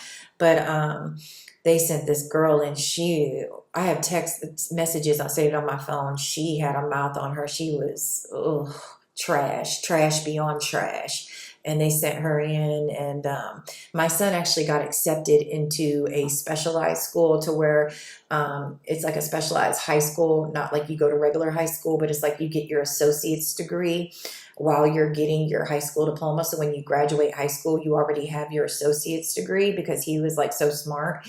And she got accepted too, which I don't know how she could have. And she quit, so she got him to quit with her. And it ticked me off so freaking bad. Like, it ticked me off so bad. And because it's free.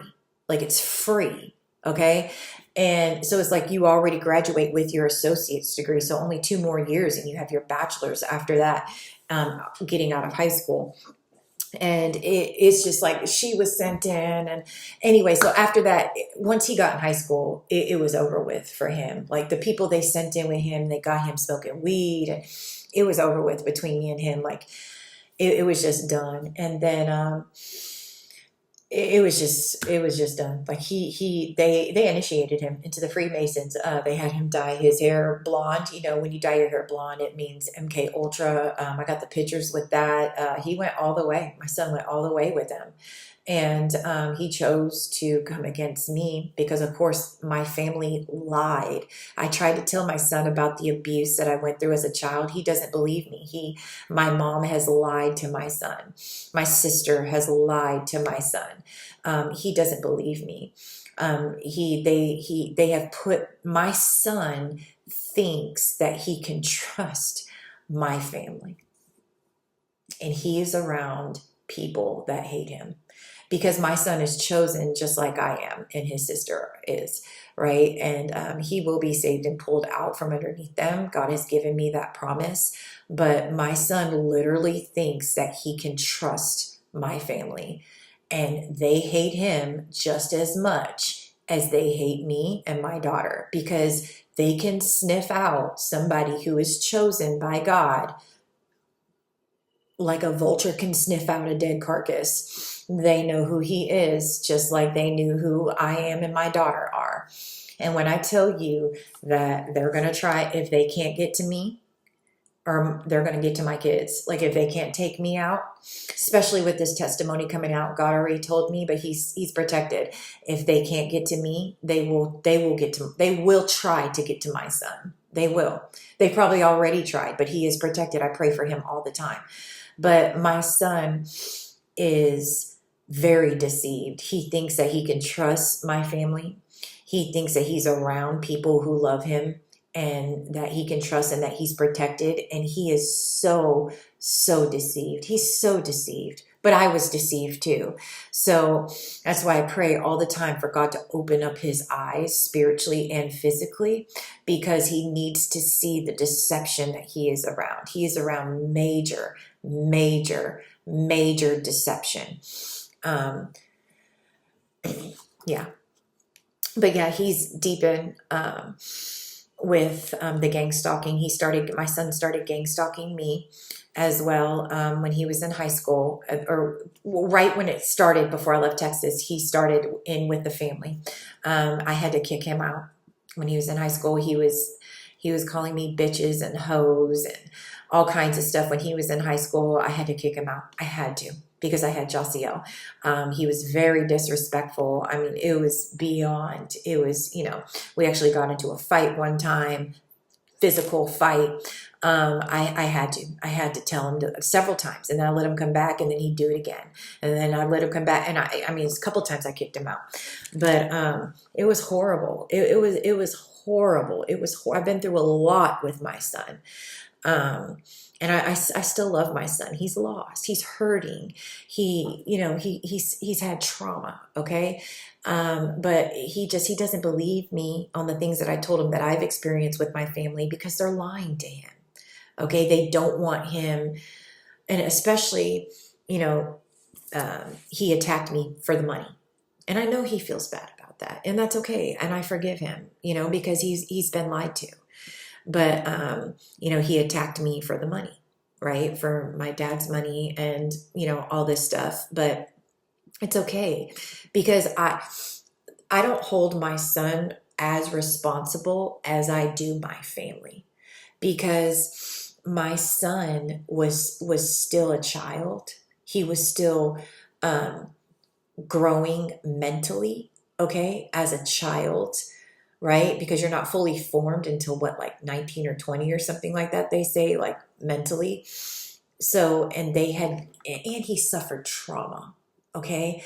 So I understand that he was coming from a place of hurt and pain and trauma and shame.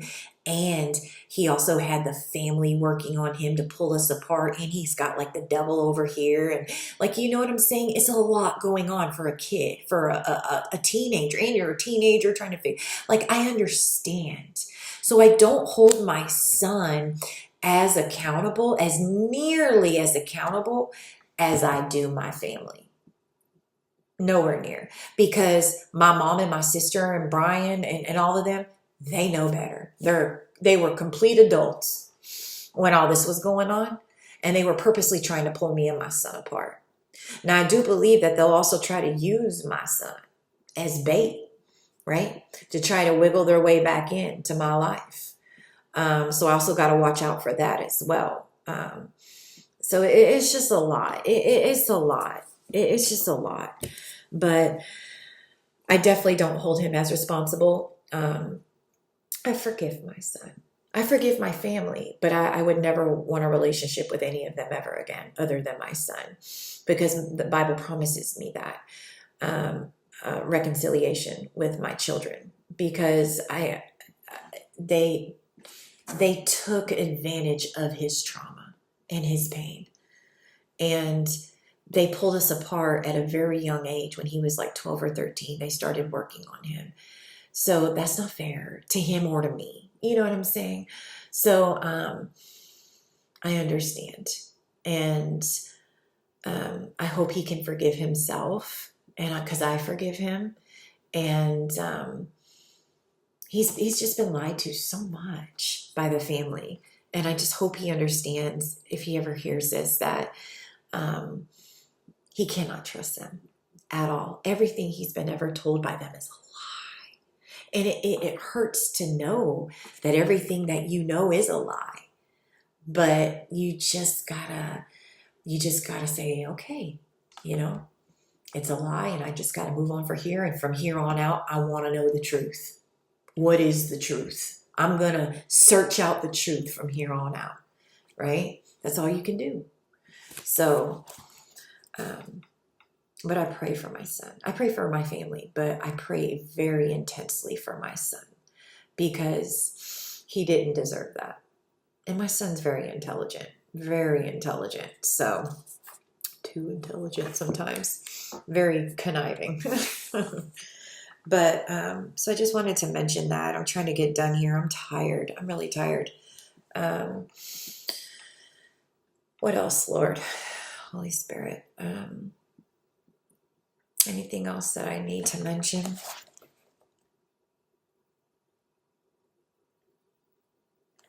Um, anything else that I need to mention?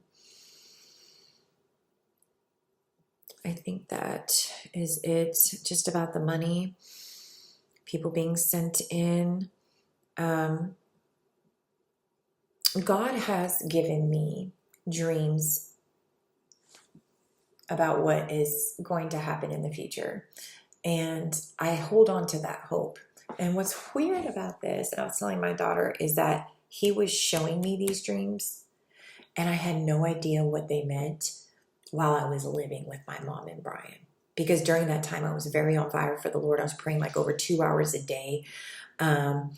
I was like during those like 4, almost 5 years, I only worked on the weekends because I didn't have a car. And so I was like praying like over 2 hours a day. I was fasting all the time. I was on fire for God. Like, you couldn't tell me nothing, honey. Like, my whole life was just like on fire for the Lord. And excuse me, God was pouring out dreams and visions on me. I have like these books, writing them down, and I didn't understand them. And he was showing me things that I'm like, I have no idea what this means. I know now. I know now. It all made sense. God was showing, I'm not going to say them, but God was showing me the future years in advance, and it was to give me hope. It was to give me hope during these trials, to show me that don't lose faith. It is going to happen. Don't lose faith. So, I do believe justice is going to be served from the things that he has shown me.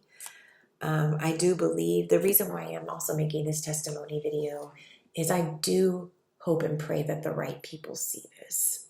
There's somebody out there. There's somebody out there that is going to see my channel, is going to hear this. And God is going to bring the right people to this, because this is like my way of letting people know the truth. It is the truth of what my family has been doing. And then not only have they done all of this, then when God started showing me, I cut them off. God told me to cut them off. Okay, this is how all the gangstalking started. He told me I started having issues with them, and there's several times where I kind of gonna cut my family off a little bit, and because of the way they've treated me and things. I've always been the scapegoat, like I said. Then when God told me to cut them off, don't tell them anything. They know what they've been doing. That's what God told me. Now, he didn't tell me the gang stalking was going to start, but he told me, cut them all off. Don't give them any warning. Don't tell them why. Cut them all off. Go no contact. And I'm like, golly, that's kind of harsh. Like, are you sure? And God was like, yeah. I was like, so I got off. That's the reason why I got off of social media for like 3 months. I was going to take a 3-month break, a couple-month break, to fast and see God, to make sure I was hearing him correctly. My last social media post, when I get back on Facebook, you're going to see my last social media post, getting off of social media to fast and see God, to make sure I'm hearing him correctly. That's what I was talking about. Because I want to make sure I was hearing God correctly, because that's something major. Cut everybody off, go no contact with everybody. So I got off social media, all social media. I deactivated all my accounts, Instagram, Snapchat, Facebook, everything, and got along with God. He said, yep. I said, okay, fine then. Went no contact with all of them. Within 2 weeks, less than 2 weeks, miraculously, gang stalking entered my life. Do you think that's a coincidence? Do you think that it's just a miraculous coincidence that my life was perfect 1 minute with my family in it, And then I decide to cut all of them off at the mandate of God, at the command of God, and go no contact with all of them. And in less than 2 weeks, my life turns into a hellish nightmare. Do you think that's a coincidence? No, I don't. I don't at all. Because if you look at my video, Why Do Narcissists Gang Stalk? Know the Motive? Please watch that video. The reason why they gang stalk is because they want something from you. And what does my mom and my family want? They want me to come back. Well, that's what they wanted at the beginning. They wanted me to come back. That was the purpose of releasing the gang stalking in my life, right? They thought I was going to come back, crawling back. I mean, but they're so dumb because they ought to know. I mean, I would be really afraid of somebody who I purposely sent trial after trial after trial after setup into that person's life over their whole life, over all the years of their life. And that person has overcome every trial and every setup that you ever put in their life. I would be deathly afraid of that person. And it's like, and I give all glory to God, because if it wasn't for him, I wouldn't have been able to overcome anything. But it's like these people have sat back and watched me overcome every single hardship, every single trial, everything. I'm talking about, I have hit rock bottom numerous times where I've had nothing, not a vehicle, not a house, and they never helped me. They never helped me now they let me stay there, but I had thousands of dollars worth of tickets to pay off. Okay. They never helped me pay that. I had to work on the weekends and use my income tax check to pay that off. That's what took me so long to get a car. It took me 4 years to get a car. That's why I had to stay there so long. But I can guarantee you they were going around and talking about me and talking to people about me about why I had to stay there so long for almost 5 years at my mom's house. Well, because I had thousands of dollars of tickets that I needed to pay off. But I didn't have a car, so I couldn't get to work. And yes, I did wind up getting pregnant, but I'm not going to abort a baby. So it is what it is. But still, nobody offered to help me ever pay anything. But my mom sure did ask me for $850 one time during those almost 5 years when I was living with her. When she saw me get my income tax check, she asked me for $850 of it. Yeah, she did ask me for that. I told her no. I told her I needed to pray and ask God, because that was the truth. And she got upset and walked away and said, never mind. I was like, okay, fine. She did have the nerve to ask me for that, though. $850.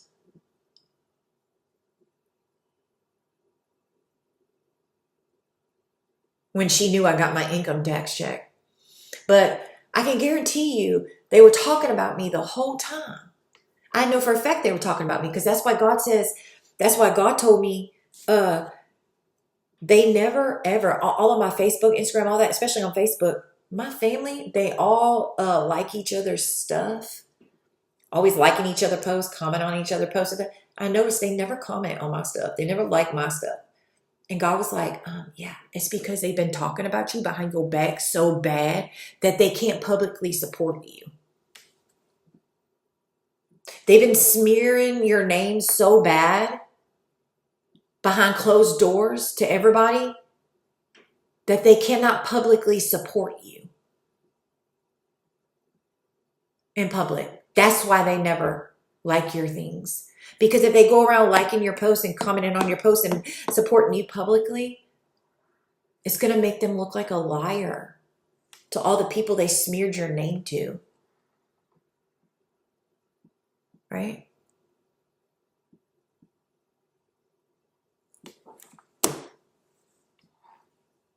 So But yeah, there's reasons why I was there so long. I had thousands, like $8,000. It was like 6 or 7, like between like $6,000 to $8,000 of tickets I had to pay off. For like getting tickets, not paying them, driving with no license, driving with no insurance, and then you get like the points on your thing. Nobody helped me pay that off. I did, because I couldn't get my license until I paid all the tickets off. Then I had to come up with the money to get a car. Like, nobody helped me ever buy anything. And won't go ask for it, because it was very well known. You don't ask for no money. But I can guarantee you they were sitting around talking about me. You know, oh, you had a baby while you were here. Why'd you have a baby? Well, because you sent a narcissistic warlock into me right when I gave my life to the Lord, quit stripping, lost my house, lost my car. I needed to move back in. I'll say, okay, you said I can move back in. I finally get me a regular job again. They sent him in at where I was working at as a waitress. And had a planned this baby. Okay, his name is Nolan. Planned this baby with him. Planned now. Many talks. Okay, shouldn't have been planning nothing, but we did. Like a dummy, believing this dude. Love bombing, everything. Didn't know he was a narcissist. The day that I took the pregnancy test, I took it. He came in the bathroom. He looked. This is the day that he left. He looked at after we had all these planned, their talks about, you know, whatever. He had already, no, he proposed afterwards. No, before, I'm sorry. And he said, you're not pregnant. I took the pregnancy test and I looked at it. And I was like, oh my gosh, because I was pregnant. I was excited. He came in the bathroom. He looked at it. He looked down. He looked at me. He goes, his whole face just like changed. And he goes, you're not pregnant, are you? And I was like, what? He goes, you're not pregnant, are you? And I thought he was playing at first. And I was like, what is he talking about? And he's like, you're not pregnant, or don't tell me you're pregnant. And I'm thinking, like, has he lost his mind? Have I lost my mind? And he literally screamed at the top of his lungs, I can't believe you're pregnant. After we had like all these talks about having a baby and getting pregnant on purpose. And he threw something and he left because we were at my house. And that's when I fell down on the floor and we just said, all that. Yep. Nope. He purposely got me pregnant and left. And then he gave me hell, him and his mom. Made my life a living hell after that. Tried to show up to like doctor's appointments and like he threatened to take the baby away after she was born if I wouldn't let him see him. Like, he made my life a living hell until I went no contact with him too. I just said, I ain't doing it. Take me to court then. I ain't doing it. He made my life a living hell. Him and his mom. His mom was okay, but then, you know, she's one of them, my baby can do no wrong. I'm always going to take his side type of thing. Sinister. They sent him in for sure. Because I had just given my life to God. Just turned my whole life over to God. Anyways. But, yeah. My family, let me see. The money. What else do I need to talk about? What was I talking about? The car. What else? Online. Anything else I need to talk about, Lord? Holy Spirit, remind me. How they talk about me, smear campaigns. Yeah, tons of smear campaigns. It's always my fault, never their fault. They always have some story to make up. Nobody ever comes and asks me. Nobody ever comes to me, Randy, what happened? Nobody ever comes to me, ever, to say, you know, so-and-so was said about, what's the real deal? Like, you know what I'm saying? Nobody ever comes to me. Nobody. They always, my family is the least reliable people that you could ever imagine. My mom, some sister too, but especially my mom, they will look at you. They will bold face lie. I mean, without blinking, without batting an eye, blinking an eye, they will lie to you so good. I'm talking about, and you believe it too. You will believe it too. Master manipulators, master liars. I mean, they've been doing it their whole life is a lie. That's why I said they don't want to be unmasked. Their whole life, their whole existence, their whole thing is a lie. It is a lie. They are a lie. Their whole being is a lie. It is a lie. Every word that just about comes out of their mouth is a lie.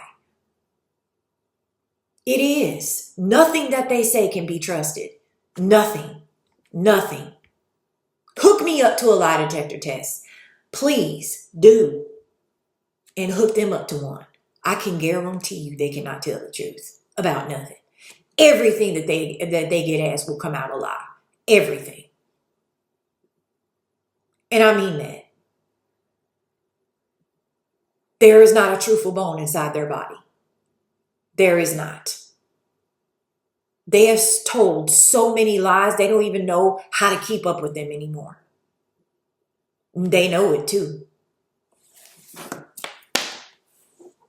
But it seems to be all my fault. The gangstalking, thank you, Holy Spirit. But miraculously, I cut them all off, no contact, as I was saying, and the gangstalking just miraculously entered into my life. No, and it's because, and see, this is the thing. This is so dumb. And this is what God told me. If they never would have released gangstalking in my life, I never would have knew anything.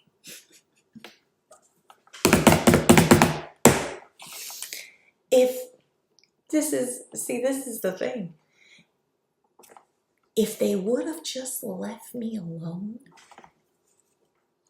But see, this is where they overplayed their hand. This is where God said, I made them do it. If they would have just left me alone. But see, they knew I was getting too close to my destiny. So they felt like they needed to stop it. If they would have just let me go about my way, I never would have known about the stolen inheritances. I never would have known about the stolen money, insurance policies with my dad. I wouldn't have put two and two together. See, they overplayed their hand. But see, God told me that's what happens when you scorn a narcissist. My mom, she was so mad. She was so mad. Her and my sister. She was so mad. They were like a scorn, Jezebel and Athaliah in the Bible. They were so mad that I cut them off. With no reason given. Oh, they couldn't handle it. So when you scorn a narcissist, especially ones that have connections, watch out. But see, God said I allowed it. I allowed them to do it for a reason. But see, if they never would have done it, if they never would have released the gang stalking, I never would have figured it out. Isn't it stupid? I bet they sit there going, oh, I know they are. I bet they punching the air right now when they hear this. Because I never would have figured it out. If they would have just left me go, you go your way, I go mine.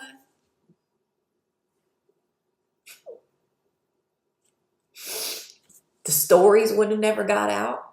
People never would have found my channel. You never would have been going to prison. Your business never would have got out in these streets. I never would have had to tell my testimony. Do you see? Do you see what happens when you try to overplay God? Will you try to be God in somebody's life? You see what happens?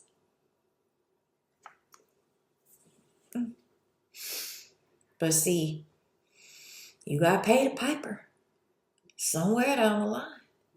You can't come against innocent people and think you're going to walk around blessed.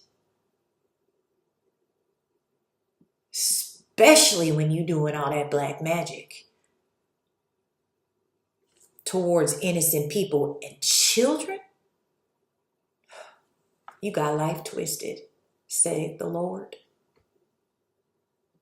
But if you just would have taken your anger to the Lord or just kept it to yourself and never unleashed this beast of gangstalking in my life, I never would have found out 95% of this stuff that I know. I never would have figured it out. I wouldn't have. Because all this stuff that I talked about the trust funds and the money and the insurance and the scamming and all that, I didn't even know about. God revealed it to me during this whole gangstalking trial.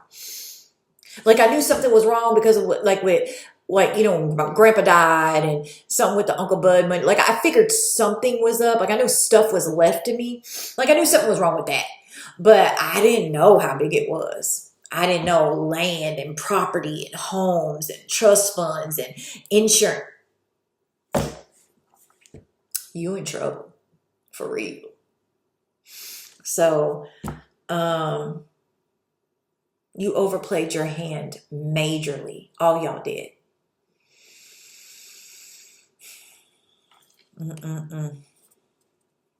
Shoulda, woulda, coulda. Uh-oh. And may God have mercy on y'all. Because you done made our lives a living hell for almost 3 years now. And you done got a lot of people involved on your train, on your hate train for me. And I don't think people really understand the truth, but they're going to now.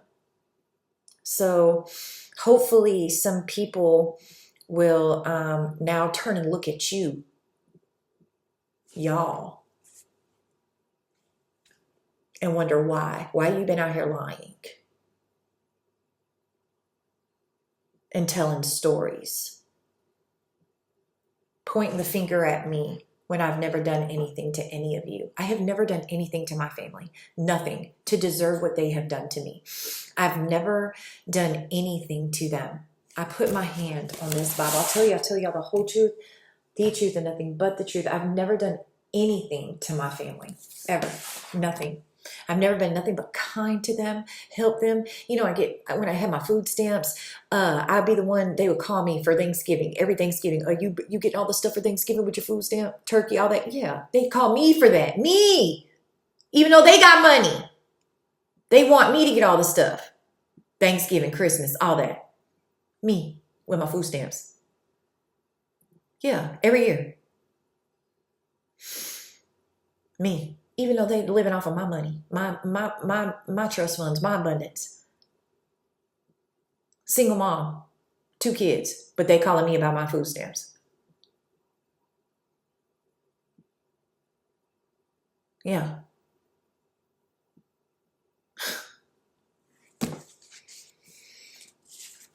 Never done anything but be nice to them. Give them love, but they don't know how to accept love, obviously. Been there for them. But they never, that's another reason why God told me to go. They've never reciprocated that, other than, letting me stay there with them twice. They never reciprocated that back in the relationship, right? And anytime, it was always thrown in my face. Your life is the way it is because, narcissistic gaslighting. Your life is the way it is because of your life, your choices. My sister is always grand and mighty. I'm the black sheep of the family, scapegoat, and my sister is grand and mighty because she went to college and finished college and has a good job and got married and stuff like that. Her and my mom are like this. And they did all kinds of stuff to me, her and my mom. Like my sister would come down from Dallas, she's married by now and this and that. And I was living with my mom at the time. And they would do mean stuff, like try to make me feel outcasted. Like my sister would come down and at night or whatever, stay the weekend, get down there Friday night, and I'm living with my mom or whatever, and she'd be like, we're gonna go shopping in the morning. I'd be like, okay, well, wake me up early, whatever, so I don't, wake me up so I can go with y'all. What they would do is they would get up early, like really early, before I could get up, and they would leave without me on purpose. And they would be gone all day, and then they would come back, and they would have like bags, tons of bags where they've been shopping, and then like food and like to go containers, and they would come back, and then they would gaslight me, and they'd be like, oh hey, and did I walk in the door at like 6 p.m. after they've been gone. I got up at like 8:30 and they were already gone, and they would come back in the door and they'd be like, hey, and acting like it was no big deal. And I was like, well, why didn't you wake me up? Oh, we didn't want to wake you, and and just having like this good old time. They've gone out to eat, they've gone shopping, they did this, they did that, when I specifically told them that I wanted to go. And they did that many times, right, to me, and left me out, purposely left me out, okay, made me feel like a third wheel, or purposely left me out, did stuff like that, so that I could not go with, or not feel loved, not feel, just evil stuff. I told my mom about the abuse. I talked to my mom a couple of times about the abuse. I would literally be sitting there crying, weeping, like, this type of stuff where you're like snot coming out your nose, like stuff like that, about the abuse I suffered as a kid. One time she literally cussed me out, like got in like a narcissistic rage and cussed me out, and told me she didn't know it was going on, and what the F do you want me to do about it now, and why are you trying to make me feel bad? And I was like, that's the last time I'm mentioning to her. Then my sister would always be like, well, she's the only mom that we have, and try to always like, and that only worked for a little bit, because I was always like, it was always be like this big elephant in the room. Like, I'm not, like, I was always the one to like want to bring it up, like hold you accountable. You know what I'm saying? Like, why aren't you talking about it? We never got I'm sorry. She never brought the abuse up. How you gonna let abuse go on from the time I'm 4 till I'm almost a sophomore in high school, and you don't never talk about it? Even when we're adults, you never mentioned it. You never said you're sorry. You never, nothing. Just go. You want me to act like it didn't happen? No, I'm not going to do that no more. I'm not going to live in your false world I'm not going to live in your false reality anymore. See what I'm saying? Like, and they knew it. And they knew that day was coming. But my sister's still willing to live in that thought. Oh, because she's our only mom. Screw that. Excuse my language. No, she's an abuser, just like he was. And she needs to be held accountable for it. She was an enabler. And she should have done something, because there ain't no way I could let a man come up in here and rape my daughter and molest her and beat her and go lay down next to him at night. Ain't no way. Ain't no way. I'd kill him. Ain't no way. No way. You got to be some kind of sick and evil and twisted.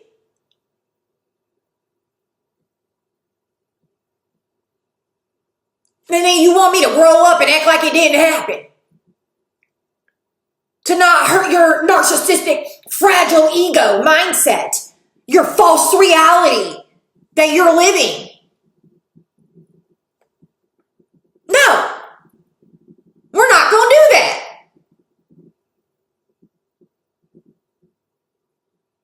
Robin can keep doing that, because they're both living in a false reality. And Brian, all them over there. I'm not doing it no more. And that's what they can't stand. I'm not doing it. I deserve an apology. I deserve an answer. Why you let it happen? And if you can't give it to me, then bye. I'm not going to sit here living in your world of falseness. Big elephant in the room every time we're together. No. I'm not going to feed your ego, narcissistic ego. No, we ain't doing that over here. No more.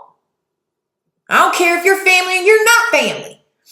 Blood ain't thick. No, no, no, no, no.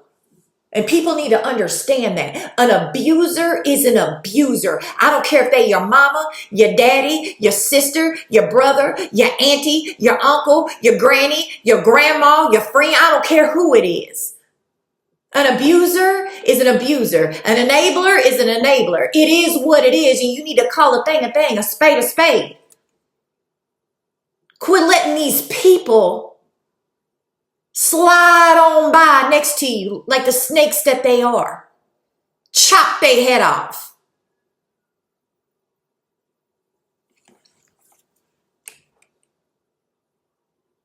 No, because that's what God said. No, we're not going to have no more of this. You're not going to bite your tongue no more. You're not going to sit here and act like this didn't happen no more.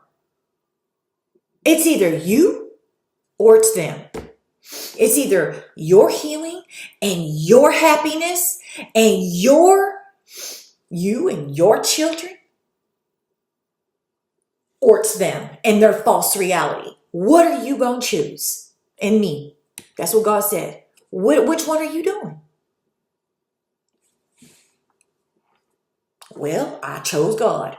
I chose my happiness. I chose my healing. I chose the real reality, the truth. That's what I chose.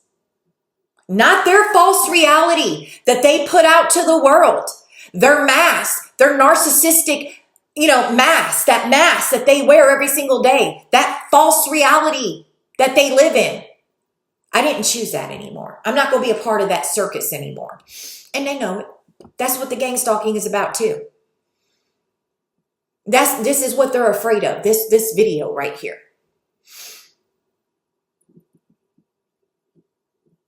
That I'm unmasking them for who they truly are. Because I'm not going to be a part of that circus no more.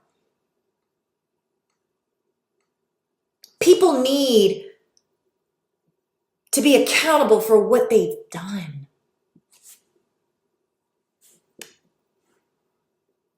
They do.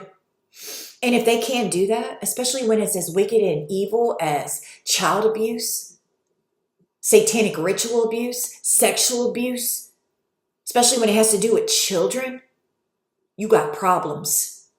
You need to go. You don't need to be around me or my kids. If you can't admit to what you've done, bye. Hit the road, Jack. Because I know what you did. You know what you did. And if you can't, you cannot heal. You cannot heal unless you're ready to reveal what you've done. Reveal to heal. If you are not willing to admit what you have done, you will never, ever, ever have healing. Ever. You will never have salvation because you have to confess your sins to be forgiven by God. And if you are never willing to confess your sins, you will never be saved and you go into hell. And I'm here to tell you that. So people who refuse to confess what they have been a part of, what they have enabled, what they have done, you will never have true healing. You will never find healing. You want to know why? God will never let it happen until you come clean with him and those, if they're still alive, and those you have hurt. Yeah. Those you have enabled, those you have hurt. So you go to those people and say, I was wrong. I'm sorry I let that happen to you.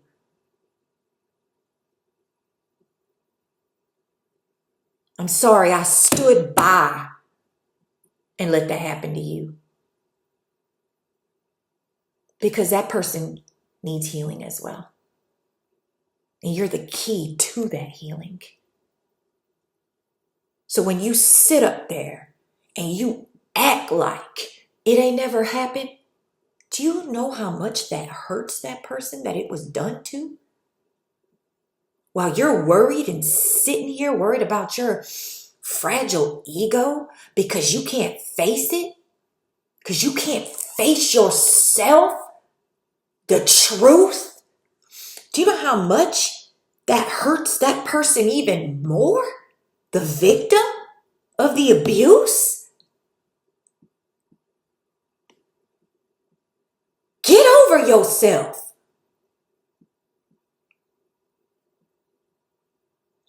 Man, you will never have peace. You will never have salvation. You will never have healing, truly, until you come clean, says the Lord. And if you don't have salvation, you will never be with the Lord when you die.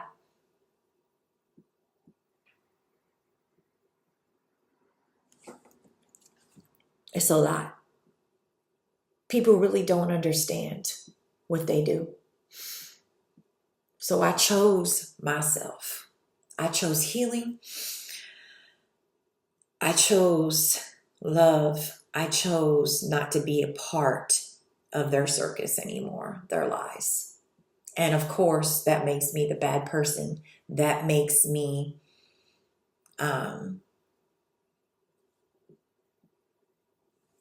look at her. She's the bad person. And that's why all the smear campaigns have gone on. That's why all the lies have been said about me. And I have done nothing. I have done nothing to my family, ever. Not one thing to deserve what they've done to me since I was a child. And also what they've done to me since I've went no contact with them in February 2022. Since then, they have unleashed gangstalking on me and my daughter and have made our lives a living hell. Living pure hell. On top of the hell they've already made my life since I was a child. They are evil. They are satanic.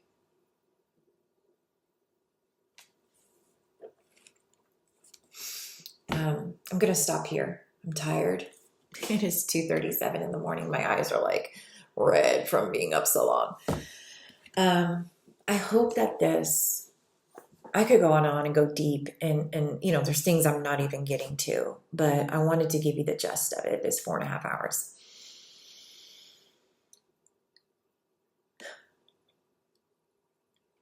If I think of anything else, I'll add it in and edit it in.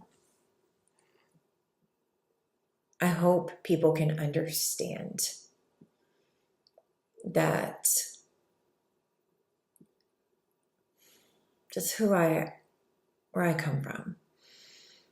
I come from a lot of abuse, a lot of dysfunction, and a lot of people do. A lot of people have dysfunctional families and come from a lot of messed up things. But listen, take back your power, okay? Hold people accountable. I don't care who they are to you, because that is taking back your power, okay? Heal. It's so important to get with God and heal. Even though this has been one of the hardest processes of my life, it has been the most beautiful process of my life. God will never fail you. Jesus loves you. God loves you so much if you have been through trauma, any type of trauma. But take back your power if you have. Hold the people accountable. Decide today that you are going to hold those accountable that you know of that have allowed these things to happen in your life. Because that's where the true power comes from. And take it to God and allow Him to take you through the healing process. And that looks different for everybody. It's not automatic. It's a daily thing. It's a daily process of forgiving people who did this, of letting God work on your heart and taking you through those memories, They're hard memories, I get it.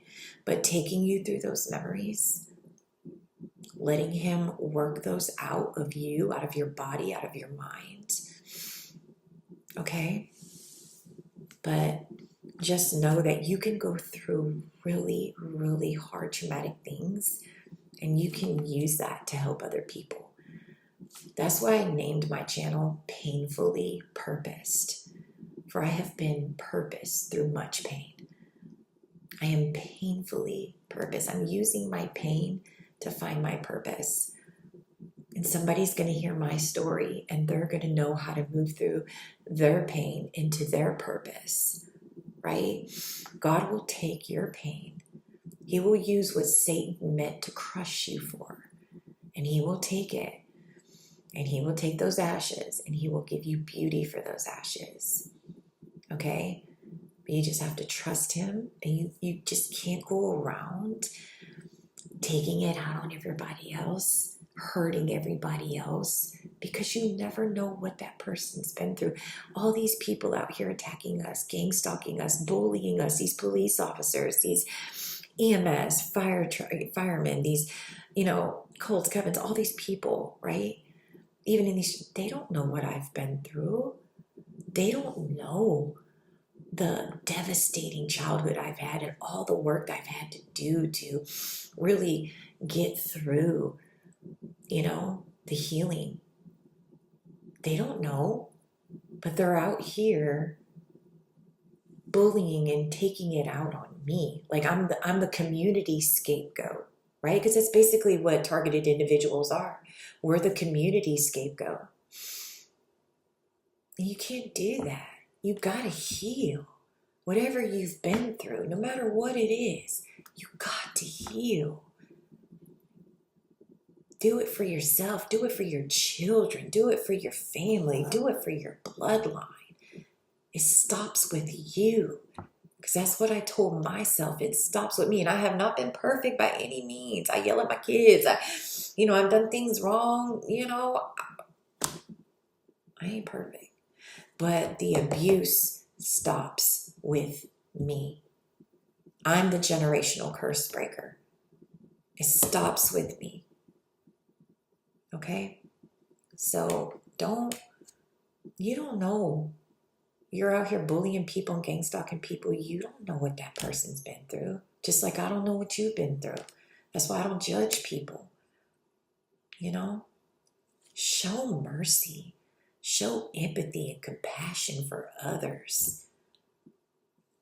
Come on.